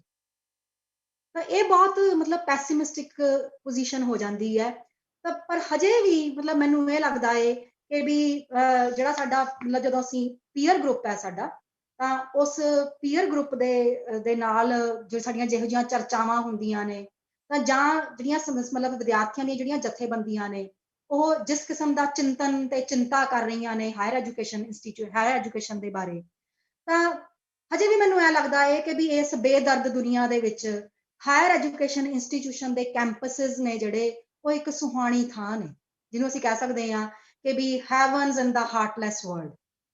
ਵੀ ਹਜੇ ਵੀ ਇੱਕ ਸੋਹਣੀ ਥਾਂ ਹੈ ਜਿੱਥੇ ਕਿ ਅਸੀਂ ਆਪਣੀ ਉਹ ਸਾਂਝ ਆ ਜਿਹੜੀ ਉਹ ਮੇਨਟੇਨ ਕਰ ਸਕਦੇ ਹਾਂ। ਸਾਨੂੰ ਕਾਮਰੇਡ ਕਿਹਾ ਜਾਂਦਾ ਹੈ, ਸਾਨੂੰ ਫਨੈਟਿਕ ਕਿਹਾ ਜਾਂਦਾ ਹੈ, ਸਾਨੂੰ ਦੇਸ਼ ਧਰੋਹੀ, ਅਰਬਨ ਨਕਸਲ ਇਹ ਕਿਹਾ ਜਾਂਦਾ ਹੈ ਵਿਦਿਆਰਥੀਆਂ ਨੂੰ, ਅਧਿਆਪਕਾਂ ਨੂੰ, ਪਰ ਹਜੇ ਵੀ ਅਸੀਂ ਇਹਨਾਂ ਥਾਵਾਂ ਦੇ ਉੱਤੇ, ਇਹਨਾਂ ਸਾਰੀਆਂ ਚੀਜ਼ਾਂ ਦੇ ਉੱਤੇ ਚਿੰਤਾ ਕਰਦੇ ਹਾਂ, ਅਸੀਂ ਆਪਸ ਦੇ ਵਿੱਚ ਵਿਚਾਰ ਵਟਾਂਦਰਾ ਕਰਦੇ ਹਾਂ। ਲਾਸਟ ਵਿੱਚ ਬਸ ਇੱਕ ਦੋ ਗੱਲਾਂ, ਮੈਨੂੰ ਲੱਗਦਾ ਮੈਂ ਬਹੁਤ ਜ਼ਿਆਦਾ ਸਮਾਂ ਲੈ ਲਿਆ, ਤਾਂ ਇੱਕ ਦੋ ਗੱਲਾਂ ਮੈਂ ਕਰਨਾ ਚਾਹੂੰਗੀ। ਅਧਿਆਪਕਾਂ ਬਾਰੇ ਇਹ ਕਿਹਾ ਜਾਂਦਾ ਹੈ ਕਿ ਅਧਿਆਪਕ ਨੇ ਜਿਹੜੇ ਵੀ ਉਹ ਕੋਈ ਖਾਸ ਆਈਡੀਓਲੋਜੀ ਲੈ ਕੇ ਕਲਾਸਰੂਮ ਦੇ ਵਿੱਚ ਨਾ ਜਾਣ, ਵੀ ਉਹ ਦੋਹੇ ਪੱਖ ਨੇ ਜਿਹੜੇ ਉਹ ਆ ਕੇ ਪੇਸ਼ ਕਰਨ, ਵੀ ਦੋਨੇ ਗੱਲਾਂ ਉਹ ਦੱਸਣ ਕਿ ਵੀ ਸਟੂਡੈਂਟਸ ਦੇ ਨਾਲ ਗੱਲ ਕਰਨ, ਮਤਲਬ ਫੈਕਟ ਸ਼ੇਅਰਿੰਗ ਕਰਨ, ਵੀ ਉਹਨਾਂ ਨੂੰ ਜਾ ਕੇ ਮਤਲਬ ਉਹਨਾਂ ਬਾਰੇ ਇਹ ਕਿਹਾ ਜਾਂਦਾ, ਮਤਲਬ ਇੱਥੇ ਤੱਕ ਕਿ ਵੀ ਇਵਨ ਜਦੋਂ ਅਸੀਂ ਕੋਈ ਪਬਲਿਕ ਪਲੇਟਫਾਰਮ ਸ਼ੇਅਰ ਦੇ ਉੱਤੇ ਬੋਲਦੇ ਹਾਂ, ਮੰਨ ਲਓ ਵੀ ਦੂਰਦਰਸ਼ਨ ਤੇ ਜਾਣਾ ਹੈ ਜਾਂ ਕਿਸੇ ਮਤਲਬ ਕਿਸੇ ਹੋਰ ਇਹੋ ਜਿਹੀ ਥਾਂ ਦੇ ਉੱਤੇ ਜਾਣਾ, ਕਿਸੇ ਸੰਸਥਾ ਦਾ ਨਿਯੋਤਾ ਹੈ, ਤਾਂ ਉਹ ਸਾਨੂੰ ਕਹਿਣਗੇ ਜੀ ਬੈਲੈਂਸਡ ਵਿਊ ਰੱਖਿਓ। ਨਹੀਂ, ਬੈਲੈਂਸਡ ਵਿਊ ਕੀ ਹੁੰਦਾ? ਵੀ ਉਹਨਾਂ ਦੀਆਂ ਨਜ਼ਰਾਂ ਵਿੱਚ ਵੀ ਜਿਹੜਾ ਇਹ ਬੈਲੈਂਸਡ ਵਿਊ ਹੈ ਇਹ ਕੀ ਹੁੰਦਾ ਹੈ? ਇਹ ਬੈਲੈਂਸਡ ਵਿਊ ਜੇ ਉਹਨਾਂ ਦੇ ਅਰਥਾਂ ਵਿੱਚ ਕਹੀਏ ਤਾਂ ਬੈਲੈਂਸਡ ਵਿਊ ਉਹ ਵਿਊ ਹੈ ਜਿਹੜਾ ਕਿ ਸੱਤਾ ਨੂੰ ਚੈਲੰਜ ਨਹੀਂ ਕਰਦਾ, ਜਿਹੜਾ ਕਿ ਨੀਤੀ ਆ, ਜਿਹੜੀ ਕਰੰਟ ਨੀਤੀ ਆ ਉਹਨੂੰ ਚੈਲੰਜ ਨਹੀਂ ਕਰਦਾ। ਜੇ ਤੁਸੀਂ ਉਹ ਚੈਲੰਜ ਨਹੀਂ ਕਰ ਰਹੇ, ਤੁਸੀਂ ਸਹਿੰਦੀ ਜੀ ਗੱਲ ਕਰੀ ਜਾਂਦੇ ਹੋ, ਤੁਸੀਂ ਆਪਣੀ ਗੱਲ ਨੂੰ ਹੁੱਬ ਕੇ ਨਹੀਂ ਰੱਖ ਰਹੇ, ਤਾਂ ਉਹ ਬੈਲੈਂਸਡ ਵਿਊ ਹੈ।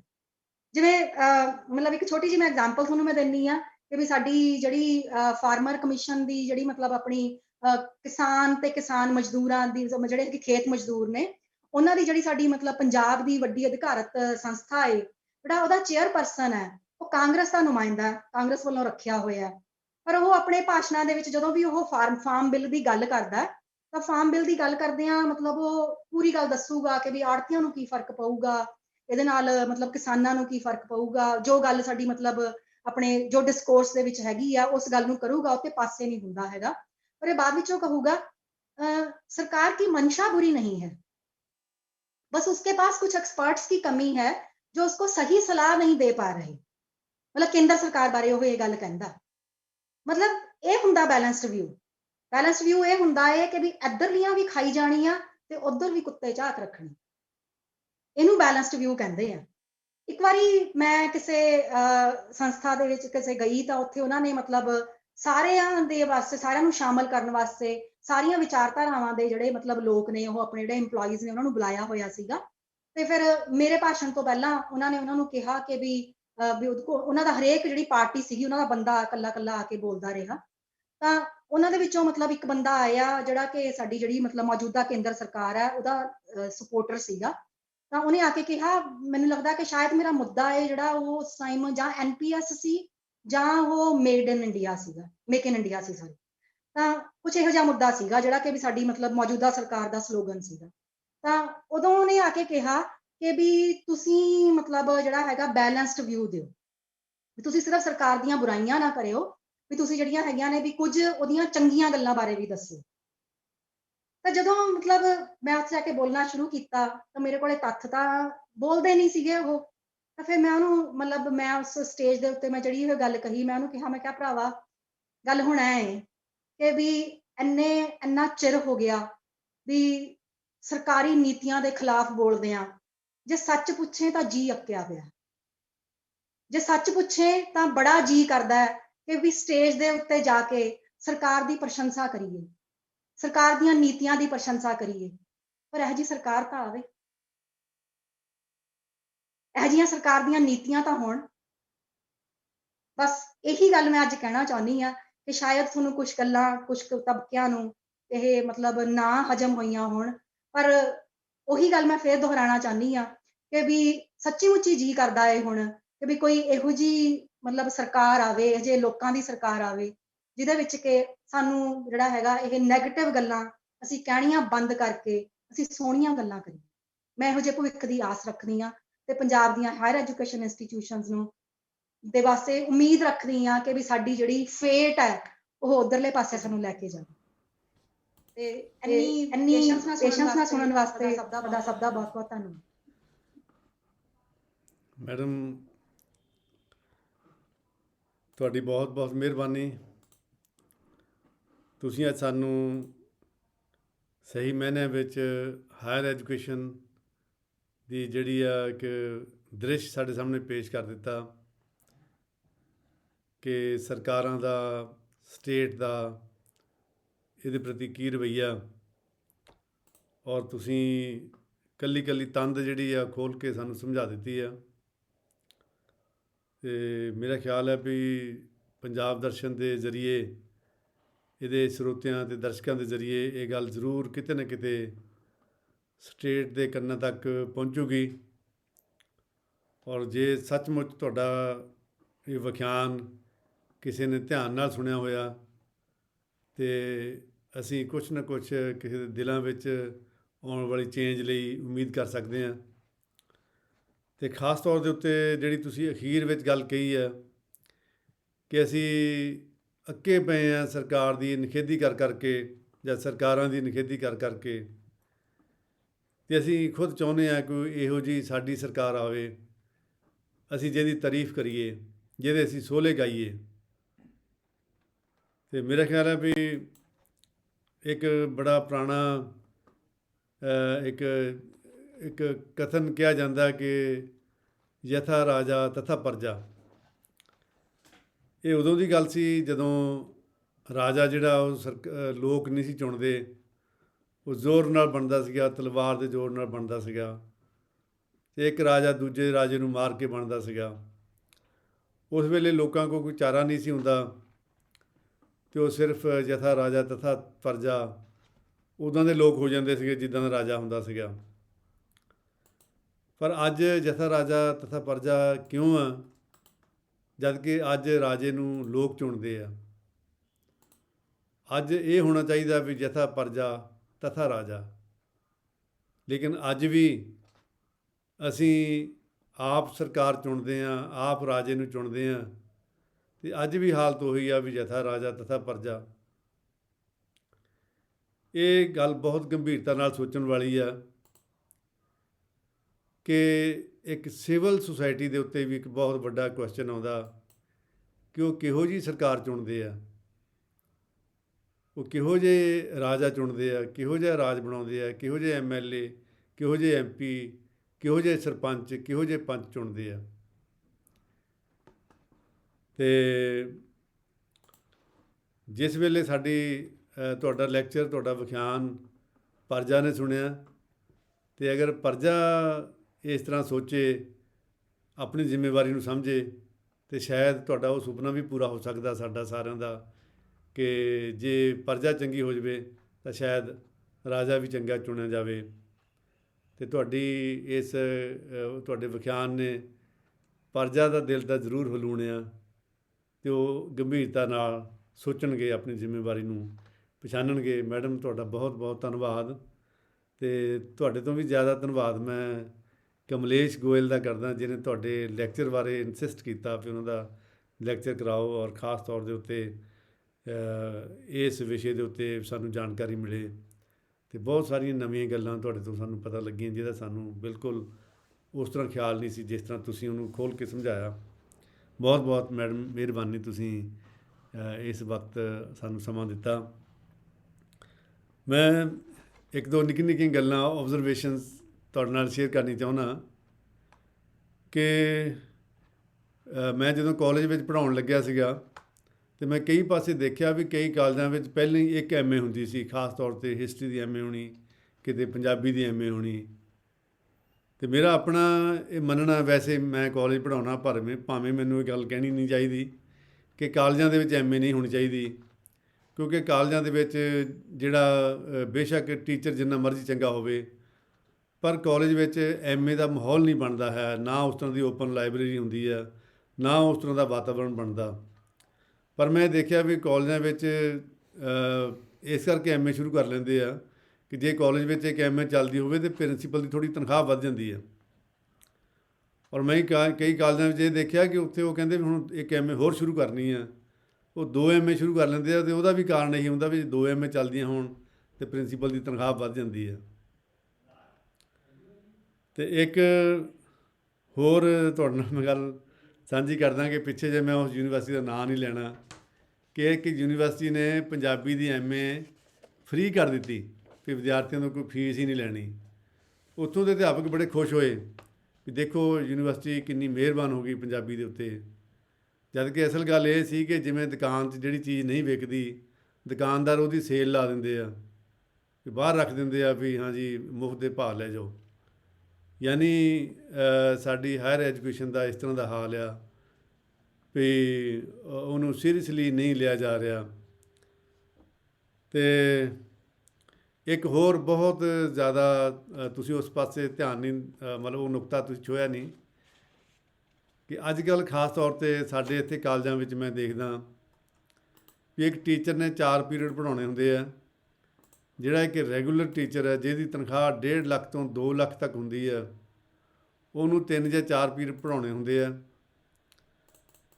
ਅਤੇ ਜਿਹੜਾ ਐਡਹੌਕ ਸਟਾਫ ਹੁੰਦਾ, ਖ਼ਾਸ ਤੌਰ 'ਤੇ ਕੰਟਰੈਕਟ ਵਾਲੇ, ਉਹਨਾਂ ਦੀ 25, 20, 30 ਦੇ ਵਿੱਚ ਤਨਖਾਹ ਹੁੰਦੀ ਆ। ਅਤੇ ਉਹ ਤੋਂ ਹੇਠਾਂ ਉਹ ਐਡਹੌਕ ਸਟਾਫ ਜਿਹੜੇ 8-8, 6-6, 8-8 ਪੀਰੀਅਡ ਵੀ ਪੜ੍ਹਾਉਂਦੇ ਆ, ਉਹਨਾਂ ਦੀ ਤਨਖਾਹ 8,000 ਤੋਂ 12,000 ਤੱਕ ਹੁੰਦੀ ਆ।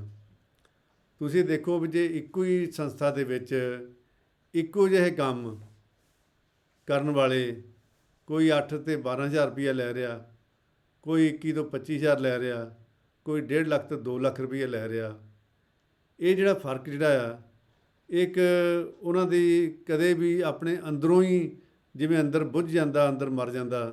ਇਹ ਸਰਕਾਰਾਂ ਦੀਆਂ ਇਸ ਤਰ੍ਹਾਂ ਦੀਆਂ ਨੀਤੀਆਂ, ਅਤੇ ਸਾਡੀਆਂ ਮੈਨੇਜਮੈਂਟਾਂ ਵੀ ਉਹਦੇ ਵਿੱਚ ਸ਼ਾਮਿਲ ਹੈਗਾ। ਅਸੀਂ ਵੀ ਕਿਤੇ ਨਾ ਕਿਤੇ ਸਰਕਾਰ ਦਾ ਹਿੱਸਾ ਹੀ ਹਾਂ। ਜਦੋਂ ਅਸੀਂ, ਮੇਰਾ ਖਿਆਲ ਸਰਕਾਰ ਨੂੰ ਅਸੀਂ ਕੋਸਦੇ ਹਾਂ, ਅਤੇ ਮੇਰਾ ਖਿਆਲ ਉਹ ਸਰਕਾਰ ਨੂੰ ਚੁਣਨ ਵਾਲੇ ਉਹ ਵੀ ਉਨੇ ਹੀ ਉਸ ਗੱਲ ਦੇ ਭਾਗੀਦਾਰ ਆ। ਉਹਨਾਂ ਨੂੰ ਵੀ ਸਾਨੂੰ ਨਾਲ ਹੀ ਕੋਸਣਾ ਚਾਹੀਦਾ।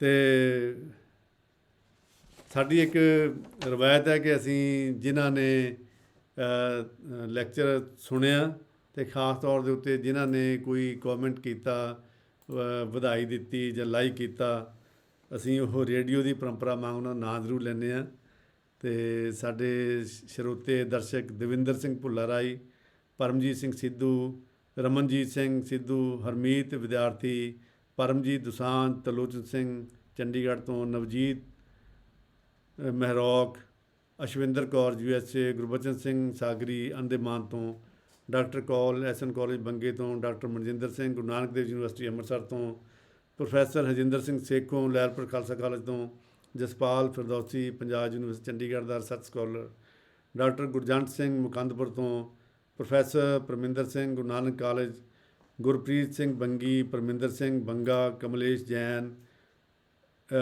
ਗੁਰਪ੍ਰੀਤ ਸਿੰਘ ਸੋਢੀ, ਪ੍ਰਿੰਸੀਪਲ ਜਸਵੀਰ ਕੌਰ, ਸਵਰਨਜੀਤ ਸਿੰਘ ਬਰਾੜ USA ਤੋਂ, ਤਰਲੋਚਨ ਸਿੰਘ ਚੰਡੀਗੜ੍ਹ ਤੋਂ, ਦੀਦਾਰ ਛੇਤਰਾ ਜੀ ਨਵਾਂਸ਼ਹਿਰ ਤੋਂ, ਪ੍ਰੋਫੈਸਰ ਕੌਲ, ਪ੍ਰੋਫੈਸਰ ਹਰਗੁਣ ਭਾਈ ਲਾਲੋ ਕਾਲਜ ਤੋਂ, ਹਰਜੀਤ ਸਿੰਘ ਬਟਾਲਾ, ਸਤਨਾਮ ਸਿੰਘ ਅਸ਼ੋਕਾ ਯੂਨੀਵਰਸਿਟੀ ਮੋਹਾਲੀ, ਚਰਨਜੀਤ ਮਾਨ, ਮੁਹੰਮਦ ਅਯੂਬ ਚੌਹਾਨ, ਪ੍ਰੋਫੈਸਰ ਸ਼ਾਮ ਸਿੰਘ ਗੜ੍ਹਦੀਵਾਲਾ ਤੋਂ, ਅਮਿਤ ਗਰਗ, ਬਿਕਰਮਜੀਤ ਸਿੰਘ, ਰਾਜਵਿੰਦਰ ਸੋਲ, ਰਾਮ ਸਿੰਘ, ਅਵਤਾਰ ਸਿੰਘ ਪਤੰਗ ਚੰਡੀਗੜ੍ਹ ਤੋਂ, ਕੁਲਦੀਪ ਸਿੰਘ, ਮਲਕੀਤ ਸਿੰਘ ਜੰਡਿਆਲਾ, ਜਯੋਤੀ ਬਾਲਾ, ਡਾਕਟਰ ਸੁਰਿੰਦਰ ਮੋਹਨ ਸਿੰਘ ਸਿੱਧੂ ਜਾੜਲੇ ਤੋਂ, doctor Pawan Sharma, Tarun Gupta, Prabhjot Kaur all India radio Jalandhar ਤੋਂ। ਇਹ ਦਰਸ਼ਕ ਇਹਨਾਂ ਨੇ ਕੋਈ ਨਾ ਕੋਈ ਕੌਮੈਂਟ ਜਾਂ ਕੋਈ ਨਾ ਕੋਈ ਚੀਜ਼ ਤੁਹਾਨੂੰ ਲਿਖ ਕੇ ਭੇਜੀ। ਮੈਡਮ, ਇਹਨਾਂ ਵੱਲੋਂ ਤੁਹਾਡਾ ਬਹੁਤ ਬਹੁਤ ਸਾਰਿਆਂ ਵੱਲੋਂ ਤੁਹਾਡਾ ਧੰਨਵਾਦ। ਅਤੇ ਅਖੀਰ ਦੇ ਵਿੱਚ ਮੈਂ ਧੰਨਵਾਦ ਕਰਦਾ ਪੰਜਾਬ ਦਰਸ਼ਨ ਦੀ ਸਿਰਜਕ ਟੀਮ ਦਾ, ਜਿਨ੍ਹਾਂ ਦੇ ਆਸਰੇ ਸਾਰਾ ਪ੍ਰੋਗਰਾਮ ਚੱਲਦਾ, ਜਸਕਰਨ, ਕਮਲੇਸ਼, ਹਰਮੀਤ ਕੌਰ, ਦਿਲਦਾਰ, ਮਹਿਤਾਬ, ਅਤੇ ਇਹਦੇ ਸਹਿਜ ਅਤੇ ਸੋਹਜ ਨੂੰ ਬਰਕਰਾਰ ਰੱਖਣ ਵਾਲੇ, ਬੰਨ੍ਹ ਕੇ ਰੱਖਣ ਵਾਲੇ ਹਰਪ੍ਰੀਤ ਅਤੇ ਪਰਮਿੰਦਰ, ਇਹਨਾਂ ਦਾ ਬਹੁਤ ਬਹੁਤ ਧੰਨਵਾਦ। ਅਤੇ ਅਖੀਰ ਵਿੱਚ ਪੰਜਾਬ ਦਰਸ਼ਨ ਦੀ ਮਹਾਂ ਸਰਪ੍ਰਸਤ ਕੁਲਵਿੰਦਰ ਕੌਰ ਦਾ ਬਹੁਤ ਬਹੁਤ ਧੰਨਵਾਦ। ਮੈਡਮ, ਤੁਹਾਡਾ ਫਿਰ ਧੰਨਵਾਦ। ਤੁਸੀਂ ਬਹੁਤ ਠਰਮੇ ਨਾਲ, ਬਹੁਤ ਚੰਗੀ ਸਮਝ ਆਉਣ ਵਾਲੀ ਭਾਸ਼ਾ ਦੇ ਵਿੱਚ ਆਪਣਾ ਵਿਖਿਆਨ ਸਾਡੇ ਸਾਹਮਣੇ ਰੱਖਿਆ। ਬਹੁਤ ਬਹੁਤ ਧੰਨਵਾਦ ਤੁਹਾਡਾ।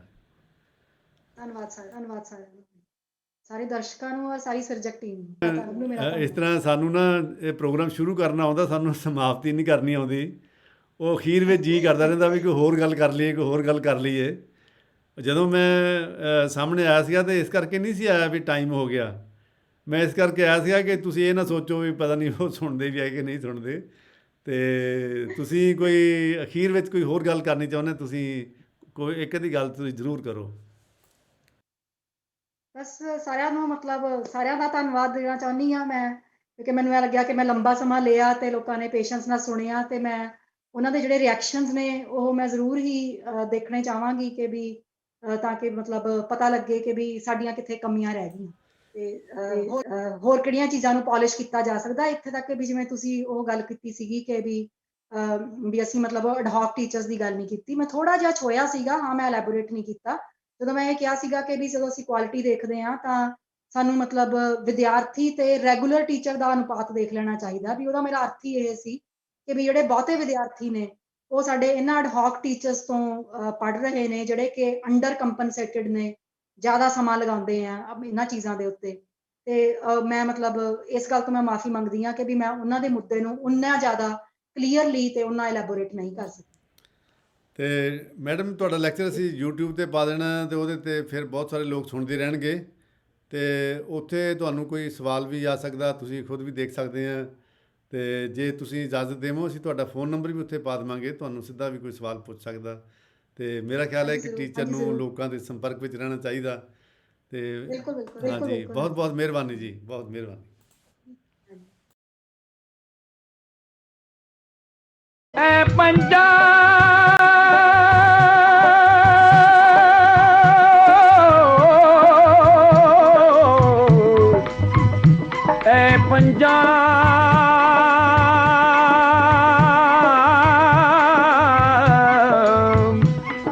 ਪੰਜਾਬ